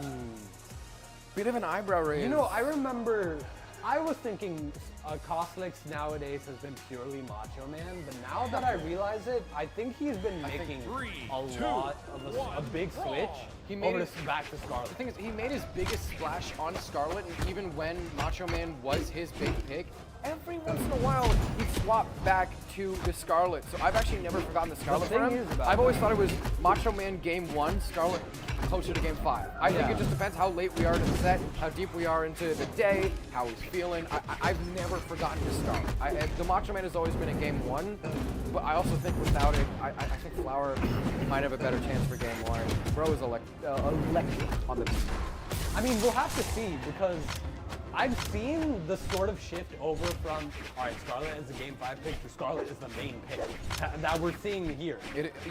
So game 5 Scarlet is a very different Cosolix from game 1 Scarlet. I think I'm seeing more of the argument for him being a Lanimal, or just at the very least of like game 1 Scarlet versus game 5 Scarlet. Wait, we're talking about Lanimals. Why are we not talking about Flower? I said a little bit about him. Flower on land is insane. Everyone knows that beloved match of him versus Boomy. Yeah, no, I said earlier that like Flower's most entertaining gameplay, some of my favorite appearances from him, and his flashiest clips, they're all in person. He does good online, but he just like, he's unreal in person. When he's actually sitting in like an expensive gamer chair and he has a whole audience to look over, just does that. Yeah, but now Flower getting that side stick does confirm that second stock off of Cosolix. Now he has a good bit of a lead. We have a Hammer Ditto match right now. Ditto! Woo! Flower tries to go for the side light end light, but doesn't fully confirm that. What? Cosolix goes for the side light D light Sair. That means he's still out of a dodge. Clash. Has to use another dodge. Wait, but he makes it back. He touches now. And he gets the side sig. Finally, just barely clips Yumiko's ears, and now we have even stocks. That was actually like a really impressive really impressive way. Demon Island is a dreamland for Cosolix, for Scarlet. It's so because you have that side stick that literally covers the entire side of the stage. And more, honestly. Yeah, Demon Island is so fun. But it's Flower does not care. He goes for a D-stick, he just barely missed it too. Yeah, how did Cosolix jump over the wisp so close to like that? He almost punishes the side sig. Yeah, going for a nair into an end sig, which I think would have been a really smart option. Just because Flower is in the lead right now doesn't mean Cosolix is clocked out. Like he is He can bring this back. This is still movement. Like we are already way past movement. Oh, the D-sig. We're in movement now space. Whoa. Oh, but he gets the nair to cancel out the side sig, which I did not expect. Not ready for that. Yeah. Flower taking game 1 of the set over Cosolix. Ooh. And he showed that, he's already making the switch over. Okay, so I was thinking it was going to be more like Game 5. You know how we were talking about how it was a main Macho Game 5 switch to Scarlet? Do you think we're in a phase of main Scarlet Game 5 switch to Macho Man? Because we saw that against Sandstorm, not Game 5, Game 3. Yeah, but like the thing is, I'm worried it might go the same way, that if he swaps characters too much, he doesn't really have solid ground to stand on. And that really kind of, it feels weird to say this. It feels like I'm not supposed to do this, but like, I do feel a little bit worried about Cosolix. I mean, the thing is, he's always playing good. There's not really too much to worry about that. Guy's gonna fare pretty well in any environment, but like, if he's constantly changing characters like this, I feel like sometimes he plays better when he sticks, if he runs Game 5 with the same character, rather than swapping every character in a 3-game set. I don't know, I'm starting to bite my nails a little bit for Macho Man. Oh, the D6 stopped the... Oh, Wait, no. what? No. Oh, hold on, I wasn't counting. Wait. Anyways. Oh, how do we move on from that? I don't know, honestly. Oh. Cosolix, with the axe in hand, trying to find this KO option onto Flower to make do of his mistake that he was managing to lay. He gets the Ensig. No, The Flower. down air. Flower. Wait, he touched? He touched? Yeah, he touched. That's Yumiko, baby. No, I was talking about Cosolix. I didn't think he touched. Yeah, no, I was actually very surprised. Oh, that delay would have been perfect right there. Flower actually pivoting the recovery. He's very smart, trying to catch us in the Ogrim is good. I've associated Cosolix with Ogrim so closely right now that like even though so many people, Macho Man is still one of my favorite bits of esports history. Oh, I love it. Dude's an icon right now. Now, Cosolix already on red. Flower trying to find this KO option to get Cosolix off of his second stock. That scared me. That side air would have been it. He's going for the hammer. He's looking for a D-Light side air just like that to confirm that stock. Flower's looking healthy on this stock. This is looking good for Flower right now. Also, he's hitting so many more of these signatures than a lot of other players let him get away with. I don't know if he's just leveling up or if Cosolix is, I don't know, maybe he's just like, he's got his ticket, he's reading his dodges, but like, he's being so trigger happy with these signatures, even to a fault. Like, that's actually where Cosolix is actually starting to get some of these punishes and could be bringing us closer to an even game, and yet the man still carries on. You could even see more N6, but this could lead to disaster for Cosolix. But now this is both touch the back. The grounded gameplay might favor Cosolix a bit more. The side now whiffs, but the dare catches the recovery! I will be honest. Considering how much of a lead Flower had that second stock, Cosolix is doing a good job here. Cosolix is bringing this back. Just because Flower is in the lead doesn't mean that Cosolix is out. Yeah. No, like, bro is still schmooving. There is still so much life behind those really cool sunglasses. That much over that. We'll have to see though, because Flower on this last stock picks up the hammer and he's looking for this KO confirm. I know he's not there just yet, but some of the hammer is a very high damage lead. Oh! Whoa! Y'all are making me speechless. That's it? No, not just yet. I was expecting These recovery. D6 coming out from Flower. The second Cosolix out to a point, but he does land that side air. He's brought his wait, does that take his... No, he does a kick instead. He goes for a kick instead. Oh no! How did he go to the side like? Oh, that D6 was so close. How to does there landing miss? there. Side light doesn't lead into anything. Catches the We're so close. Nair. Doesn't punish the double recovery. Almost gets hit by the D6 wisps. The Nair doesn't connect. The end light brings him to 2-0. Oh my goodness gracious space. What do we have here? What is this? Where am I? Yo, Cosolix, bro. How did you bring that back so, like, genuine question. How did you do that? I'm gonna faint. This is a lot for little old me to go through. Y'all are. This is a dangerous position for Cosolix to be in, because although that last game was as close as ever, it is still 2-0 in the favor of Flower. Like, those 2-0s, those are both coin flips. Like, this is, Cosolix is, just because Flower's in the lead doesn't mean Cosolix is not. Like, this is Bro is still shooting. There's still so much more life. There's still so much more momentum that he can build. There's still so many more times he's finding these small little openings. It really is just like a 49-51. Yeah, but we'll have to see. It's starting just like how last game was, where Flower was able to secure a pretty decent starting lead. I gotta have a serious talk with the players afterwards. Don't put me through that! I can't handle it. This is your job as a commentator, though. You gotta deal with I'm it. a coward! Okay, bro. Anyways. Flower. Guess that's. Oh, wait, what? I What could a have sworn dodge. that picked up. I would not have seen that coming. What a dodge coming out from Flower there. And another, like, frame perfect dodge from Flower just to get these stocks, get these KOs. D-Light side air. All right.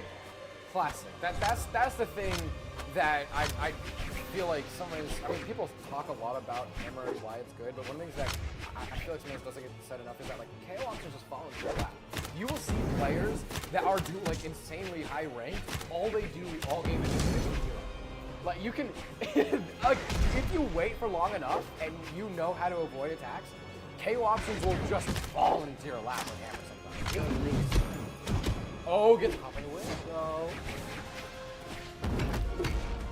Flower, D-Light side Oh, goes Jesus. for the side sig. That would have been perfect had that landed. Cosolix has Cosolix insane barely reaction times. was able to move around that. Inhumane reaction times for that. I blinked and he pivoted.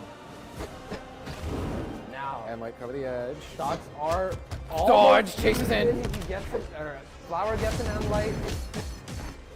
Cosolix with a lance in hand does bring Flower down to orange, but now Flower gets the down air, force him off the side stage. Weapon throw lands. Last stock, tournament stock for Cosolix right now. Despite how close the last two games were. Okay. This is now or nothing. No. I still have a lot of faith in Cosolix right now because he's actually so insanely good at punishing dodges. Sometimes you see Flower dodges, bro immediately throws himself into a side light or hounds after these side airs and weapon throws. All it takes is for Flower to dodge once, and instead of dodging, has to burn a GC Ensig to get back to the stage. There's another dare. It doesn't lead to the stare, but still out of a dodge. Cosolix is so good at punishing dodges. All it takes is for Flower to press that button once, and then Cosolix is able to dig right in. Flower, I have to commend your dodges. Your dodges throughout this entire set have been impeccable. I don't understand how you're able to frame one dodge everything. Like, what? I guess there is like a sort of like, you have a sort of an advantage of the reaction time as like someone younger. But like, dude, this is crazy. This also, like, Flower, like, we're getting Wait, close to he's Kruger. bringing this back. How does Cosolix have this lead now? The side air. He's Throws him always off the got side tricks of up the his stage. sleeves.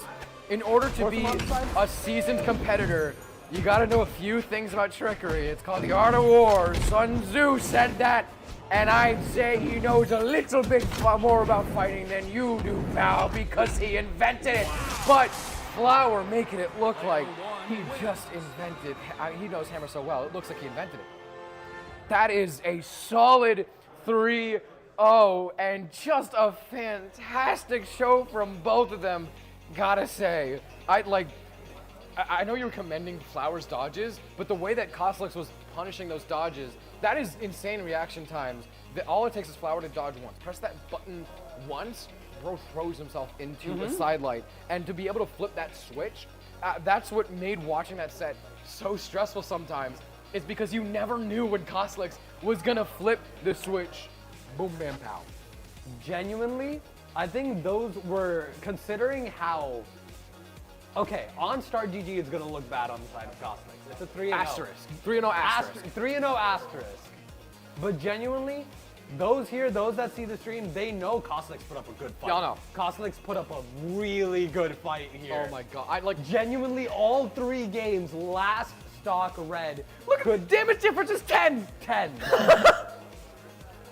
There was a total of 10 damage difference. All 3 of these games, I think, went to almost 600 damage.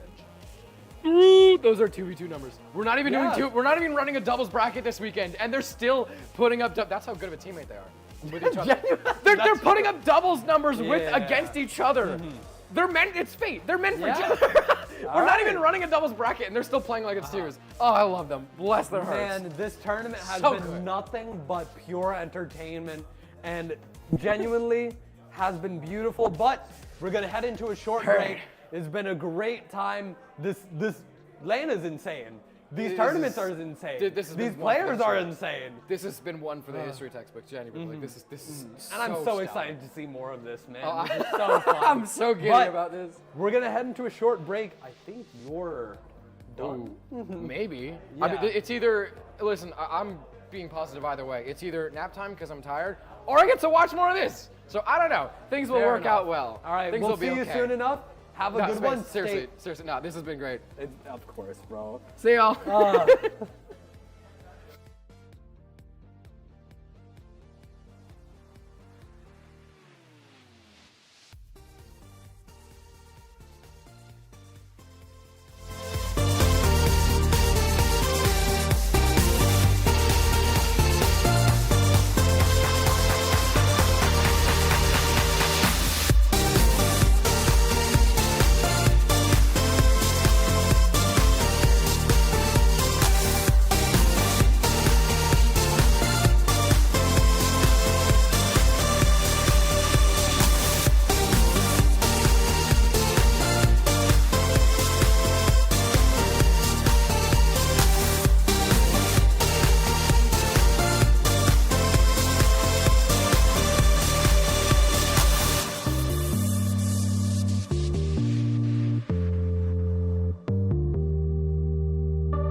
right, ladies and gentlemen, welcome on back to the Moose Wars Battlegrounds land, powered by Brawlhalla in a partnership with Uplane GG. I'm AJ Moore. I am casting with Space for Top 6, and we have some amazing matches, don't we, Sarah Space? Man, this entire tournament has been just some insane matches back to back to back, and now we're down to our top 6 side of things. We are. Yeah.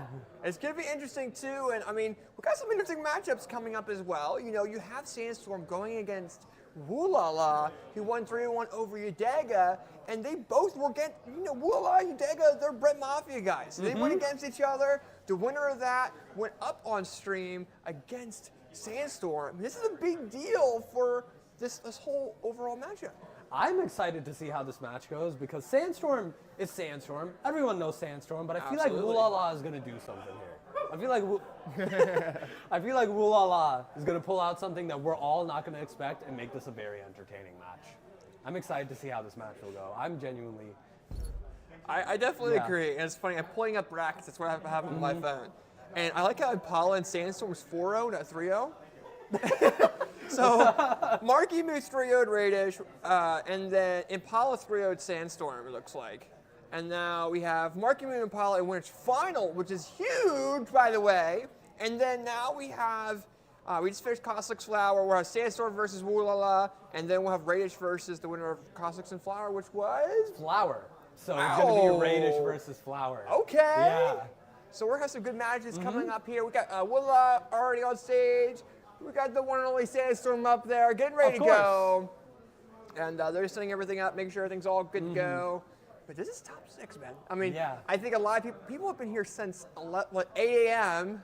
Mr. Derek, as he goes through the door, the venue owner. But we've had people here since 11 as players and spectators. So, I mean, gotta consider, people have been here for a long, long time. It's been a long day. It has been a long day. Especially for you, probably. It's more so just the players, and as long as they're enjoying it. That's the main thing. So we're waiting for them to lock in. They lock in here. Wula with the level 100 Orion versus Sandstorm on the notable Mirage. That's pretty interesting. So we saw the Tesca and the Mordex earlier today, and I was thinking he was going to just stick to those 2 characters. But no, he's made the switch over to the Mirage. Now, I don't know if this is for the button check or if we'll actually get into a match. But 3, 2, I'm interested to see how this goes. Because from the set that we saw from Udega and Wulala's here is something else. Oh, are they going straight at it? Oh, they are going straight at it. Oh, what the heck? Yeah, I think they had their button checked beforehand. But maybe. I don't know. It looks pretty good so far, because look at Wula against Sandstorm right now. Wula is doing work. This Lance has already started to add up a little bit of damage. That Endlight will confirm a red stock for Sandstorm. And all of a sudden, it's really healthy. Like I said, I feel like Wula is going to randomly pop off or show something that none of us are expecting. I mean, he's starting to do that right now. Oh, misses that one. But Sandstorm is able to come back. Silent into recovering, misses. The recovery is just barely put away there, not too far away. There we go. Nice neutral light inside signature. Very nice job. Starting to bring things back. Nice there by Wula, though, but Sandstorm is able to come back. Oh, he threw the weapon the wrong way, but the unarmed recovery comes in, and I see a jump sider. Or down a D-light sider. Yeah. And a sider again. That confirms the stock. Wula in the first game of the set is showing that he's crazy. He has something that we have no idea. Well, he had a really, really good beginning of the game as well against Sandstorm. I think Sandstorm would just make sure everything was working. I think Wula just kind of had the upper hands. What? That makes sense. Yeah. So we have Sandstorm coming back there with that neutral signature, knocking out Wula. And now it's 2 stocks up, so you have Sandstorm in a little bit of a deficit, just barely in the low. But I mean, look at these guys, going back and forth with each other, they're having some fun. Nice dare comes in. The second dare, though, Silent in the neutral there, does land by Wula. He's trying to bait Sandstorm into doing different attacks. The Silent comes in, juicy Silent into recovery. And he brought this back. Wula is trying to find this lance damage as soon as possible. The lead that he had slowly dwindling. But immediately starting to bring it back. GC or a D-light into a sidelight stare. A side air forcing off the recovery from Wula. And this is 2 stocks even. The side air confirms it. Wula takes Sandstorm down to last stock. But he's just right there. Any signature, side air recovery, anything really. And that takes that stock, and now we are completely even. Indeed we are, and you saw Wula put his hands up there and just kind of go back down. He's just starting to turn his hands around a little bit. He's now locking in a tad bit here. And right now, sidelightning the dare, missing backward dare option. Gets the side air option. Lock the chance into the yellow, nice neutral light as well. He's kind of banned him in the force. You're seeing him try to do the DC neutral. Oh, nice signature into the side air. Oh, missed that dare. And now Sandstorm's off that ledge. Wula with the overall control, but actually Sandstorm coming back in here, takes it away. But then a 2-piece combo by Wula allows him to have the control. But Sandstorm's able to come back a little bit. That neutral barely hits Sandstorm there. It's so close. It's insanely close, but Sandstorm is starting to do pretty well here. He hits the D-Sig. Oh! Going to go for another D-Light, but he gets hit by the Mirage and Sig.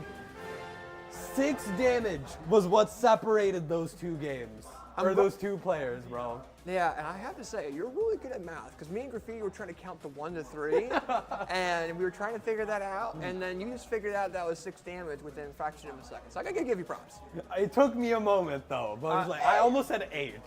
And that would have been... But you got it right, though. That's the main thing, right? But yeah, game number 1 going to Sandstorm there. And then now, same characters again. Sandstorm's sticking with the same ones. And then now we have maps choices here, which they're going to strike out all but 3. The final one's going to be Miami Dome. Ooh. So Miami Dome being known for having those 2 stationary platforms, you know, people are able to use that to kind of mix different combos up. So we'll kind of see what Wula does in game number 2 here, and see if he can get that lead like he did in the last round. We'll have to see, because as we're touching down, the start of last game was an insane lead coming up from Wula. We'll have to see if he's able to repeat the method just like he did before. Now, will he be able to? He gets a nair recovery throw coming up from Sandstorm. Yep. Sidelight down air. Wait, force him off the side of the stage. Another down air. He does not make it back. Wula with the gimp, the down air off the side of the stage. And he is healthy. Look at that. The whole stock now. And I think it's caught Sandstorm by surprise here a little bit, and you're seeing Sandstorm already yellow of that second stock, and that's huge for Wula going into it. We saw a dare option coming in. You see him coming with the dare, but you see Wula just trying to come in with another dare option. Maybe a jump grab pad, but goes for a back on the light. He's got Sandstorm in the orange already, trying to come back to that ledge. He's doing very, very good. Edge platform control. The 3 What is going on? But it's not knocked out yet, though. He might have a 2-stock lead. We just might. What is going on already? Sandstorm gets hit by the Orion and Sig, and Wula with a lead of a lifetime. And this is huge for him, too. This is what he's going to want to have. If you're Sandstorm, you're like, okay, I need to go at least get this first stock knockout. I don't want to get 3 stocks in bracket there. I don't blame him there. You see him going off ledge a little bit. Going back to the platform. Nice highlight there. Misses the neutral. Oh, next neutral. They're coming in from Sandstorm. Oh, they both dodge at the same time. Now, Wula, he just keeps going. What is going on? He already has Sandstorm on last stock red. He still has 3 stocks to his name. You see that number next to the Orion? It's a 3. But the down air into side sig coming out from Sandstorm. Takes off that stock. That is definitely a way to get that stock finally off, though. The dare side air, though, was very, very clean. And now Sandstorm's starting to pop off here with Wula in the yellow second stock. And Sandstorm is just kind of having this momentum. Wula only needs to get the knockout option onto Sandstorm to be able to go ahead and win this round to his name. Sider comes out. Is it going to be enough? No, it's not, but we see. Uh-oh. Oh. Sider comes in. Oh. Nice Sider. Oh. There we go. What a throw. Oh! On the side of Wula. Very over nice. Sandstorm. That is crazy. Well, he had such a big lead in that beginning. It's hard to come back from it, though. Wula is up 1 over Sandstorm here. And now we're going into game number 3. It's even. It's even, bro. That's... Man, I wonder what Sandstorm is thinking at this moment right now. I wonder what Bread Mafia is thinking. I also wonder what Bread Mafia is thinking right now. Too. I have to kind of see, but It's 1-1 right now between these legendary players. I don't know. Wula's showing off his ability at land. 1, brawl. Man, Wula on land is something different, man. Genuinely such an insane beast, but this Orion still needs to watch out for Sandstorm Scythe. Everyone needs to watch out for Sandstorm Scythe. Silent there, nice backward there. Nice. You're seeing Sandstorm being a lot more aggressive. Very nice job. Sonic comes in from Wula, trying to chase him out. Sandstorm having his overall neutral control. Wula needs to get that platform control over Sandstorm. He needs to. He needs to be able to kind of put, you know, aggression against that aggression, or he needs to be able to counterplay it with some more passive, you know, baiting of attacks. We'll have to see. Lance has been doing a lot of work. He gets the recovery to get the chase dodge off back to the. Okay, that was a scary moment there. Oh! Weapon throw into recovery! That's very nice coming in there from Sandstorm there in the air of Wula, but Wula's got that spear. Gets to there, very nice job. Has that edge control. Gets it over to Sandstorm, but gets that spear recovery, doesn't knock it out though. But this is another one of those situations where you have this platform to see these other players take advantage of it. There we go. They're seeing Wula trying to use side airs through the ledge, because a lot of people will think, oh, it's not going to hit. It's going to hit, like, cause, it's going to touch the ground. Nope, it's not. It's going to happen. Nice spear down signature coming out of Wula to try to make things two stocks and all, but he's got a little bit of disadvantage, which is fine. But he gets that same combo, the neutral light into the spear weapon throw. He's learned that twice tonight already. That's crazy. Honestly, Wula on this Lance, he has been doing a lot of work. He called out Sandstorm's D-Sig with his own. And now, this Lance, Sandstorm is struggling against this Lance. Wulala's Lance is something that Sandstorm is struggling to find this KO against, but he finally does it with the Scythe and Sig. Hits like a truck, everyone knows it. Every Mirage player loves to hit that. So, absolutely, for sure. It's just like an Orion Ensig, which I'm expecting to see at some point, I think, from Wula. I don't know. You're seeing Sandstorm have a lot of this platform control, but that dare from Wula does come in clutch. It lands Down again. there. He touched. Oh, he didn't realize. Another Ensig! Let's go! Wula coming in with the dunk, making sure he gets that second stock. But it's one stock all. You do see Sandstorm coming in here with a half stock lead. You know, and I think Wula is starting to do a little bit better against Dare and the neutral light as well. It's a back and forth. Neutral light comes into the neutral signature. We see Sandstorm already in the orange. It's close. He's bringing us back. Are we going to see Wula have a lead in the set over power rank 2 in the region? Lord Sandstorm! Oh, 3-piece combo! He's in the air! It's down to the wire between both these players! Who's gonna get it? Satellite comes in, weapon throw, has a spear now. Might be an opportunity for Sandstorm to be a little bit aggressive, kind of use that weapon into play, but gets weapon starred. The Cider comes in! It's close down to the wire, weapon throw! Oh, he manages to land back onto the stage. Oh! Now Wula also on the red. He needs to watch out here. Oh! Both of these players super damaged off the side of the stage. Oh! No! Oh my gosh! What? Sandstorm wins by a Todd signature! What just happened? Dog! That is probably the closest set we've had in a very, very long time. Oh Go my in the God. arena! Go in! Go in! Forgot everyone's blocking the doorway of the arena. Everyone's trying to watch. Bring them in the arena. You guys can go in the arena. You guys can go in. Everyone just ran here. Oh, okay, fair I enough. can put you guys through this entrance if you're worried about getting in their way. 2. Okay, I'm about to say. It's Okay, close. fair enough. I don't know, but right now, we're game number 4. This is such a close set. Crazy. This is what's crazy about LAN, because the difference between this online and on LAN is if you pop off like that, you're alone in the room or like with your family. Here you have an audience. There's people here running to the door, watching this happening. Gosh! But he gets the NSYNC to touch.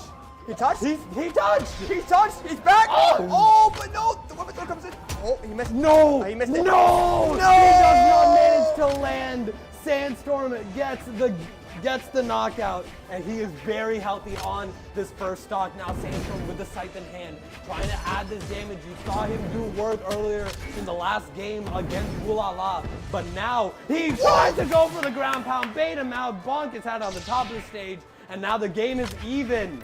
Dude, this match just reminds me of like just some fun like set. You know, Yeah. I think they're both going in for these risky options because they know the situation that they're in. They're not going to go too like safe in the sense. They're willing to go in for those risks, and we're seeing this really close match between both of these players. Oh my God! Neutral layer and neutral sig. It's been landing against Sandstorm. There we go. Silent into missed the downlight, but the dare from Wula comes in. It might be a knockout. The dare missed. Just barely missed that dare, going for a sidelight nair into a recovery, a slight jump off the platform too, bro. That was great coming out from Wula, and he has such a lead. Could we be seeing Wula take Sandstorm to game 5? I don't know. This is a very big lead for Wula. If he can hold it, he can go ahead and go into this game 5 situation. He has to get, he needs to kill it and keep on doing damage. He can't let Sandstorm pressure him the way he is right now because that scythe has so much range. It can lead into so many different type of combos. There we go. Steiner does come in from Wula though. It's down to the wire for him if he wants to go ahead and have this advantage state. But Sandstorm's not going to let him. He gets that sidelight, almost gets that ground pound to get that KO off of. Oh! It's another 2-stock! It might be another 2-stock. Hold up. There we go. Comes in. This is the neutral layer. Sandstorm. It's one attack. We're allowed. That's the recovery! We are going to game 5 between Wula and Sandstorm! Oh man, nothing but just insane, crazy gameplay coming out from both of these players. They're both insane. They're both going for risky, crazy, insane moves and getting these KOs. The Lance of Wula is doing work. The Scythe of Sandstorm is doing work. And now we're here, and now we're in game 5. It's elimination quarterfinals. The winner of this goes into top 4. Who's gonna be taking it? That's huge. My voice is already gone. We're already going into game 5. I'm already losing a voice. I have been yelling so much. This is a very, very big match for Wula and Sandstorm. Whoever goes into this goes in the top 4. You know Wula is feeling this pressure going into it, but so is Sandstorm. You know, they're both down to the final round. It comes down to who has this overall control. And right now we're currently seeing Wula with a sidelight in the neutral layer. Been landing that well. Sidelight in the side air. He's mixing Sandstorm up with these different lance combos as well.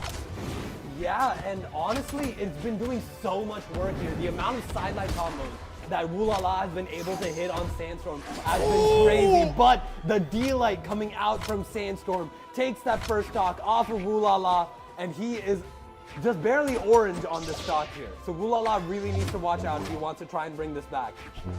For sure, and right now if you're Wula, you're just basically saying, hey, let's go ahead and see what we can do here a little bit. I need to go ahead and get this first stock knockout, but we're seeing Sandstorm using that spear that was so aggressive against him in previous rounds. Ooh. But right now, weapons are coming in from Wula, trying to go ahead and make this 2-stock solve, but Sandstorm has an entire stock lead. He goes into the same 3-piece combo, and Sandstorm gets that spear recovery. He's on not the falling Wula. for it. He's Yeah. falling for these different combos. And now you're kind of seeing Wula get the sidelight, miss the recovery. He's got to be careful. Okay. You can tell they're both trying to be a little bit more careful. Maybe not Sandstorm as he goes immediately off stage. His style is completely different though. He changed how he's, playing this set. He's Genuinely. double unarmed recovery. He's playing mostly spear. Yeah, that's a change from how it was before. Because when the D6. Oh, we might be a 3-stock. The recovery, okay. Cancels a 3-stock. Wula takes a stock from Sandstorm, but man, Sandstorm has such a lead right now. If Wula comes back from this, he can do it though. If he comes back from this, will be one of the most notable sets in Brawlhalla. But right now, we're seeing Sandstorm coming in with this scythe right now. You're seeing, neutral air misses. Sidelight neutral air coming in clutch. Needs to be able to land a lot more of that type of gameplay. You're seeing Sandstorm using this new dash feature as well. Sidelight neutral air. Tries to go to the neutral signature again, but that's going to be the death of him doing that. Unless, the side air confirms it. Very nice job between Sandstorm and Wula going into this B05 set. And that's the way to have a set, ladies and gentlemen. That was definitely a crazy set. Congrats to both players there. That was shout outs to Bread Mafia. They were coming through today, bro. Yeah, Bread Mafia is going crazy. They have a very good crowd of people rooting on their players. You hear the crowd roaring over there as well. But that was a good set. My voice was lost during that set. I think out of all the sets you could ever possibly have, I think if there was a set to lose your voice over, it'd be this one. I don't know, maybe. Oh my gosh, my voice is already cracking. The voice crack. Oh my. The voice is already cracking here. But we got to figure out our next matchup here, which is going to be Radish versus Flower. That's next up on the broadcast. And that's going to be awesome to kind of see as well. And I don't know, it's going to be interesting to kind of see how Flower does against them as well. So, I mean, because that's huge, because Rage got knocked down the loser side by Marckiemoo. Yeah, so, you know, he's going through bracket. I mean, you know, we have a Sandstorm confirmed for top 4, but I have to give props to Wula. Oh my goodness gracious. I have a new saying for Wula. It's Wula! That's my phrase for him now. Man, that guy is crazy. Yeah. That guy is something different. I see them all walking out right now. He has a crowd around him now. He's got about 15 people with him right now. So man, if you weren't a fan of Wula before, at least please be a fan now, bro. This guy is crazy, and this guy is going to pop. I can see this guy going crazy in LAN in the future. I think that the whole style changed. You know, I think the style of how Sandstorm was playing, especially that last game, changed a lot. I mean, a lot of it was based on the sight. I think he realized that in one of the spear. But still, with that fact being remaining, with how well I was playing, he was using a lot of his options very well. I think the only thing that held him back a lot was the neutral layer right afterwards. Yeah. Because it's an impulse when you play it, right? So, but right now we have Radish versus Flower up on broadcast. I believe we have Radish on the right side. We have Flower on the left. They're ready to go. I mean, keep in mind, you know, we had Radish, Impala, and we have Flower all come together, and they're actually staying at the same place. And they've been facing each other on broadcast. Yeah. That's got to be a flex to have, you know, face other people at your Airbnb, your hotel, or your place. Go and get each other on broadcast. That's huge. I love seeing that. You kind of see the competitiveness of different rank groups and how they're willing to take it to that next level. But right now, I know they're both signing out. They're all going ahead and getting their stuff set up. But man, that was such a good set, Nikas. So good. That was awesome. Very nice job, man. Phew, my voice is still shot. But I was completely sleeping on Wula going into this tournament. I mean, I don't sleep on players that are like doing like in general because you don't know who's going to come out. It doesn't make any sense. That's true. You know, treat everyone with respect, especially in gaming. You know, so you see a lot of people treat different players like, you'll see like in other scenes where pros will not view a certain player a certain way because they don't have a certain skill that they got. Yeah. Right, and I think with Brawlhalla, you can't do that. You have to respect everyone you're around, you're enjoying yourself, and plus it removes that, you know, that overall competitiveness that you see in, you know, shooters. Like when I was involved with a Kai event, it's weeks that they had this advantage, and it took weeks to get it back. So they had that right to speed. You know, in Brawl, it could be taken at any time. Like you're on a podium, and if you're not down from the podium, you're done. So, but with that being said, though, I don't know. Have you seen the Moose Wars trophy yet? Have you seen what? The Moose Wars trophy. Have you seen that? I saw photos. I haven't seen the actual You haven't seen it? All right, so I have it here. So what we're gonna do after this set, we're gonna share the trophy live on the broadcast as well, and we'll bring in the 4 players that had the opportunity of getting it. And we'll go ahead and start off the 3-2-1 brawl and kind of see how it goes. I mean, we'll try that, see how it goes. But we got Radish in the house ready to go. You know, we've got a bunch of supporters in the crowd for him as well. Shouts there to Radish's family there as well. But with that being said, though, it's going to be a pretty cool match. Man, I'm excited to see how this match is going to go. This is Power Rank 1 versus... This is what we have stats for. This is Power Rank 1. Sorry, Chad, give me a second. Versus Power Rank 26 of Flower here. Now, it seems like a big jump in PR here. I was just saying that Power Rank 1 versus 26. Yeah, that's true. Yeah. That is very true. But We just saw Flower take the double over Cosolix 3-0. That's true. Yeah. That's funny. It's funny because we're having Cosolix up next on for Oh, you guys are going to see him very soon. Yeah, you're going to see him very soon. And he actually teamed with Flower beforehand. So that was kind of interesting to see him face his old teammate in bracket. Kind of see how he does there. But we have Flower's hopping in right now. But Rage is on that notorious Red Raptor, and you and me both know it very, very well with how well he plays. His orb is very well known. There's a reason why he's PR1. Yes, he's got P2s next to his name. Shouts there to his sponsor. That's ran by Sub Lemon. Shout out to Sub Lemon as well. And you know, P2 is an organization that's been around fairly recently, and he's involved with that. And you know, he's a powerhouse. Red Raptor, you know, with how Rage plays it, it's very unique in the sense of he just knows to follow up back and back again because he's played the character back and back again. He is at level 100. That's huge. So, Radish, I feel like the moment Red Raptor came out, Radish knew it was his time to shine. Because when he had a Petra, everyone knew his Petra. His Petra went crazy. He won Summer Champs 2-1 T22, I want to say, with that Petra. And then they announced Battle Boots. As soon as Battle Boots came out, Radish tried out the Tesca, also did crazy on that. Then some time passed, he grew both of those legends, then they announced Boots and Orb. True. And that became the powerhouse thing for him, and he skyrocketed, and he's now PR1 in official majors, but now he has to try to be #1 at the Moose Wars Battlegrounds. Oh yeah. And he has to go through Flower to do that. We're going to get #1. They are ready to go. Let's see how this goes in this set. I think we're just doing some button checks here. There probably are. And I mentioned earlier that like there's a huge PR difference between these two players. But then again, we just saw Sandstorm and Wula a lot. That was 257. Yeah. So clearly, when it comes to lands, like the PR is also affected by how well you do online. When it comes to lands, it's a whole different game. Yeah, absolutely. I definitely agree on that too. And you know, lands is a different environment for sure. We're gonna have to see what happens going forward with that. But looks like he's swapping over the game. We have this giant screen in front of us as well, which is pretty cool. And we're just watching the button test a little bit. We're able to fix some stuff up a little bit. As you're ready to go, we're going to go and get into game #1. But Flower and Flow State, you know, I think I know the person I know by Flow State is Stingray. Yep. And he's in there with them, and then you know, Rage is in Hypnotic. And Hypnotic has kind of been known for being one of the best, like Elo-based clans. It's been around for a while. It's ran by Wubs. So, yeah, it's going to be kind of steep. But, yeah, a level 100 Yumiko, level 100 Red Raptor.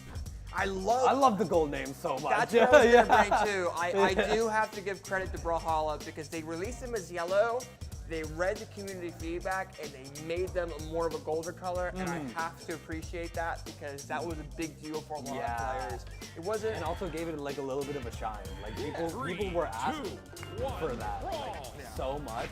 And now seeing as they made the changes, they made the work, you gotta give your shout out to the Brawlhalla dev team for paying attention to the community here. But as we're going into this first game, it is level 100 Yumiko versus level 100 Red Raptor. And although Radish is over here, he is PR1 here, Flower could still be doing some work here, okay? He has a bow in hand. Radish goes for a D-light into recover in the opposite direction, which I love doing that. That beat is so fun. Now, Flower with this, he switches out the bow for the hammer now. Goes for a D6, which he has been putting a lot out.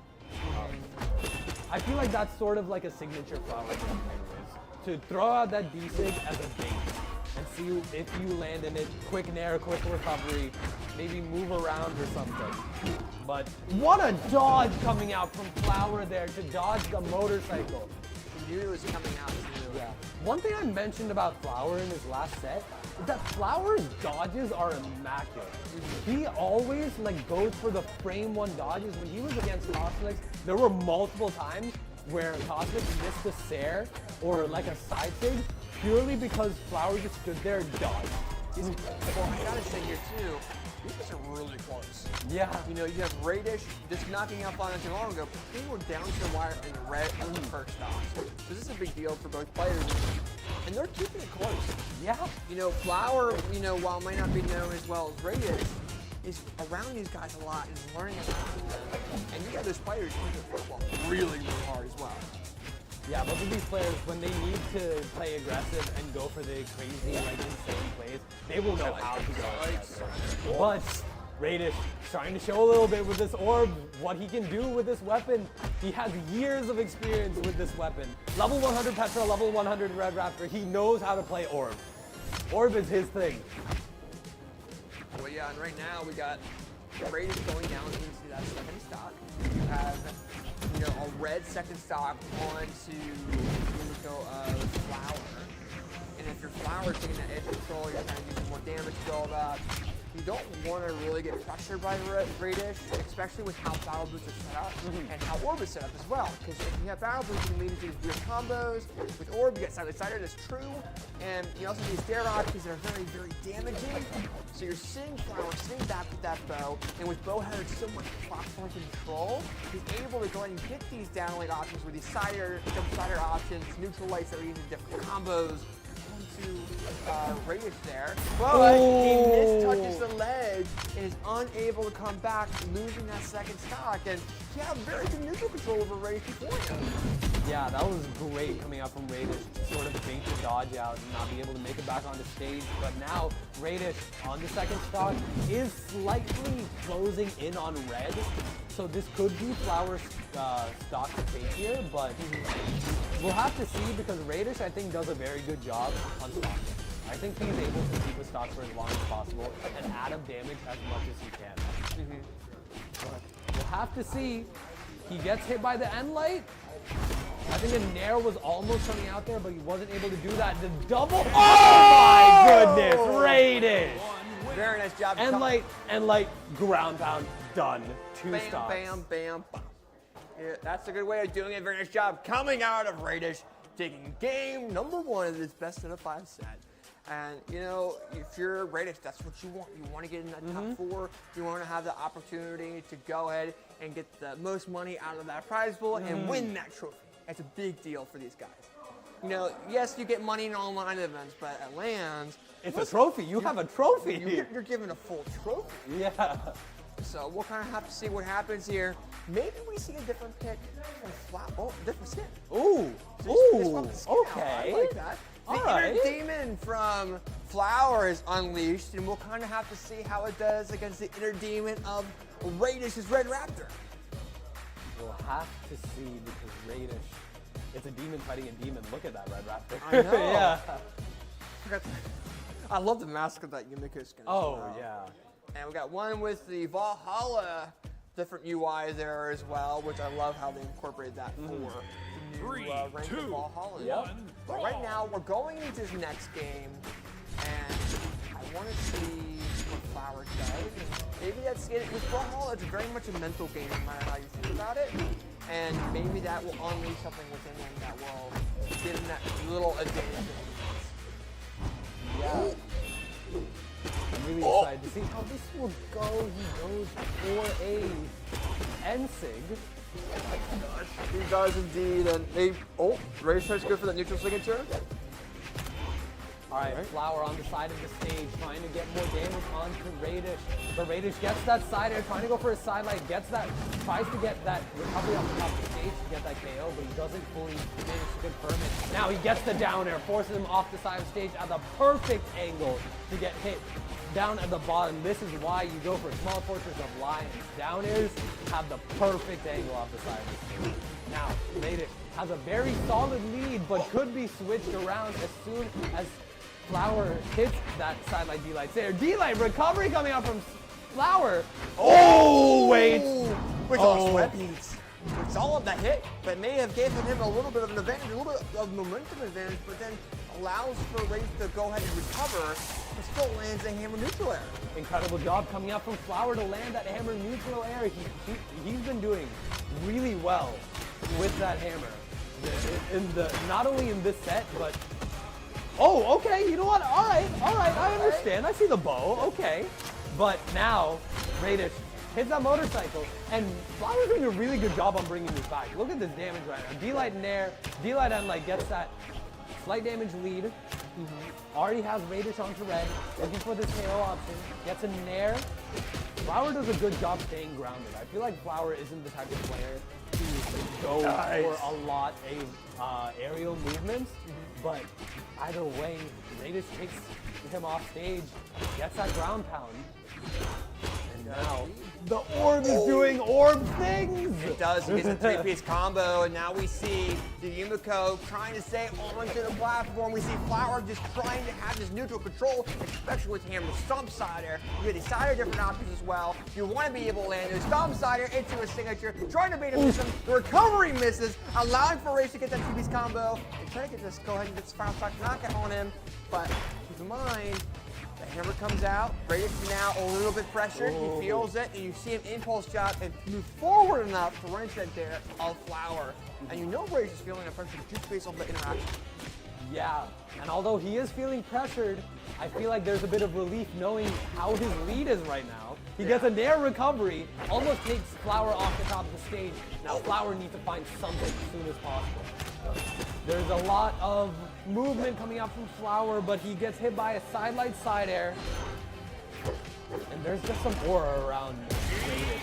Another side air confirms it. Radish goes up 2-0 in the set over Flower. One more, and he confirms his spot in the top 4. And that's a big deal, man. That's 25% chance of winning.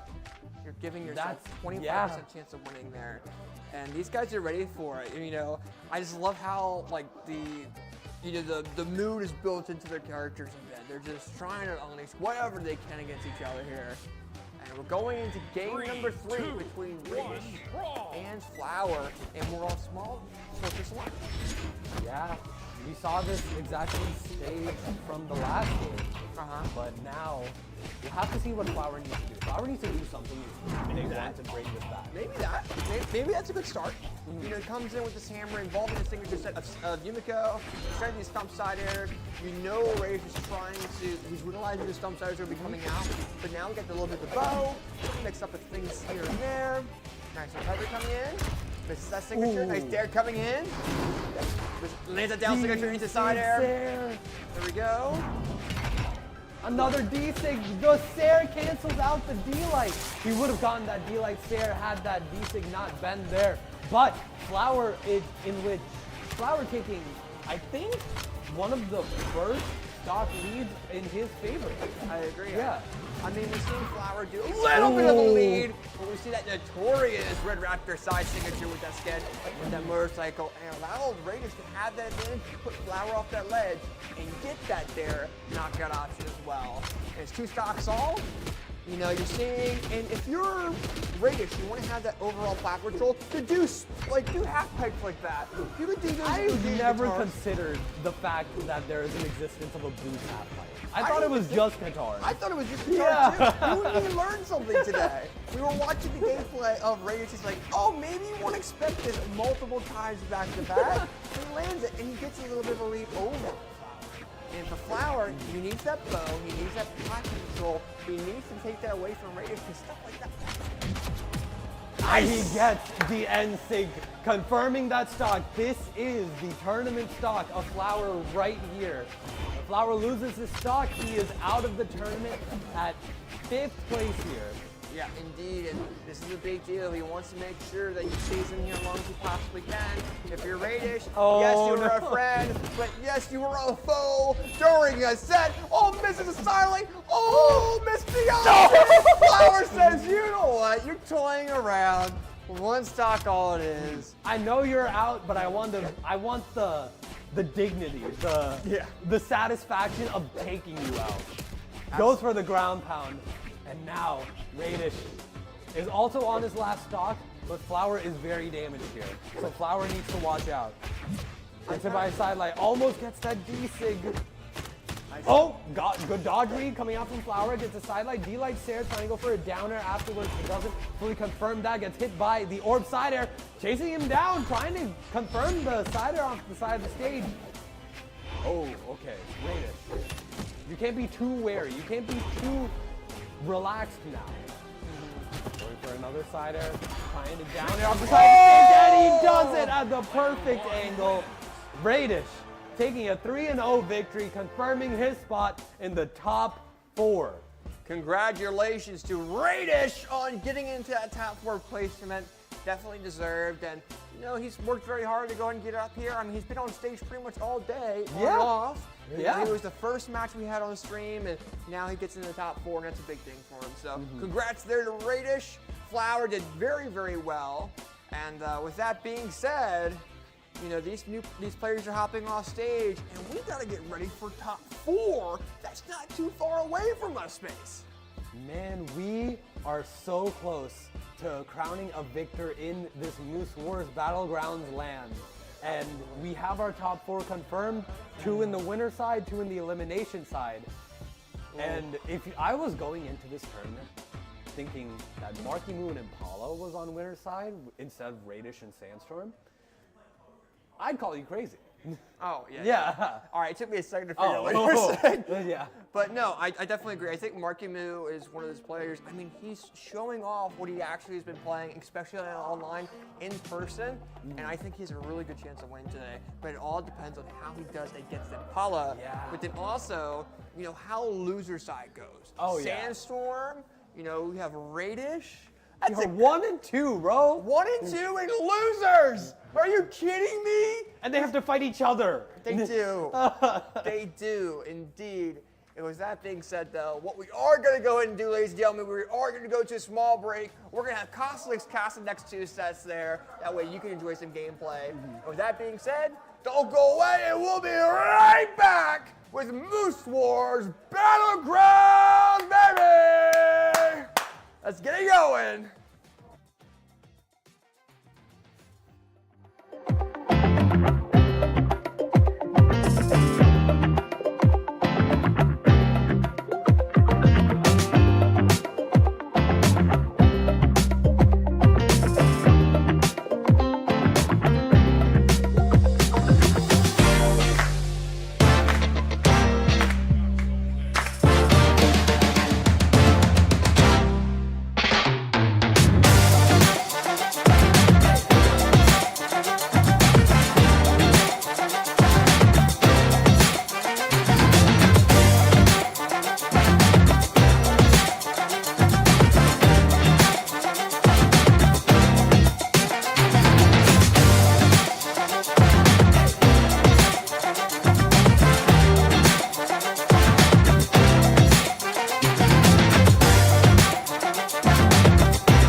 Figure out which player I was going to get for the next interview. Right. And I was just kind of waiting for that game to end because I wanted one of you guys, and you guys were actually going at it pretty close. Wula kind of yoinked the game off of you, didn't he?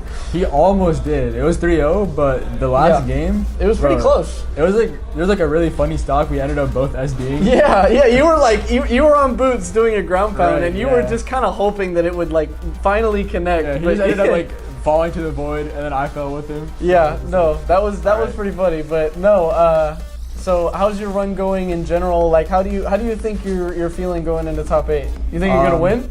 Yeah, I definitely think I could win. But you know, not gonna lie, I'm definitely here for like the vibes, you know. Oh like, yeah, no, I'm definitely here for like just to have fun, you know. So I'm not gonna let whatever I get today like ruin the day or anything. Yeah. If I win, that's cool. If I don't, like, it's chill. Yeah, I'm just gonna for sure. have fun. That's a great attitude, actually. So it is actually like that perfectly goes into my next question. How do you feel about the venue? Like, how do you feel about being here? It's actually really cool. Like, we have like a whole area for the setups, and the stage also is like really nice. Yeah, the stage is really cool, isn't it? Yeah. They got all the screens in the back. Yeah. How do you feel about the setups and pretty much everything for Uplink here? Yeah, most of the setups they feel really good. But yeah, there's just like obviously like some setups won't feel as good sometimes. And, like, it depends on like if there's like multi-keyword and stuff. But like overall, it's like actually good. Nice compared to like normal lands. It's like probably I would say like the same. Same. Yeah, so like that's a good thing I think. Yeah, that is actually a good thing. I mean, you're the first to say that. Most people have been saying that it's usually better than like the official events that they've been to so far. I mean, like maybe better than CEO. Yeah. Yeah. Oh, CEO just had a is, bunch of issues, right? Yeah, but besides that, like it's pretty good. Nice. Okay. And okay.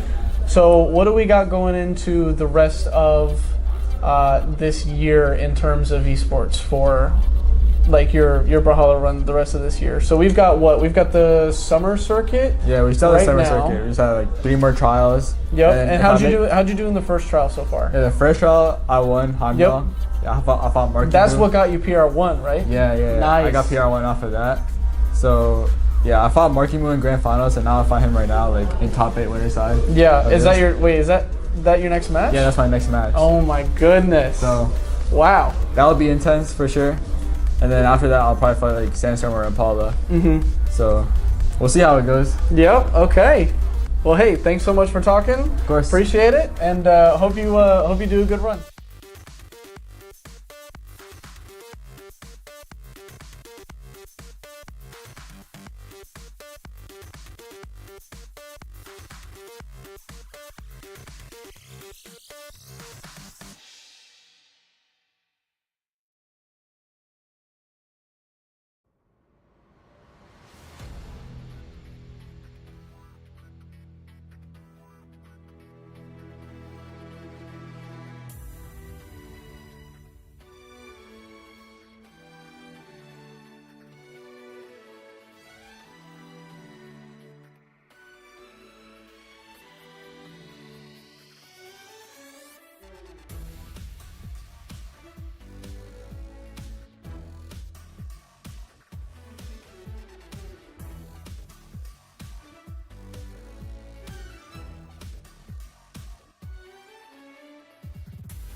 All right, ladies and gentlemen, welcome on back to the Moose Wars Battlegrounds land, powered by Brawlhalla, but also powered by Uplink. I'm AJ Moore. I'm casting with Cosolix.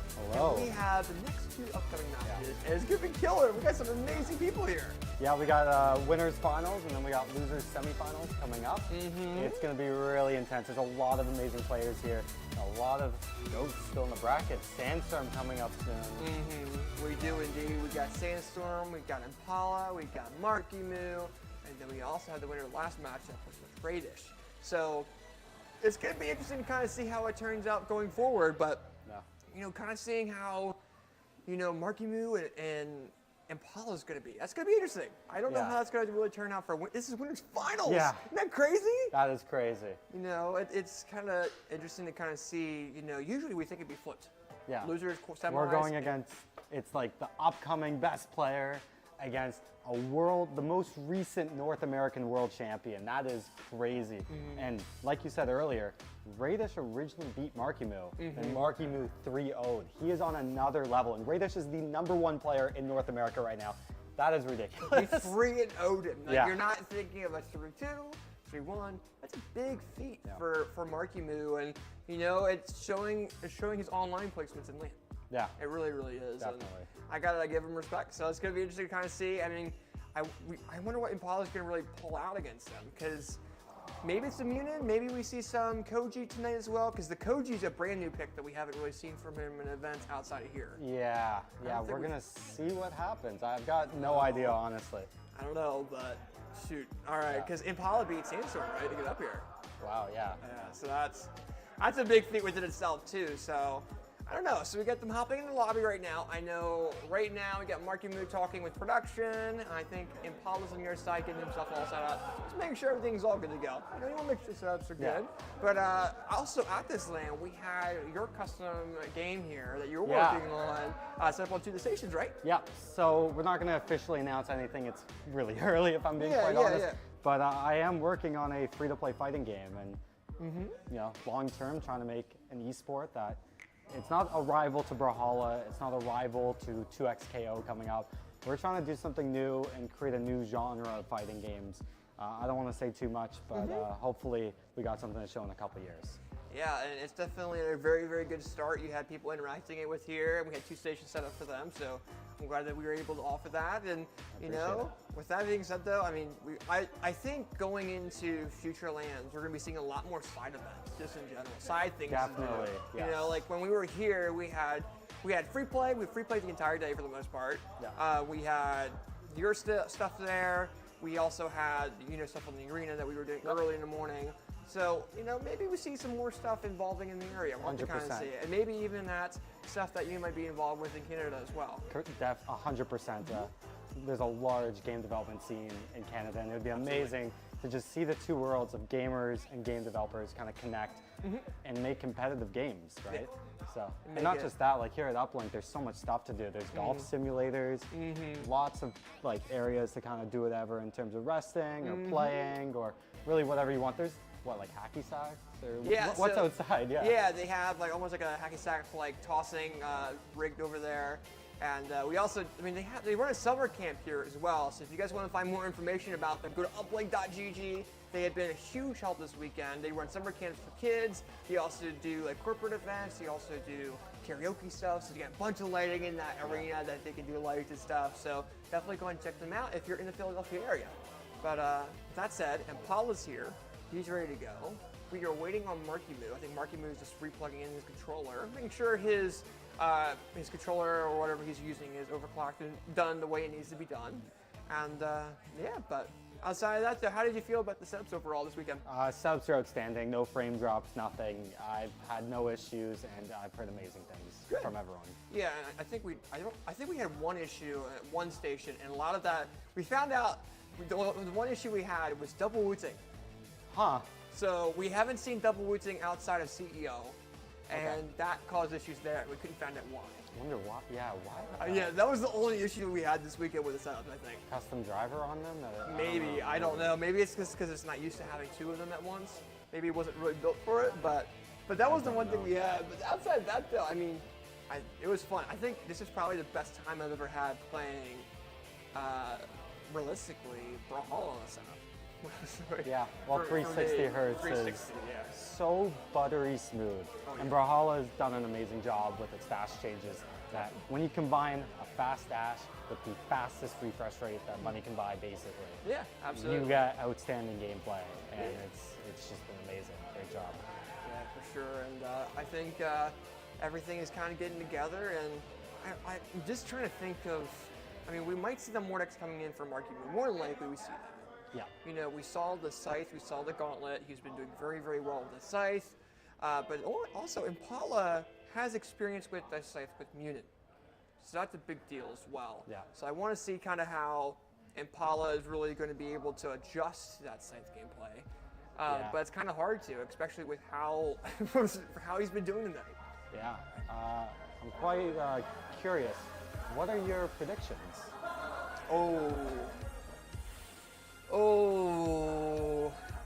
I could go first if you don't know yet. I think Marckiemoo top 2s. Okay. What's the set score though? Set score for top 2? Like in this set coming up, what's the score? Oh, I don't know that. Okay, I'll go first. I agree. I think we're in a new era, the era of Marckiemoo, young talent. I think it's going to be 3-2 and a really good set. That's how I'm thinking. Yeah. Whoever wins or loses, I think they get top 2. Yeah. Because we had Impala this 3-0 Sandstorm. Yeah. You have, Rage also coming through. Maybe, I don't know how Rage is going to really do against the loser of this matchup if they beat Sandstorm. Yeah. Right? We'll see. We'll have to see, but they're figuring everything out right now. Either way, you basically have the 4 best players in North America right now competing in this top 4. Which is kind of crazy. That is crazy. It's going to be awesome to kind of see. Yeah. And I don't know. I mean, maybe we see some new picks that we haven't seen before. We saw the Koji from Impala already. Maybe pull something out in this set, realizing what type of set it is, because you're guaranteed top 2 in this event if you win winners finals. 100%. Yeah. Well, I guess every event. Well, true. Absolutely. Yeah, Imagine if it was in a different event and Yeah. you got into winners finals and you went into losers. That was Yeah. right. Triple elimination. We can just ask Kane and see if he wants to do a bracket like that. See how he wants to do that. Waterfall all the way to first place. Waterfall all the way to first. Oh my God, no. If you get 99th, they're guaranteed that you're winning, and you get like split prize pool money. Oh my gosh. Oh, there we go. We got both of them in the lobby. There we are. Repping their clans, Perseus and Flow State. Yep, I was bringing it up with Space earlier. Like Flow State, I think of Stingray whenever I think of Flow State there. And you got Perseus with Marckiemoo there, and that's a cool friend group as well. And Marckiemoo's involved with them a tad bit, and just playing games with them and having fun online. But I know we got Impala just getting ready, just waiting to be given the go ahead. I want to see. Is he tweeting right now? He's got the headphones in. I'm guessing he's on Spotify or texting. One of the two. It's like imagine we see him just tweeting out something. It's like I'm gonna win or something like that. Or, I see the thumbs moving. Maybe they're swiping. Who knows? It reminds me of what was it? Who was on stage that said they were gonna win the set? Which land was it? One of the players tweeted out that they were gonna win the set. Was it like mid-match? Mid-match. Okay, so I'll give you, that was Shine 2017. It was Boomy versus Blood Diamond. By the way, if anyone remembers this, shout out to you, because this is, eons ago. But this was before Dash, so there was no way of crossing up in neutral.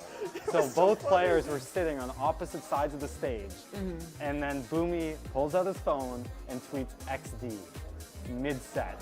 So toxic, but so funny. And thank God he did it, because Dash came out the following patch. That works out. Yeah. Take advantage of what options you have, and maybe it leads into something crazy. 100%. That's so funny. And a really entertaining YouTube video. It's one of the most seen ones in the Brawlhalla scene. Definitely the OG ones. Like that was 2017. That was Shine. One of the more YouTube videos that I would say starting from the previous OG events. You can really say that's notable. But also, you were right. Koji coming out from Impala, and this is not a random pick. This is a level 73 Koji. He knows what he's doing, and we're going to see something really exciting here in this match. Let's see how it goes, because we saw Koji coming in from Impala.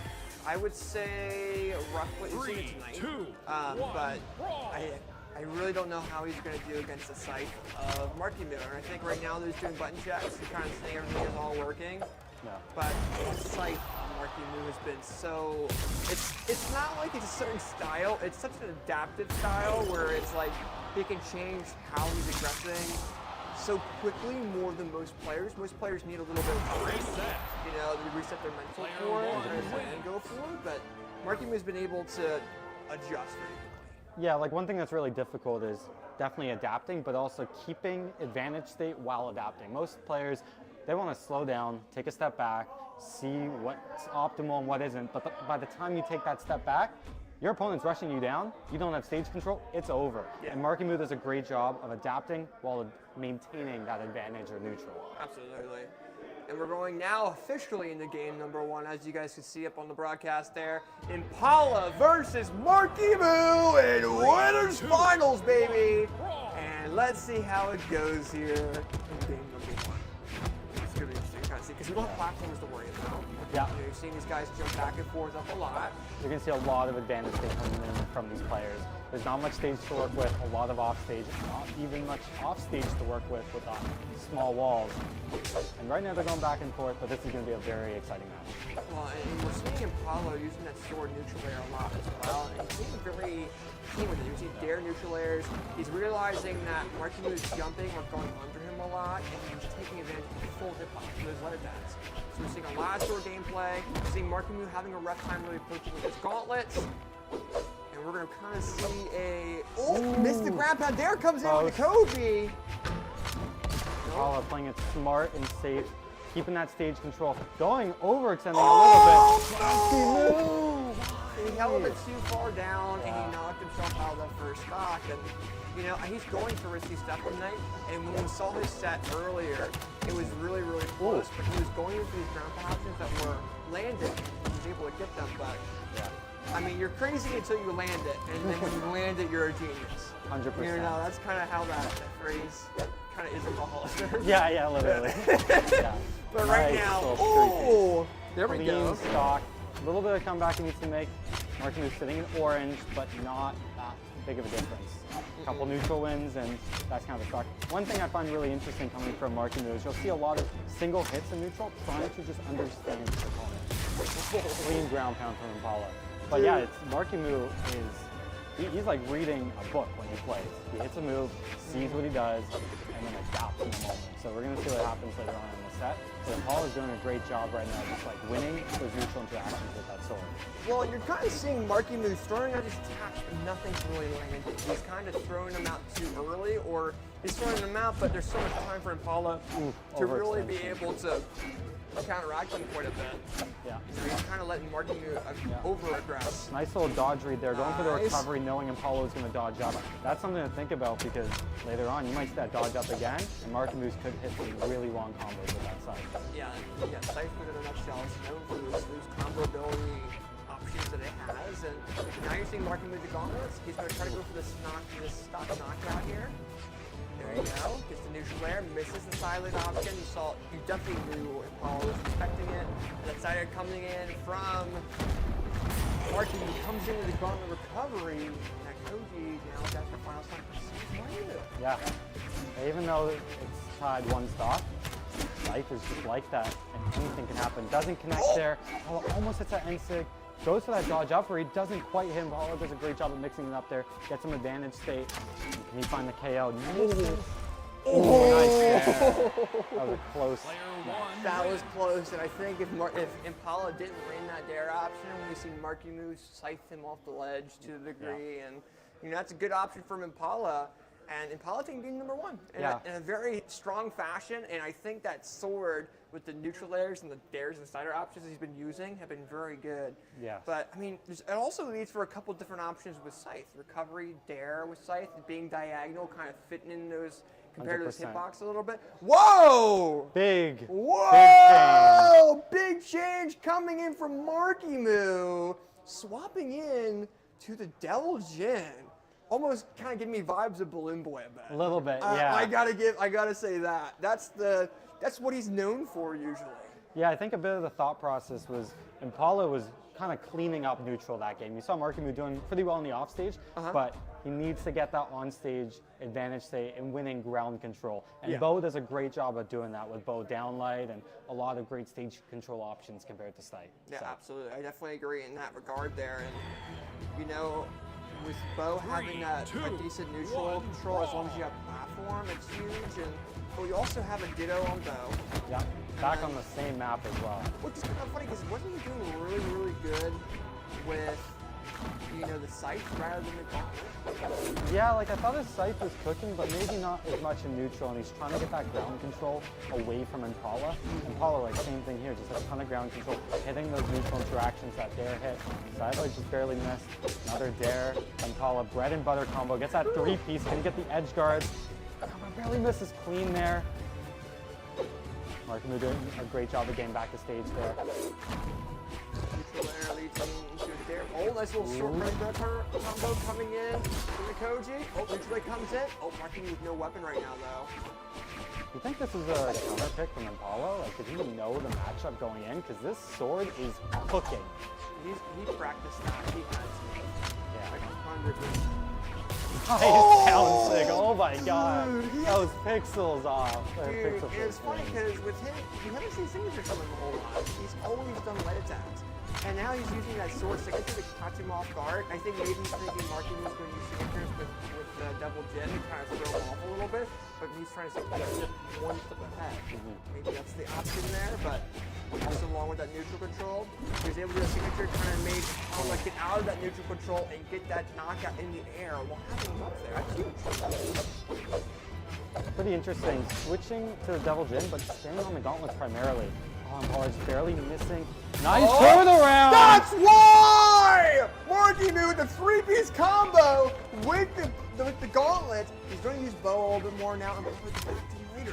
Yeah, those gauntlets were cooking. Marckiemoo might be tied with Sandstorm, the best offstage player in the game. That was a crazy turnaround. But he's got to get Impala off that ledge.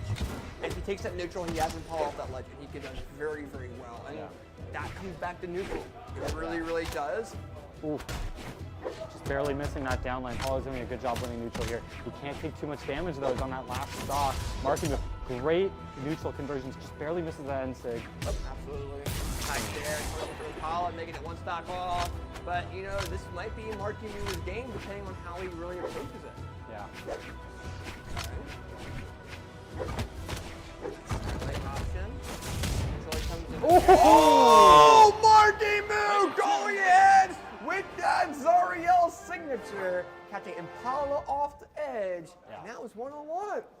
Yeah, crazy. Only 360 damage. Marckiemoo killed that. Annihilating his opponent in fractions of a second. With a three-piece combo. Yeah. It was bam, bam, bam. He got the knockout option with it with Gauntlet. That's Crazy. huge for him. Yeah. It's two completely different archetypes between the players. One's pure neutral, the other is pure advantage. 3, 2, and this is very exciting to see who's going to win this set. It's 1-1. We're going into game 3. Yeah, and I gotta bring up, I mean, like, Impala had to lead in the beginning of that until he went off ledge. So if you're Impala, you want to sit on that platform, you want to be able to control that, you want to put a lot of pressure onto Marckiemoo. But if you're Marckiemoo now, you're like, okay, I need to take a neutral as well. You know, and that's what makes a fighter, it's controlling that platform, you know, the overall map control. Yeah. You know, and now we're kind of seeing him floating in the air a little bit, allowed for Impala to pick up that sword. Is allowing for Marckiemoo to take the gauntlets again, but Impala threw his weapon away. Yeah, Marckiemoo doing a great job this game at actually winning the neutral and building up damage on Impala. But he's got to find the KO. Goes for that ground pound, just barely missing. Nice side light, nothing confirmed out of it. Doesn't get the KO. Yes! Clean down sig. And he has a nice lead going on to the second stock. And I say nice because those signatures are one of the main reasons why he chose that character. He knew it was going to catch Impala off guard a little bit. It's a blessing and a curse though, because we go into a really close matchup and we see signatures, we're going to see recovery frames. Yeah. And Impala just making it even with that knockout option. Yeah, clean side sig, really making sure Marckiemoo can't build up any lead. And this is dead even. Both players doing a great job in this game. Absolutely, and right now Impala's in the yellow, but we also have Marckiemoo on gauntlets again. He's feeling comfortable in it. He's like, clean dodge read. Oh, the triple! Oh, he did double neutral into the silent neutral layer with gauntlet. Silent. He's getting that dodge up read, like we said in the first game. Impala's dodging up a little bit. Marckiemoo doing an amazing job at capitalizing. Doesn't find the KO there, but Impala's in the red and has to win neutral here and be extremely cautious, or he's going to be sent onto that final stock. Absolutely, and right now you're seeing Impala, he's moving around so much, you're seeing him kind of impulse silent, he's just hitting left, right, while he's shipping all the way back to the platform. I don't know if it's kind of more of a mix-up thing, like if Marckiemoo off the ledge, nice read from Impala to go ahead and launch Marckiemoo with that signature. So weird seeing Impala on the sword and absolutely destroying. This is a crazy counter pick. The sword's cooking, it's a tie game now, but Marckiemoo, great job finding that stair and keeping that lead going on to the final stock. Absolutely, and right now with, we have Impala Impala in the final stock. That's a big deal.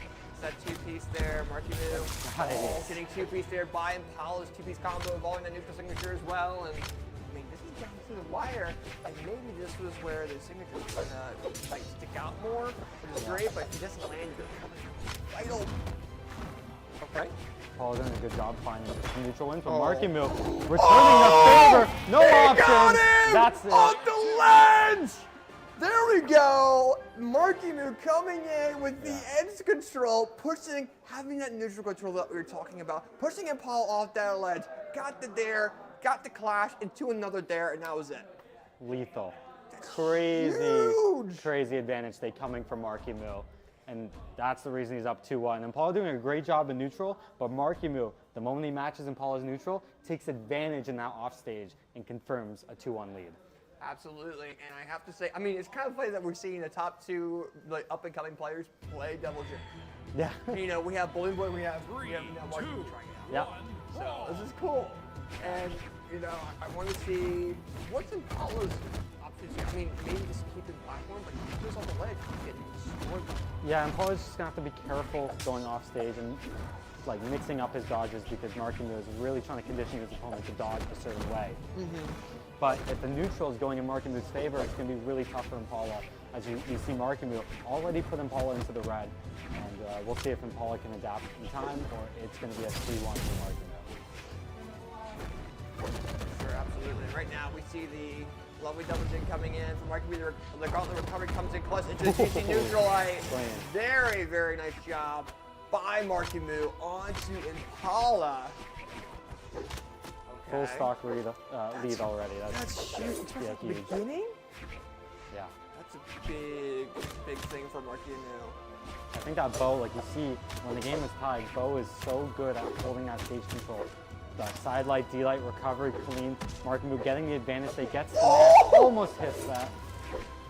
It's kind of funny too, because we saw Impala versus Flower a while back, and we saw the double bow and then go back and forth, but with how Marckiemoo is playing, Impala can't play like that. Yeah. He's having to change how he's really approaching. You're seeing him dash a lot more to kind of jump around Marckiemoo, but Marckiemoo knows the same dash features as well, and he's able to get that stock lead. But Impala says, you know what, I don't want this to be a huge lead. I'm going to try to go and get this knockout option onto Marckiemoo, but Marckiemoo is, you know, sticking to his name there, but does get bow neutral. Doesn't get knocked out though. No. Oh! Almost hitting. Oh, he does the weapon throw instead of capitalizing off the dodge. He's got to find the KO soon, or Marckiemoo has a 2-stock lead. Impala on his, not tournament stock, but winner's side stock. That's huge too. Neutral light coming in. Weapon through by Impala! There we go, he didn't win the 3-stock. I don't win him. Full stock lead for Marckiemoo, but this game is far from over. Really anything can happen in Brawlhalla. Absolutely. Right now, neutral light coming in. So we'll see if Impala can make that comeback. I think, it's really interesting where I think Bo can space out Sword. Yeah. Now we got that Sword Gauntlet matchup, so we'll see if Marckiemoo can deal with Sword's neutral. Impala's Sword's neutral. Okay, nice level throw. Down light into neutral light. Immediately switches to the bow and then Impala throws the sword. Interesting. Nice sider coming in. Weapon throw as well. Misses. Oh, gets the down light. No dodge on Marckiemoo. Impala just doesn't capitalize on that offstage conversion. Marckiemoo nice in there. And Impala is in kill percent. That was a smart weapon throw coming in from Marckiemoo as well to make sure that he doesn't get pushed in by Impala. And now we're seeing Marckiemoo going off the ledge, but Impala's trying to go for some risky stuff as well, which will allow for Marckiemoo. Oh! Trying to go for risky stuff as well! Oh! You see down light the grab pound, but he's still alive. Nice D-light there. Doesn't quite find the conversion. Watch out for Gauntlet. Oh, he's able to touch. Barely, though. Goes for the down sig. Gives up stage control. He now is unarmed off stage. And Marckiemoo takes it, confirming himself in grand finals, winner's side. Marckiemoo is guaranteed top 2 in this event. A 50% chance of winning this event and the Moose Wars Trophy. Congratulations to him. Now we have Impala coming into the elimination side to see who they're going to be facing here shortly. But I mean, it's a big deal. I mean, Marckiemoo beat the most, what you brought up as well, is being the most recent North American BCX champion. Yeah. And that's huge, you know? That is huge. And I think this is going to kind of set a premise going into future, you know, lands, especially maybe BCX as well. Yeah, this is the start of Marckiemoo's career. Absolutely. And we are seeing That's cool, it in a dominating fashion. Yeah. That's crazy. The future is going to be exciting. Because you usually see in like most FGC games, you see him kind of start at 65th, 32, 17, 13. They'll get 7th and they'll go down a little bit and then they'll shoot a little bit up, back down, up. Marckiemoo just kind of went whoop. Yeah, I think that's the difference between playing Brawlhalla on console and PC, if I'm being quite honest, because Marckiemoo was a legendary console player, and then they switched to PC, and 6 months later, here we are. Well, yeah, and we've got to thank Future Bubble for that as well. Yeah, because Future Bubble 100%. helped out getting Marckiemoo a computer to be able to be where he's at. So props to him. We'll be seeing Marckiemoo definitely in grand finals a little bit later, but now we got to figure out who they're going to be facing, which is going to be the winner of Sandstorm and Radish. Yeah, this is going to be a really interesting set. That's going to be exciting. Definitely, for sure. And right now they're getting on stage, ready to go, making sure everything's all set here. But this is a big deal for both players. They're both on elimination side. Seed 1, this is PR1 and PR2. This is not just Seed 1, Seed 2. This is for the whole world circuit this year. They are Seed 1 and Seed 2. Yeah, at least in North America, they are the 2 best players of the recent tournaments. Absolutely. I mean, even when you look at CEO, that's how it is. And now we're going into this, and how's that going to turn out? I don't know, and I don't know. Sandstorm's kind of been on a roll with his type of clips tonight. You know, I mean, he's played some awesome sets tonight here, and I want to see how he does against Radish, because he's going to have to maybe change some things around. He can't play that certain play style that he likes doing to kind of mess around with people a little bit. He has to kind of fully lock in, make sure he's ready to go, and see what he can do. But it's going to be a very good match. 100%. Yeah, Radish is an outstanding player, and really, some people call him passive. I'm going to call him smart. He is very smart with how he uses his orb, and Sandstorm's going to have to be very careful with not just advantage state, but in neutral, dealing with Radish's playstyle. Yeah, especially with how, you know, overall, you know, you have Orb, you have Battle Boots going crazy.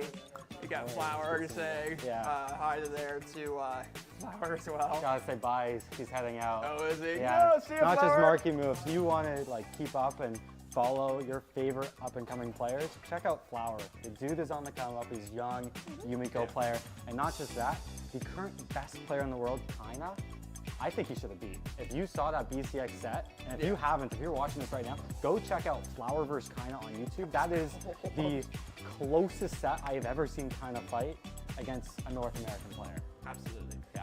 And definitely some of the best people in North America here tonight. And, you know, hopefully we see more fantastic people going forward in future lands there. And, you know, maybe there's a couple lands that pop up between now and BCX. We'll have to kind of see, and it's going to be cool. But right now, both players logging into their accounts, all logging in. Make sure they got their, you know, their titles, their skins, and everything else that they need. And make sure they got their, you know, their loadouts ready to go. Yep. So we're just kind of waiting for them to hop on in. But after that, man, the winner of this matchup goes straight into Impala. And then the winner of that goes into Crunch right after that. So they're going to be playing back to back to back. I think we're going to have a small break in between after this set. And then we'll have top 2. And then that's going to be pretty cool to see. Yeah, 100%. For sure. We've seen Sandstorm today play 3 different legends. What is your prediction on who he's actually playing against Radish? You have to have a character that breaks that neutral for Radish. That's such a hard thing to have. If 100%. Radish has it with Battle Boots, you have these different combos that Radish is known for playing in tournaments, but also you have, you know, the Orb, the Silent Sider. That's such a vital thing. That's what he's been known for doing and getting a lot of his damage build up on, and even knocking out the Silent Sider. He's been relying on that for Orb, and then a couple, you know, dare options here and there, but overall, I don't know. It's going to be kind of interesting to see how Sandstorm really adapts to that. Yeah, I think a strong advantage state is going to be what he needs. So I'm going to call a prediction. I think he is going to be playing Mordex. I I think the extra priority coming from Sight compared to Boots will be good, and also I don't know that many people that want to play too many matchups, and a Boots matchup sounds fun, but also hard to fight. For sure, absolutely. With that being said, they're just happening there. They're almost done here. Okay, production giving us almost done option there. Yeah. But yeah, I mean, it's kind of funny to kind of see. I mean, we're seeing Radius kind of setting up his reputation in Brawlhalla very well as well. You know, he's one of the best players in North America, and he's been doing very well, but going to like Royales and stuff like that, and representing North America in these different Best events. player He's right one- now, yeah, number one. He's number one. And he's for- also probably the most consistent player of the last like 4 years, basically. That's true. 3 or 4, like that is outstanding. I definitely agree, and we'll kind of have to see how it pulls out here, and I want to kind of see what happens with this. Because, I mean, Voracious has such a big neutral control, and it makes sense because you need to have that Brawlhalla in any fighter. Yeah. You know, and especially when you look at games like Street Fighter 6, you need to have that under control. You're gonna, you know, move them a little bit right to make sure you have enough options and lead them into different combos, maybe put them against the wall, stuff like that. And I'm wondering, just kind of seeing how Sandstorm takes it away from him. I mean, I've talked about it again and again, but I mean, maybe Sight. Maybe we see Gauntlet maybe trying to go in with Gauntlet style. Maybe Sire's in the air. I mean, they're quick. There's not a lot of recovery frames on them. So what options he's going to throw out? We saw Mirage, Mordax. Yeah. We've seen Tezca tonight. We really don't know what he's I've going seen the Tezca. I don't want to. I don't want to see that Tezca You've again. seen it. Yeah, I go watch that set. That set was kind of crazy. I got cooked, but I also cooked him immediately. So well, I'll take it. Well, you got some good clips out of it. Yeah. That's definitely. He got more good clips than me, but I got my one. It works. Yeah, it's like you can say, hey, I did this to Sandstorm. I destroyed Sandstorm again. Just see like 3 shorts for the next couple of weeks. Yeah, that's my content. Thank you, AJ. No problem. If you guys want to check out his content, youtube.com/Cosolix. Uploads a lot of different types of content on YouTube as well. And then there's a couple different events as well. Yep. So he did some stuff in Canada. Yeah, we got some cool stuff happening. Not officially announced quite yet, but basically confirmed we're hosting at least one more Brawlhalla LAN this year. Trying to host 2 more in Toronto. So if you're in the Toronto, Ontario area, go follow Team Neutralix on Twitter, and we're going to be announcing the events there. Yeah, and then I know as well, I'll be going to New York City next week. If you guys are in the area, if you're defending the North, I will be there wearing a Brawlhalla bracket. If you guys are spectators and you join, you go and check out the event, then we'll be doing a Brawlhalla event on Friday of this upcoming weekend as well, August 2nd. So if you guys want to check it out to see how it is, I have 240 setups for you guys. But with that being said, though, I'm thinking that we might try to do more lands this year. With how this one did, yeah.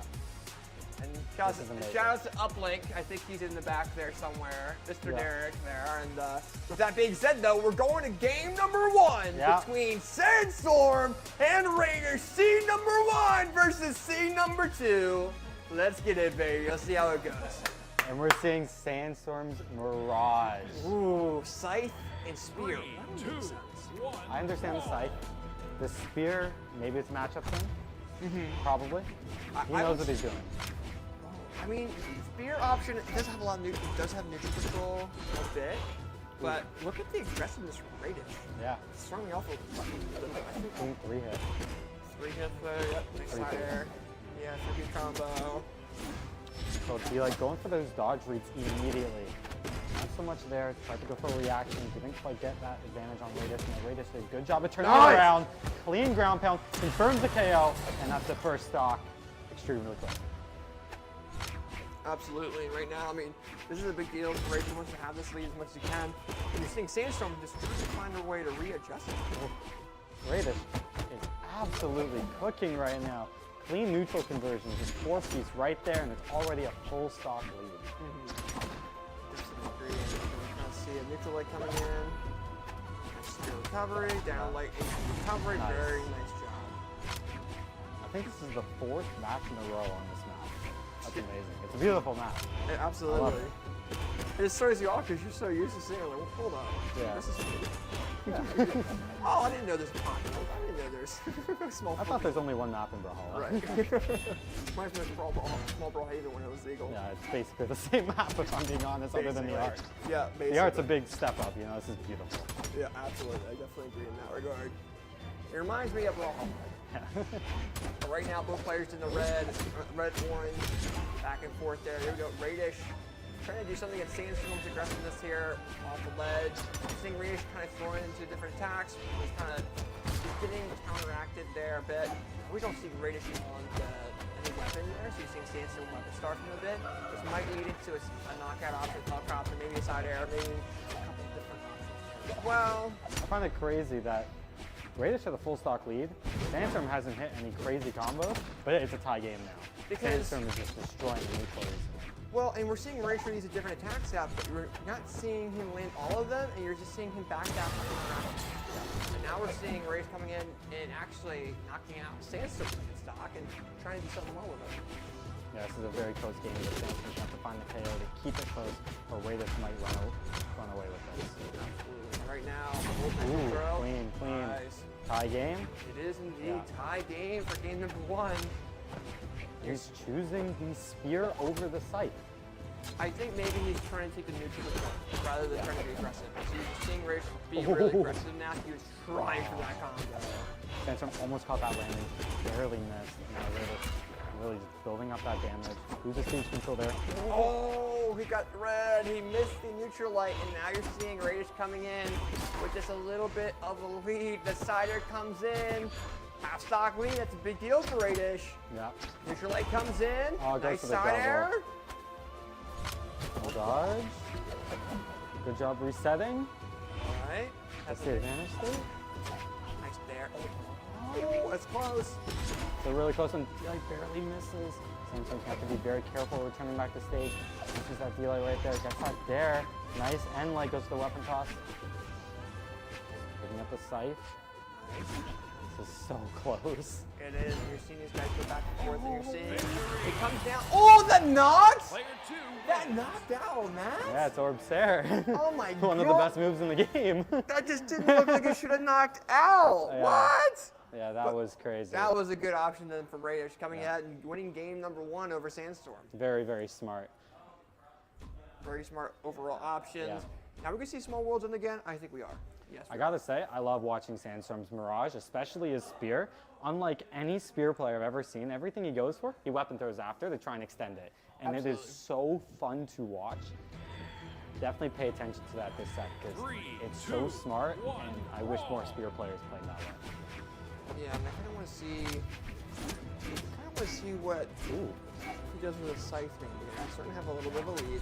Well, the good stage control here. Gets that D-light stare, almost goes to the double. Nice stare. See that weapon throw? Tries to extend the advantage state. Picking up the scythe now. See if he can maintain his momentum.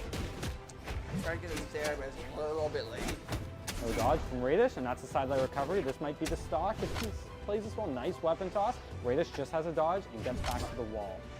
And that allows for Radish to go ahead and come back to the ledge. You're seeing Sandstorm trying to edge guard him, but that backward recovery does land. You see Radish off the ledge again. It's a sweat piece, but you see Starlight comes in. Radish is out of that first stock, and Sandstorm's up an entire stock. Yeah, amazing advantage state coming from Sandstorm, and a great edge guard at the end of that stock. We basically have a full stock lead already in this match. He's looking strong, but Radish, that's 3 conversions right there in a row. Almost gets to 4. Let's see if he can find that KO, or if Sandstorm's going to get a lead, or a bigger lead. Absolutely, and right now you're seeing him trying to keep his first stock as much as he possibly can. Next nuclear coming in, back and forth. Spear recovery maybe? Oh, I think he was kind of expecting that. You predicted the recovery there. You said it, and then it happened. Yeah, and I tried to kind of see what was going to happen, but that sider comes out again, though. Yeah, the clean punish for that whiff side. Like, nice recovery coming from Sandstorm. That end late, a little questionable, and he lost the stock because of it. Yeah, 2 stocks roll now with racing, yeah, orange in the orange, that second stock, and kind of seeing back and forth here. Nice. There, some 2-piece, nice backward recovery. Green recovery. Radish serving that dodge, a really smart way of resetting back to stage. Both these players are doing a great job at not allowing each other to hit these long combos. But Sandstorm, amazing advantage state coming out here. And nice! Gravity cancel down sig, taking a stock and maintaining that massive lead. Absolutely. Right now, we're just kind of seeing Sandstorm taking his neutral control over Radish, and that's what he needs to do. And you're seeing Radish is kind of being set up in these recovery frame options and he's getting countered by. But, you know, they're now exchanging, which is good, but Radish needs to do a bit more to be able to take this advantage over Sandstorm. Yeah, Sandstorm's looking really strong in this game. Lots of neutral conversions going his way, and just looking nice doing it. A lot of great unarmed coming from Sandstorm. That unarmed there, that side light, and does he get the edge guard? Nice job getting back. Radish, nice side light sider coming from Sandstorm. Great job. For sure. And with that being said, Sandstorm going ahead and taking that game over Radish. Very, very nice job. And that's a 1-1. Yeah. That's huge. And it's now BO3 now, technically, right? Whoever gets 2 more games goes into the losers finals. And it's going to be kind of good to see how that's going to turn out. Back to Small World Zone again. We're back here again. This is the 6th match in a row on this map. Brawlhalla. Yeah, for sure. We'll definitely have to see.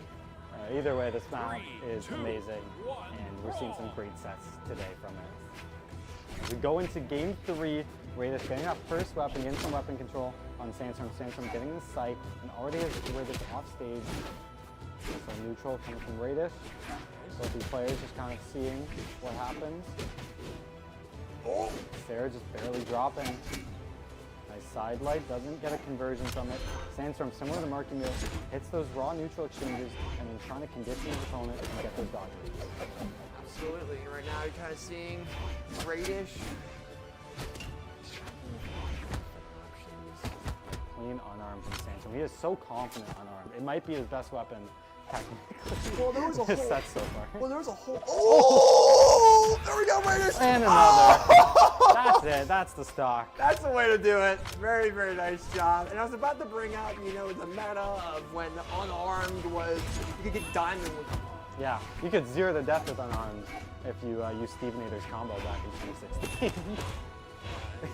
Yeah, absolutely. Yeah. But now we're kind of seeing a little bit of unarmed gameplay compared to what we're used to. That would be cool to kind of see how that would like come back. Imagine it coming Please back. don't bring that back. I mean, it would be cool to mix things up, you know, so we don't have this overall control. But now we're seeing Radish taking that neutral control again over Sandstorm, firing light into neutral layer, tries to get that recovery, nice dodge from Sandstorm, leading into Doesn't kill. signature. It doesn't kill because the map is the way it is. It's a small map too, and we got an 8-attack Mirage, I believe. Doesn't kill, Radish feel different, but that down sig does kill. All right, there we go. You know, we saw the fortitude of Radish's lovely, you know, Red Raptor there. You're seeing Sandstorm trying to find a way back over there to the platform, but Radish already has neutral control and was able to get that second stock knockout, but it's an entire stock lead. Yeah, that earlier stock with those down sigs really just got him a big lead.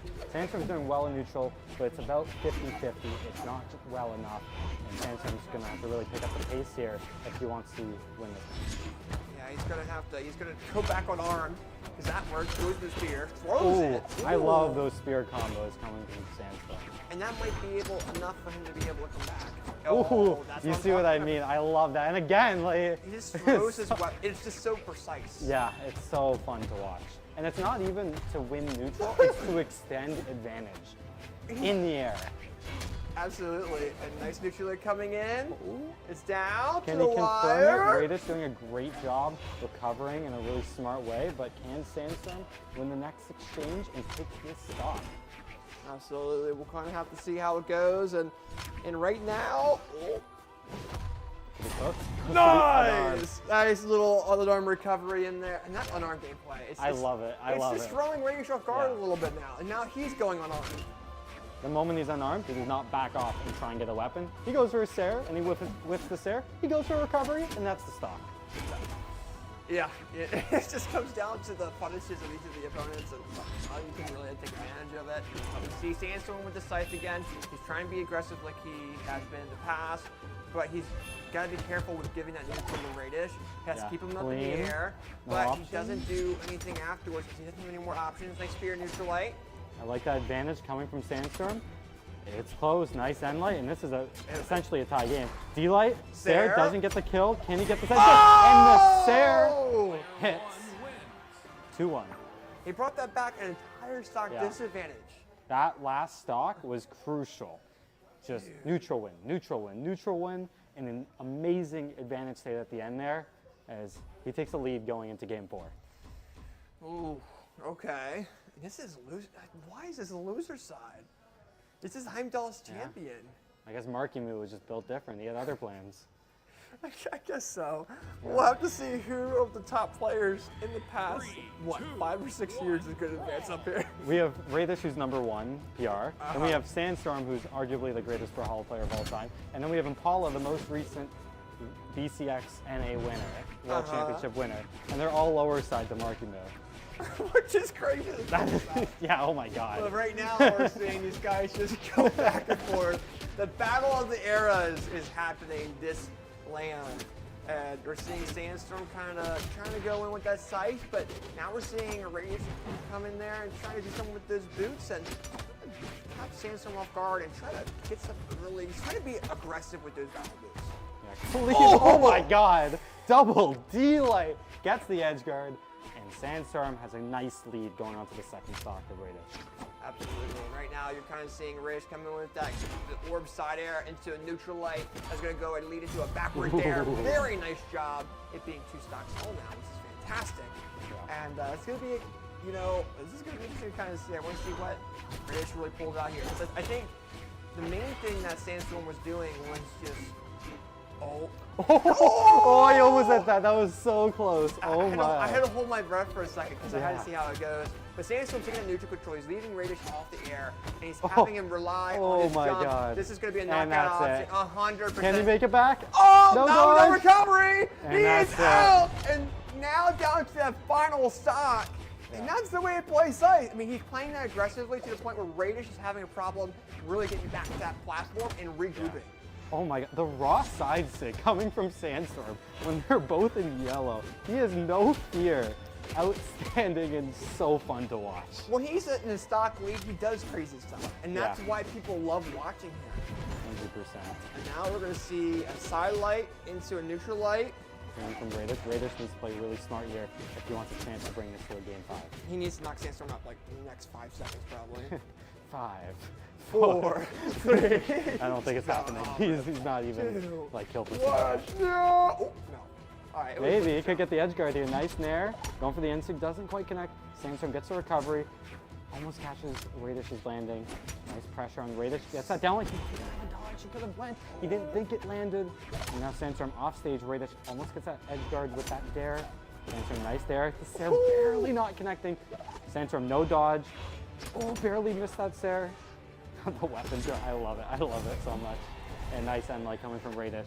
But he needs to play perfectly if he wants to win this match. Absolutely. And this is down to the final stocks here of game number 4. And if Sandstorm wins this could be possibly Radish's final stock in this event. Yep. And Radish's feeling it. And that is it right there. Sandstorm going ahead and winning 3-1 over Radish. Make sure you give a round of applause for these players. They're powerful players in their own right. And now we have one victorious player going into the next opponent, which will be Impala here in the next couple minutes here. But that was a great matchup. Yeah, that was outstanding and so exciting. Both players playing very aggressively. Those are quick matches, great combos, so much fun to watch. This has been a pleasure, AJ. Absolutely. I'm glad to have you casting a little bit, my man. I'm glad to have you here, dude. Of course. And with that being said, yeah, and is there anything you want to say before we hop on off?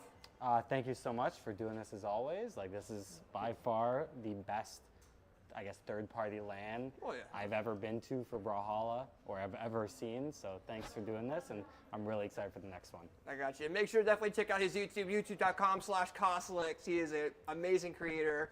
And with that being said, we're going to go ahead and head to a couple-minute break. When we come back, we have Sandstorm versus Impala! Stay tuned. Let's see how it goes. Stay tuned. Don't go away. We'll be right back.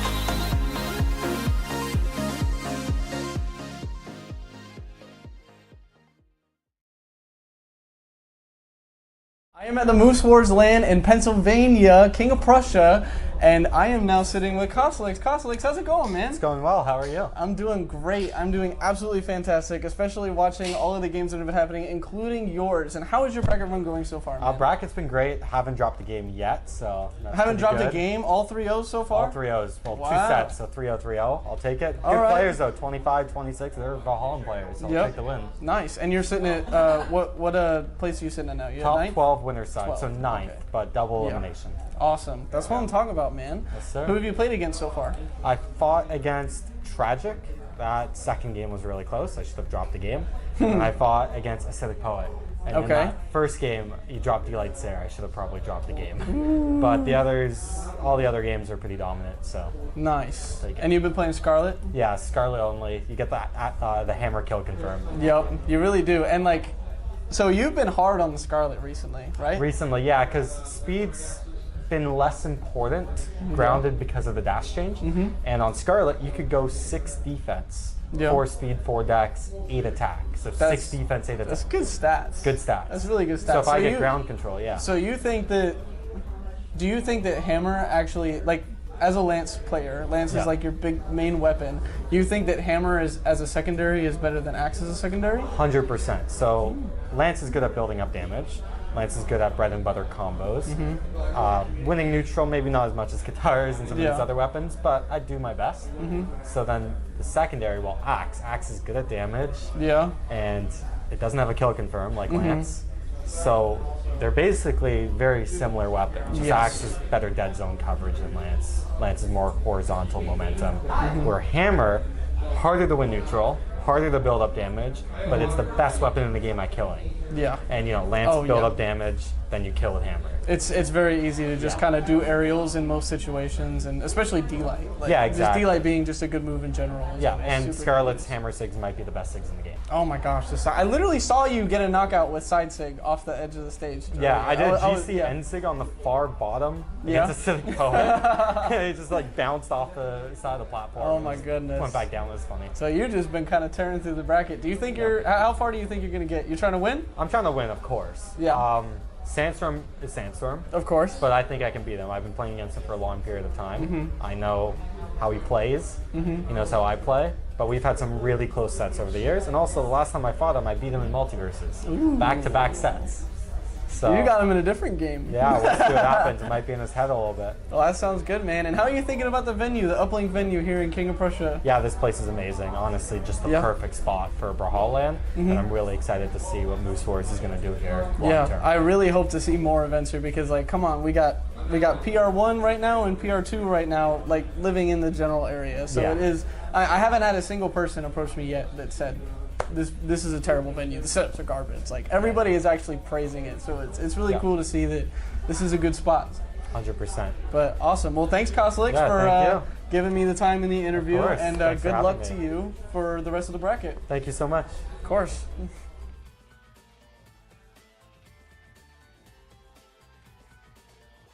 Alrighty, ladies and gentlemen, we are back with Moose Wars Battlegrounds land, and we are now in top 2. We're in the final 2 sets of the night. It's been a very long night for everyone here, including all of you guys in the crowd. We appreciate you guys. Are you guys ready? Let's get it going, man. And we're going to go ahead and get things going. We got Sandstorm versus Impala. The rematch from earlier in stream today.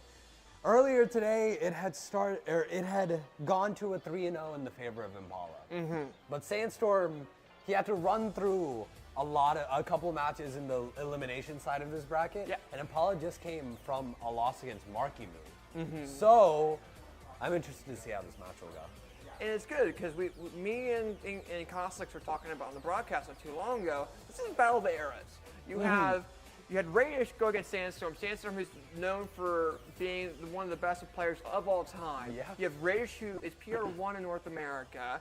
You have, now Sandstorm going against Impala, who's the most recent North American BCX champion. And then, keep in mind, the winner of all that has to go against Marckiemoo, one of the most up-and-coming players of, North America. It's a big deal. Yeah, man, this entire tournament has been stacked, and now that we're down to our top 3, the competition cannot get any harder here. Absolutely. And they are fighting for something that we are going to show right now while we're waiting for Impala. Because we have worked out a trophy for this land. We weren't planning on it, but it works out now. We now have the Moose Wars trophy. We got to see who wins this trophy and gets a bunch of money with it with this $500 prize pool. Let's see how it goes. Will it be Sandstorm? Will it be Impala? Or will it be Marckiemoo and Grants? Let's find out. Both players of Sandstorm and Impala are in here. Let's see who has a chance of winning this trophy. It's going to be cool, man. I'm excited for this matchup. This is a match for the eras. Yeah.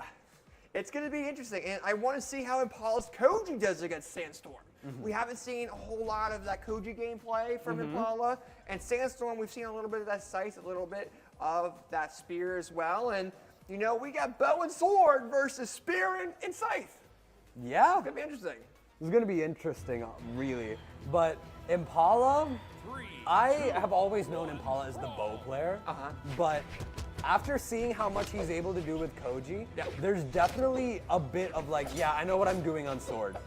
While I was casting with Graffiti, I made the comparison that I feel like I'm watching Zinker on the stream. The sword that he has been able to, the sword move that he has been able to pull off is something genuinely amazing to watch.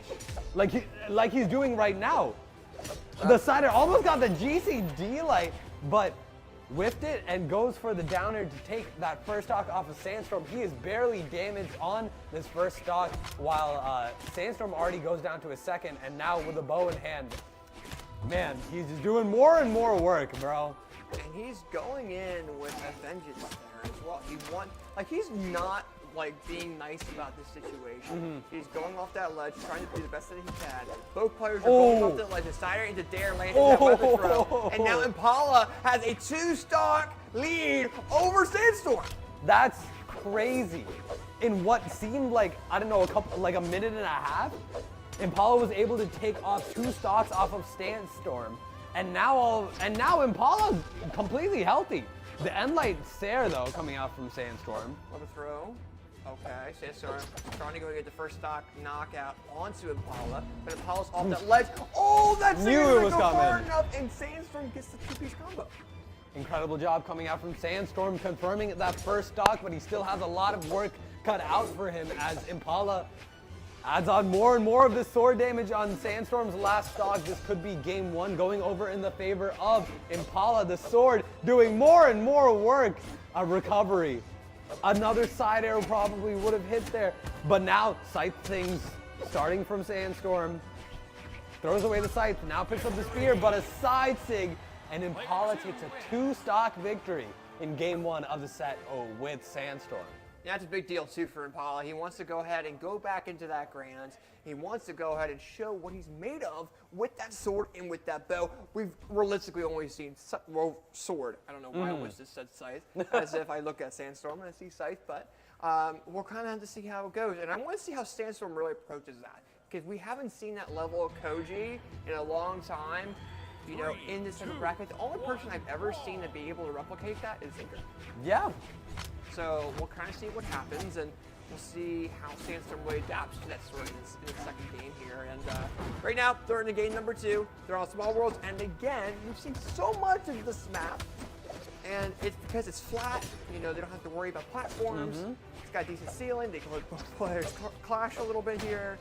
And Sider comes in. Very nice shot. Tries going with the dared option, but double Sider coming in from the Koji of Impala, doing very, very well. Then we see a option here, missing the side signature. Stays in with the weapon throw, trying to go ahead and get the dare. Does land it. The Sider from Impala lands as well. And Sandstorm solo and might be able to knock it after her signature, but misses it barely. Man, Impala is trying to get this KO as soon as they possibly can. The DC light and chase dodge away from Sandstorm, but he does get hit by that down sig from Impala. Impala takes the first stock of this game yet again, but it's looking a lot closer than it did before. Will Sandstorm be able to make this even, or will Impala get away with this lead? He gets a sidelight dare off the side of the stage. Scythe of recovery hits the side of the stage. Now a down air into a weapon throw. Impala can't make that back, and he makes this even. Absolutely, it's 2 stocks. All is a very, very big deal, and you know it's a big deal for Sandstorm.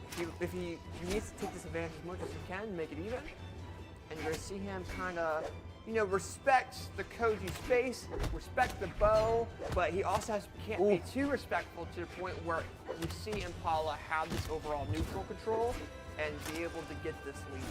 And we've been seeing a lot of bow, a lot of sword coming up, but now we're seeing more bow of Impala. And it's kind of throwing, I would say, Sandstorm in a little bit of a loop because he's so used to that sword gameplay, he's adjusted to it, and that bow comes out, and it's like, what? What's going on? Impala's doing a really good job, like you were saying, mixing up the approaches, mixing up the use of the bow, the use of the sword, and he's able to pop off on both. He's shown that time and time again, so he's able to pick one up and be able to do pretty well with it, like he's doing with his bow right now. Yeah, right now it is a side stand play from Sandstorm. Nice dare into weapon throw, makes it 1 stock all. And you know, if you're an Impala, you're like, hey, how's it going? We try to go ahead and take this advantage that I have and just run with it. For Sandstorm, and you go with that scythe maybe a little bit, see how you do with it. We might see a spear pop up a little bit, mix things up and catch Impala off guard. But now we're seeing Impala's sword, and Sandstorm will be able to do that. We'll have to see. Impala going for a D-Light dare into G. Oh, wait! Sandstorm with the reverse! Oh! The crowd cheers for Sandstorm and the reversal. Dude, that was a very nice way. And keep in mind, Sandstorm was down a half a stock. He turns it around and just runs with it with that scythe, man. And that's crazy. And we're going 1-on-1. And this is now technically a best out of 3. So now what we have to do is we now have to go ahead and we have to see what Impala chooses and what Sandstorm chooses. We're going into a 1-1 set. Like what AJ said, we are going into a best of 3. Now that it is 1-1 even, it's pretty much a best of 3 from this point on. So whoever wins this next game will be able to have the advantage, be 1 game away from taking this victory. But he really has to watch out here. Both of these players really need to watch out here. Nice end light coming out from Impala. The sword in hand.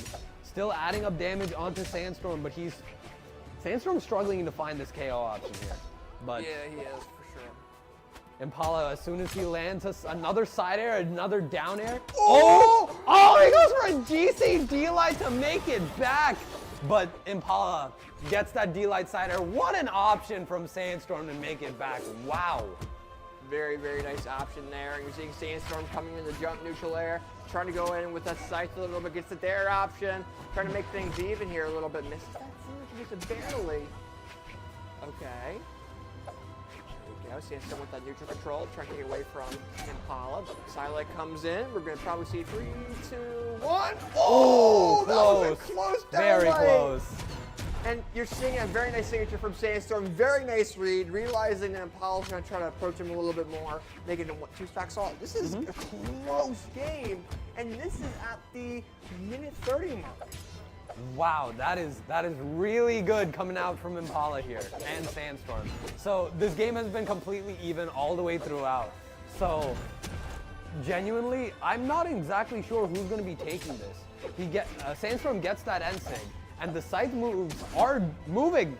He's doing a lot of stuff with his scythe, and Impala's struggling to possibly try and find a counter to this. Sandstorm forcing him off stage, trying to go for the ground pound. Doesn't fully manage to do it. Oh! All right, now it's Impala's turn to force Sandstorm off stage. Another recovery. Both of these players are on red. A signature would take both of these players out. It would indeed, and that dare comes in, the slider misses twice, allowing for Impala to try to do that signature, but then that was a very nice job for Sandstorm. Sandstorm coming in, trying to do something here, but now Impala with that new control lands a nice Koji signature, and we are now down to the final stock of Sandstorm in this game. The final stock, and now another Nair, still not done yet. Impala still on the second stock.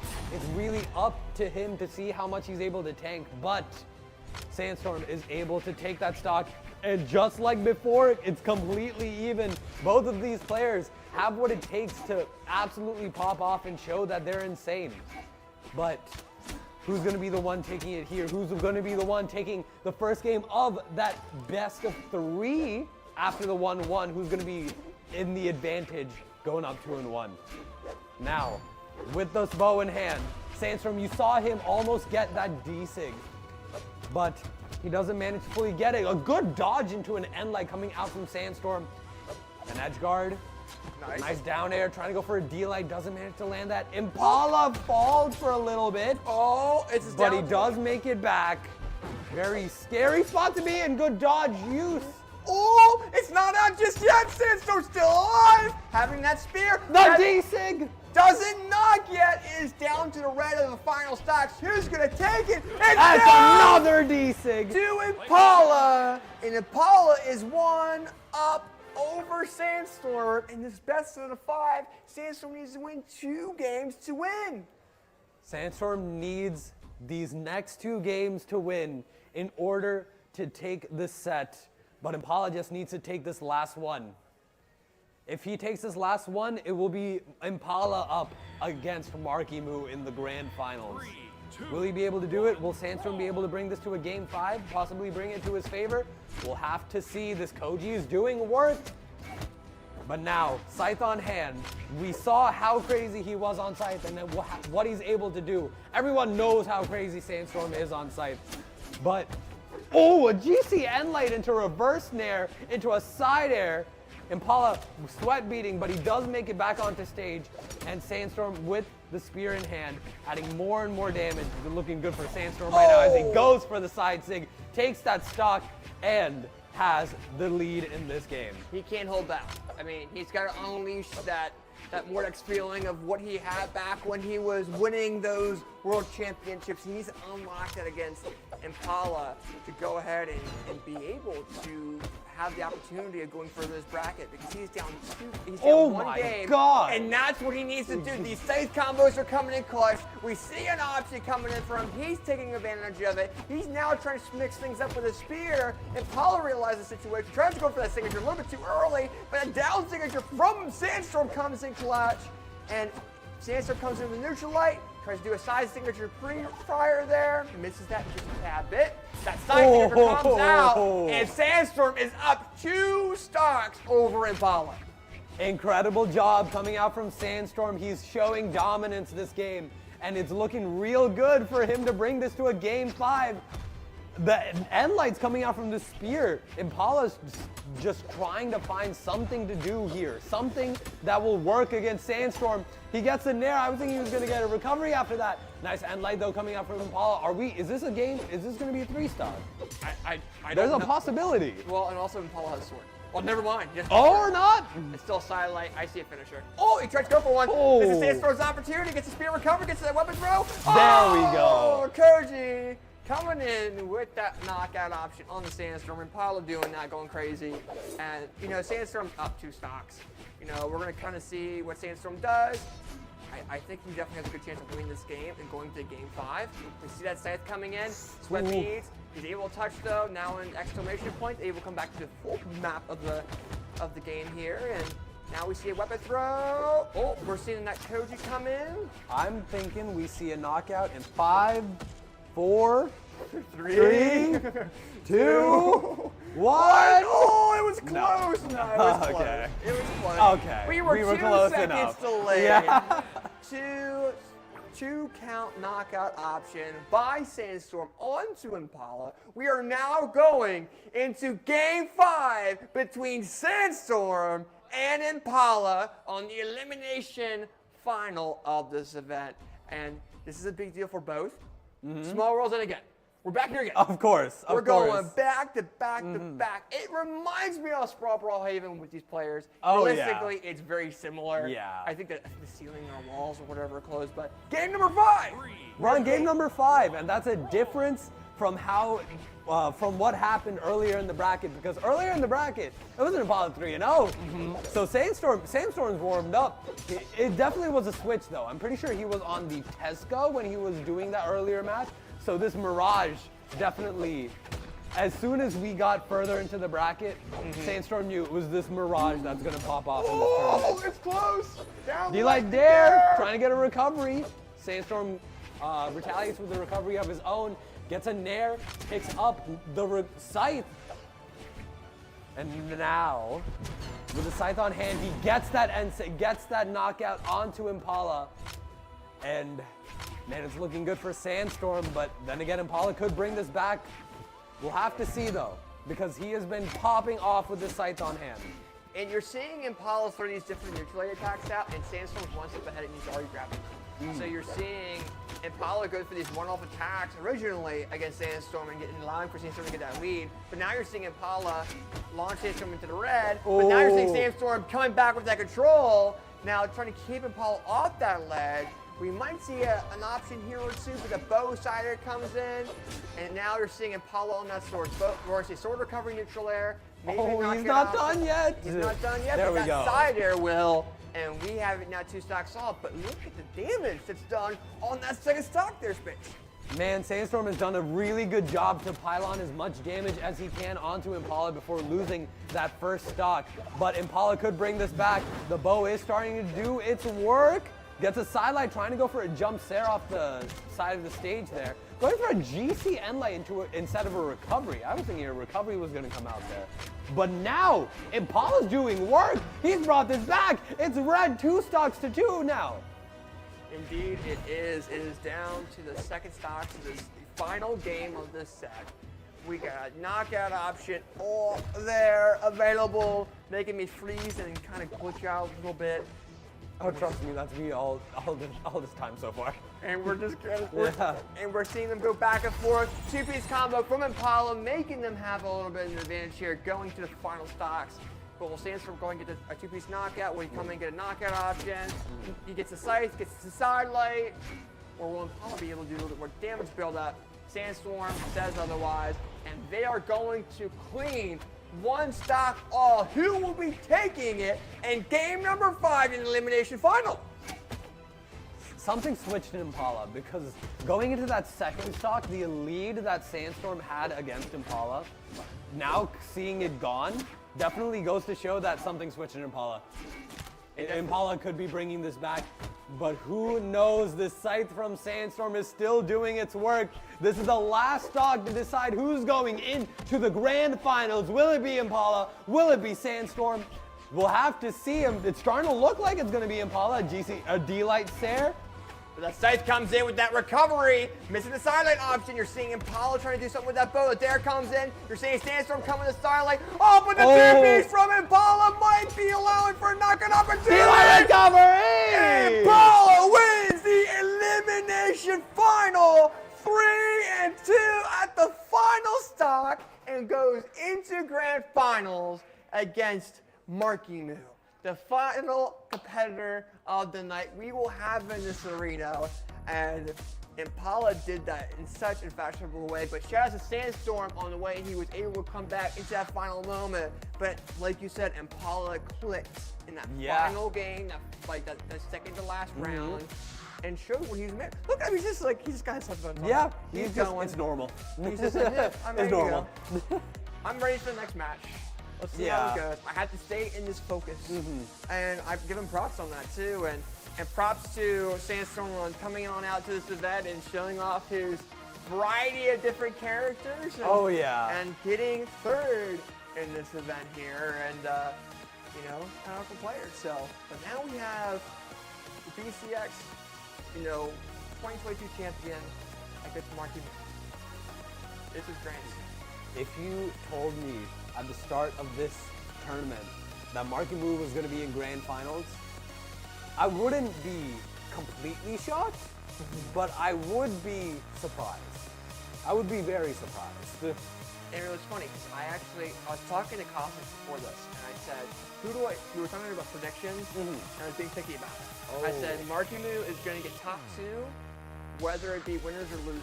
He's going from winners, and it's funny because the person he faced was Impala in the winners finals, and now Impala has to come to the loser side. So hopefully that click that he had against Sandstorm was going to allow him to go against Marckiemoo, but Marckiemoo has a really good chance of winning this event. Dude. That's huge. That's crazy. Imagine coming into a land that's just like, I was on his stream a couple days ago. He said he was considering not coming today. No Marckiemoo? Yeah, and it was like, wow. Now all of a sudden he's here, he's playing, and now he's in Grands. He might win, chat. He might win. Yeah. And I'm sure everyone's like, let's go ahead and let's crowd this up here. They're all officially like, let's knock out a couple things here real quick. But this is the finals. We're down to the last match of the tournament. It's been a long night, probably especially for you, AJ. And I bet it is for you too. Yeah. Let's watch Grands and let's see how it goes. We are just waiting on Marckiemoo to log in Steam. We'll relog in and we'll be in Grands. Yep. But this was a fantastic event, and I can't wait to see who I get the trophy to tonight. Oh yeah.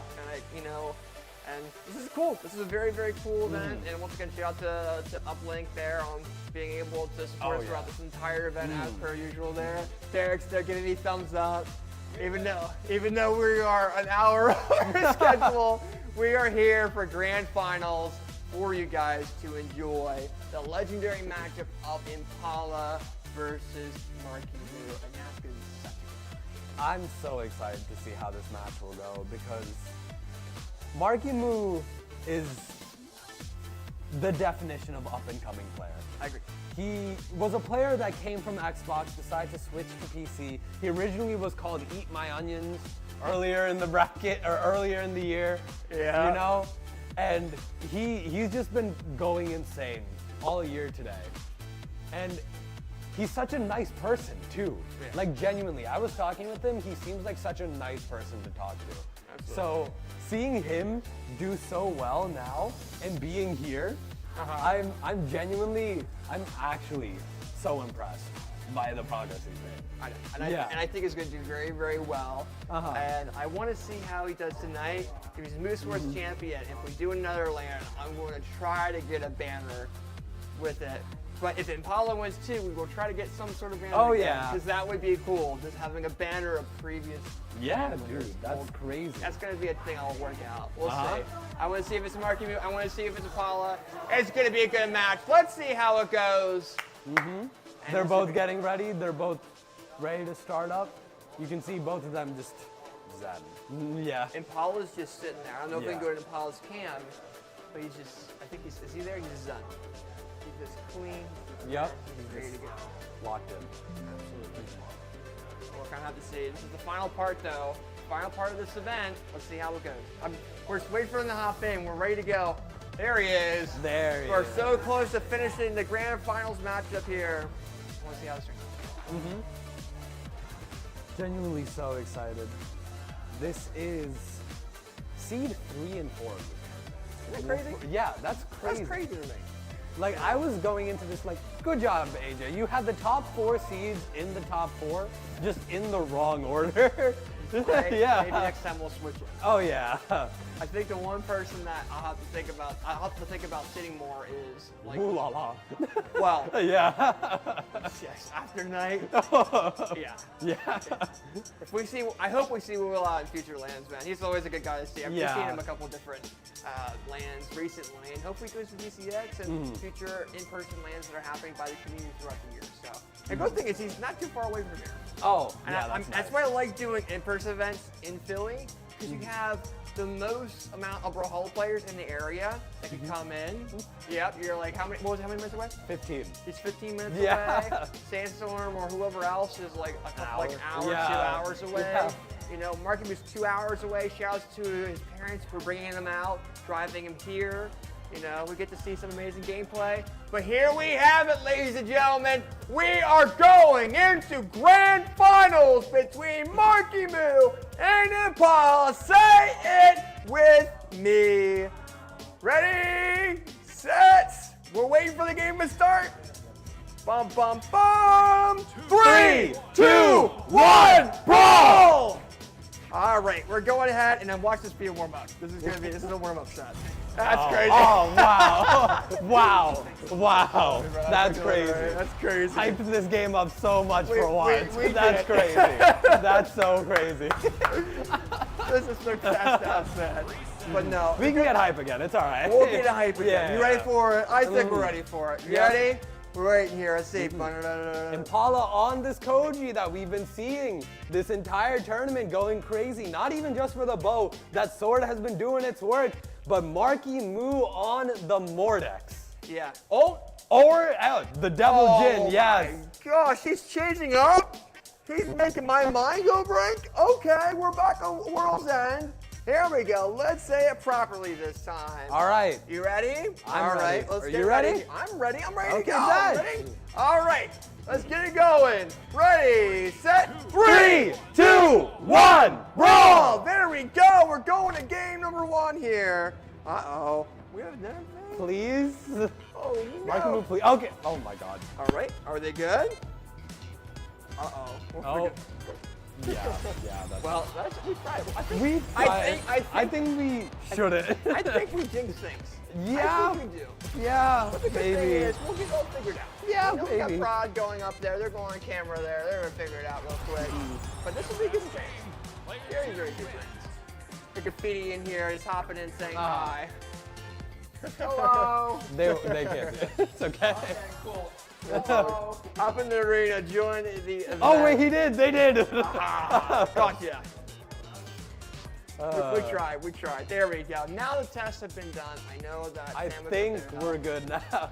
Sandwick's up there. Shout out Sandwick, actual king among men. Yeah, he's the guy behind our production for this event. Shout out to him. Mad at himself. So we're waiting for the wave. I think we've been given the go-ahead. We're waiting for the things. But the good thing is they're on stage. Yeah. You know, we don't have to wait for them to come back to the past. We're going straight Oh, yeah. into the game. We're going straight It's in. great. We're awesome. We're ready for this. And Small World's End again. He's going back to that Devil Jin. And we saw a lot of really good gameplay from him with that Devil Jin. And get the ball. Yeah. So, let's see. No stance, by the way. Oh, completely default. He's default. Yeah. And he did that well against the Paul West. Yeah. Dude. There we go. We're going to game number 1 here. Let's get it going. We didn't hype it up and it worked. Oh, It's that's great. crazy. It's All right. fantastic. You know, so it's working out well. We have double bow now, so they're trying to figure out who's going to have the neutral control. We're seeing Marckiemoo kind of pushing Paul off the ledge a little bit. So we're seeing that, and he's taking that neutral control again, keeping Impala in the air.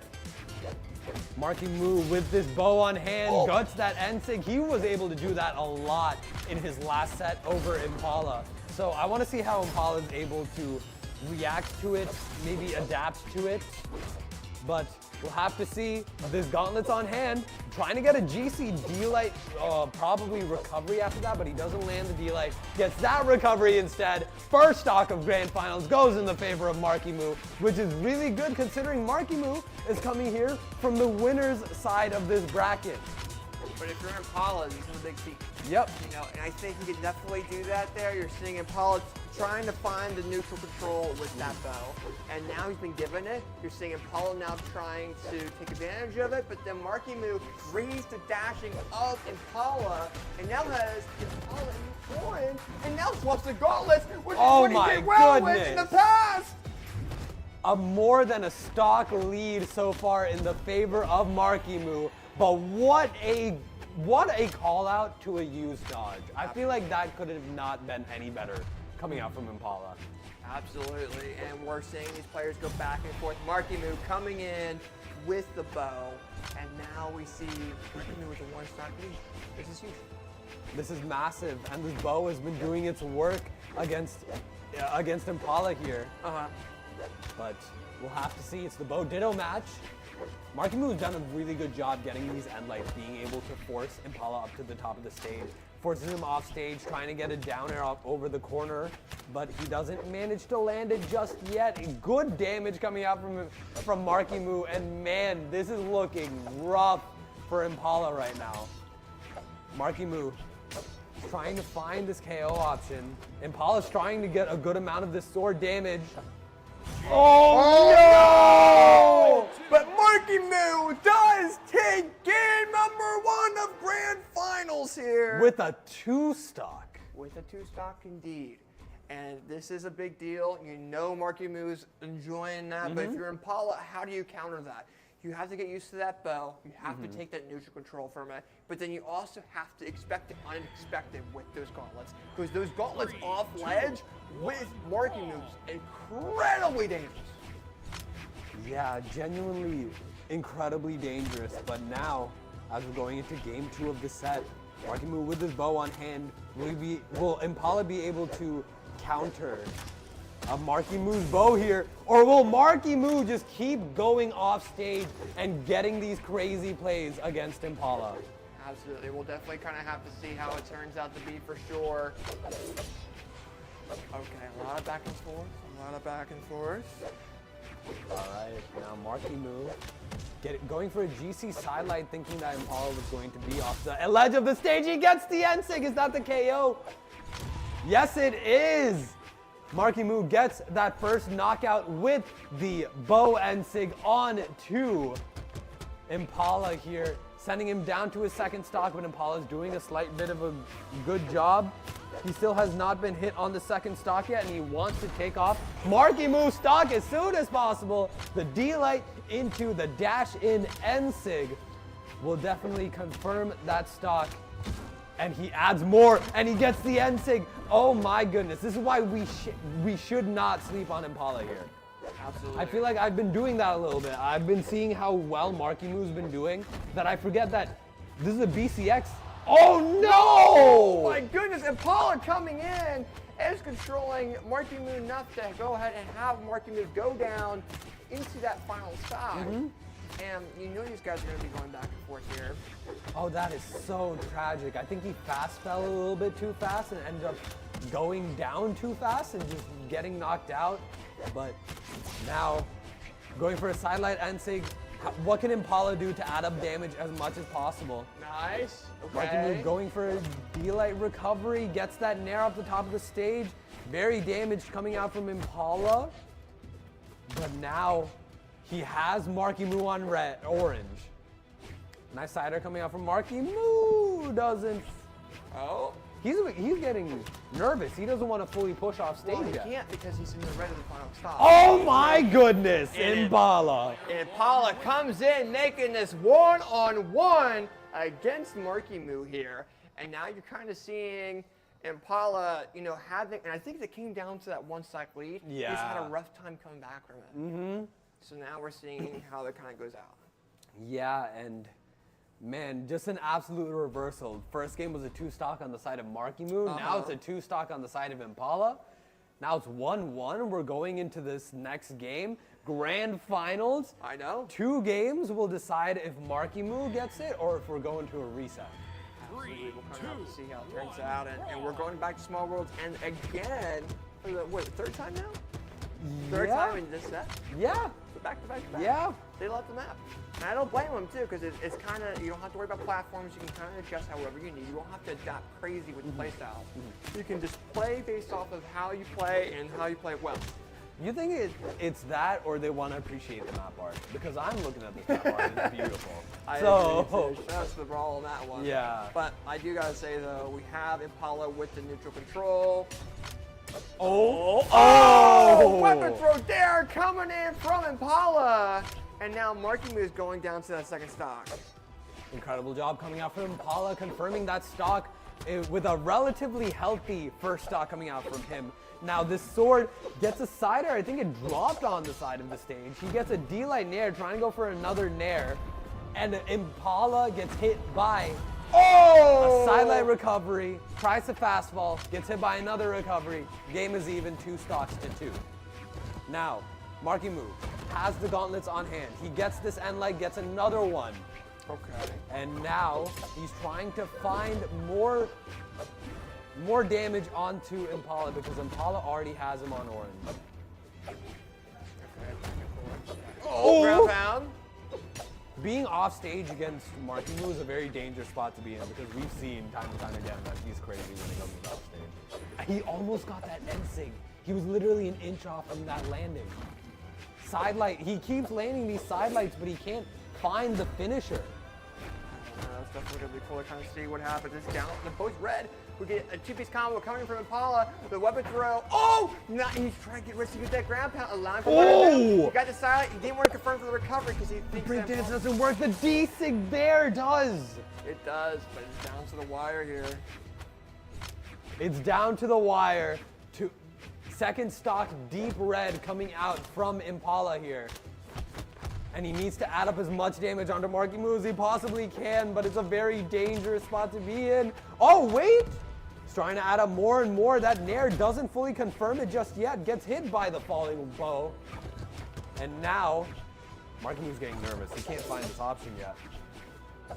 He's struggling to find this option. Already has him on orange. The sword is adding up more and more damage. Nice Nair. Trying to go for 2 down airs, finally gets hit by that end light, but man, he is already on his last stock. He's gripping for straws here, man. He's trying to find these options that he's struggling to find.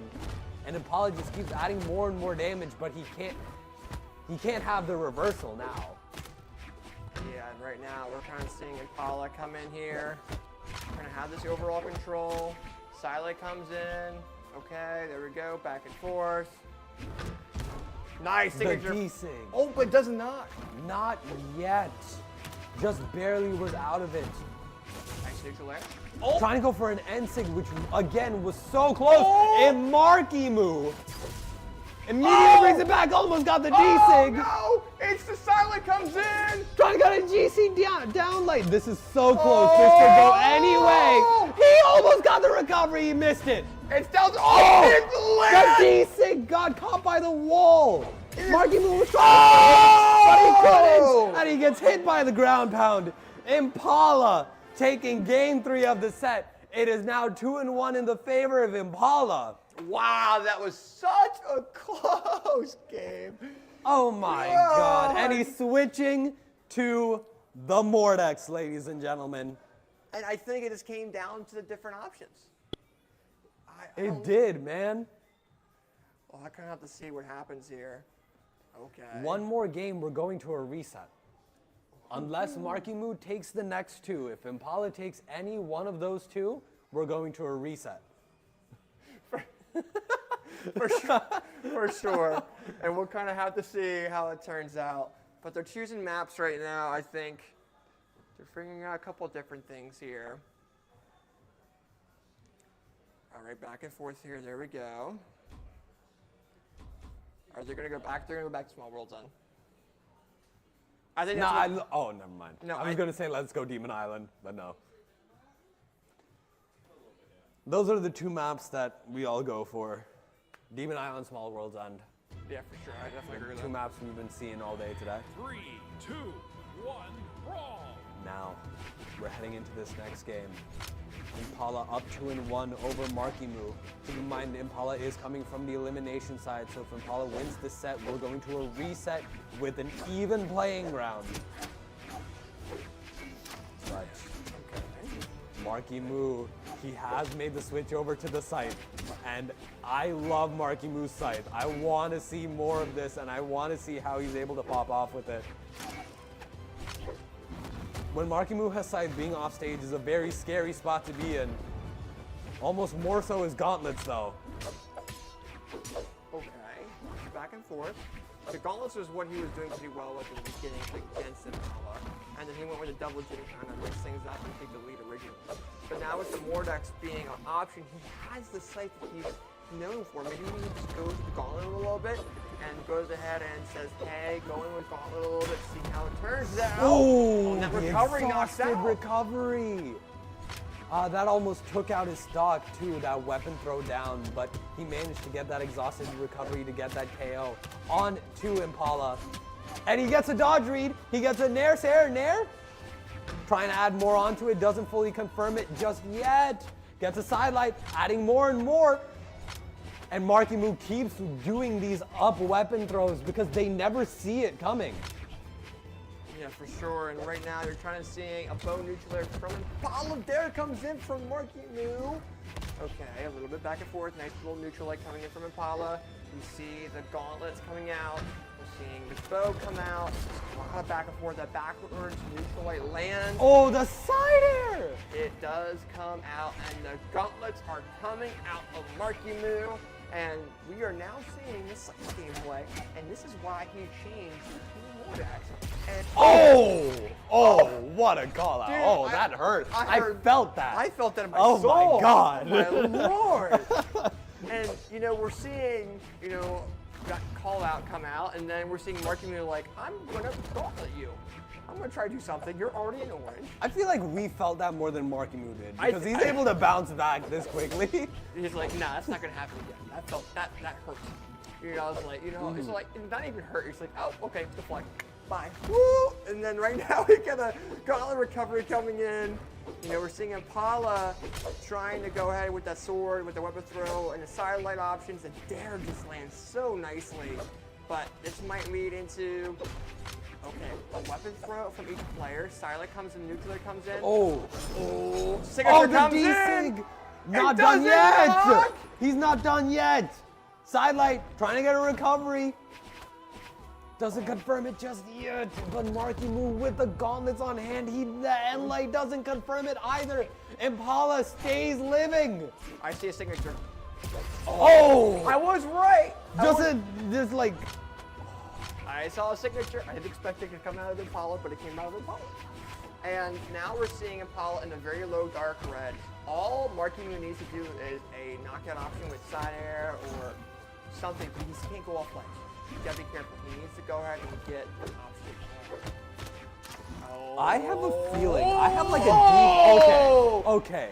I had a deep looming feeling that Impala was going to start clutching that up, but no. Marckiemoo gets that recovery, and we're going to Game 5. It's Grand Finals, Game 5. No matter who wins this, there's just so much pressure. Oh, he got to pull a drip out now. He's got to pull that drip out now. All right. We'll have to see what happens from Impala. We'll see what comes out here. And now, this could be the final game of the night or go to a reset. Maybe. Maybe indeed. Man, this set has just been back and forth, and I want to see who's able to take this. Will Marckiemoo win this and become the Moose Wars Battlegrounds LAN champion? Or will Impala take this next game and go into a reset? And right now that bow from the Koji is coming in clutch right now. You're seeing Marckiemoo going with the sights. He's going a little bit risky in the beginning, trying to figure out where he's at. So I don't blame him to a degree. He wants to kind of see what damage he can build and see what he's like. And then if he needs to go back to gauntlets and see what happens. But right now that bow was doing semi-okay against Marckiemoo. You have Marckiemoo in the red. You see a bow weapon throw come in, and you see that Koji sword signature as well. Man, Impala's been going for that so much and able to land it so often. I feel like that's a move that you never see from Koji players. Yeah, I definitely agree. And I think we're just kind of seeing now the gauntlet come out. He goes back up on the platform. I thought he was going to do some sort of a weird edge guard onto Impala there, but it looks like we're seeing Impala off the ledge. Grasshopper comes in. Trying to get the GCD light, but doesn't confirm it. The GCD light recovery into Nair from Impala adds up more damage onto Marckiemoo. Gets that down air, trying to go for a weapon throw. A GCD light, but he doesn't get the recovery. There we go, getting a side light recovery to confirm that stock off of Impala. Now, with a scythe on hand, he needs to do a lot more work if he wants to make this even. And he's definitely planning on doing so, but he needs to watch out. That side stick would have possibly been that KO. But, the down air off the side of the stage, he doesn't touch! One more stock, and we could be going to a reset. Yeah, guy has to play gauntlet. He's ready Yeah. the gauntlet. He's going to have to make it even, and maybe we see these sights coming out, but right now, Impala's bow, that skin loadout did something. Yeah. I don't know why, but it did something. But Wait! Impala gets knocked out! With that 0 to death with Gauntlet. Gauntlet is going to be the final weapon I think he's choosing. silent recovery. It leads into this option. Ooh. Okay. There we go. Neutral comes in. This could be it. This could be it. It is on. The weapon zone is down. It's over. It is all over. Marckiemoo is your Moose Wars Land Battlegrounds champion. Let's go, Marckiemoo! Taking that victory over Impala. Such an insane set. Going down to the last wire, last stock. Could not have asked for anything more. The crowd cheers for you, Marckiemoo. The crowd cheers for you. Absolutely. Congratulations to Marckiemoo on winning this land. Very, very nice job. And once you are done on stage, Marckiemoo, come over to the casting booth. I have something for you. Bring your dad with you as well. And that was such a fantastic event. He just won a Moose Wars land, the very first land, ladies and gentlemen. Let's go, Marckiemoo. Going through this bracket, remaining undefeated in sets.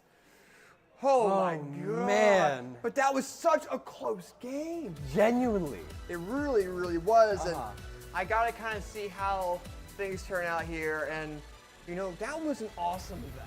It was such a fantastic event. Shouts to everyone that stayed around. And we appreciate you guys. Let's go, Marckiemoo! Marckiemoo and Impala. Impala did really, really well tonight. Appreciate you guys making sure to yell for him. He killed it. Marckiemoo is here. I'm going to have you clock out so we can get Marckiemoo in here. Of course. We're going to make sure that we go ahead and do the interview here. Marckiemoo. Give me here. You gotta put the clip on the mic. All right. Yeah, I'm just so nervous. No, I'm so done after you're okay. Come here, bud. Thank you so much for me. I'm so happy for you, dude. How did you feel about the event going into it? It felt like so nerve-wracking. I've been the pressure one time, but like aside from that, I don't have much tournament experience, so it's a whole new world. It's so hard to play the way you normally do. You killed it. You definitely killed it. There's a reason why you won this event. Congratulations, dude. You definitely deserve it. And I'm glad to have you here. And to think that you were not going to be here was crazy, because I needed to give you and your dad, where's your dad? Come here, Marckiemoo's dad, come over here. You drove in for 2 hours. I need to have you guys included here. All right, both of you guys over here. Because now I have to give you your Moose Wars trophy. This is yours, along with the money that you earned from this event. Congratulations, dude. You deserved it. Congrats on winning, dude. Congrats. Let's go, my man. And we appreciate you guys coming out. Thank you very much. Shout out there to Uplink and Brawlhalla. Definitely showed up there. He definitely deserves it. And congrats. I'm glad to have you guys out here. He's up and coming, he's been doing well, and this is just a start for him. So congrats, you definitely deserve it. You worked very hard today. Shouts to everyone that came out, thank you very much. Make sure to stop on the way out. We'll go and get you all set up. But with that being said, for the broadcast, have a fantastic rest of your night. That was the Moose Wars Battlegrounds land! Woo! Come on in here, guys. Let's see. Hop on in, guys. There we go. Oh my God. There we go. We got the crew here. Appreciate you guys. Have a good rest of your night. Peace out. Peace. That was awesome, guys. That was awesome.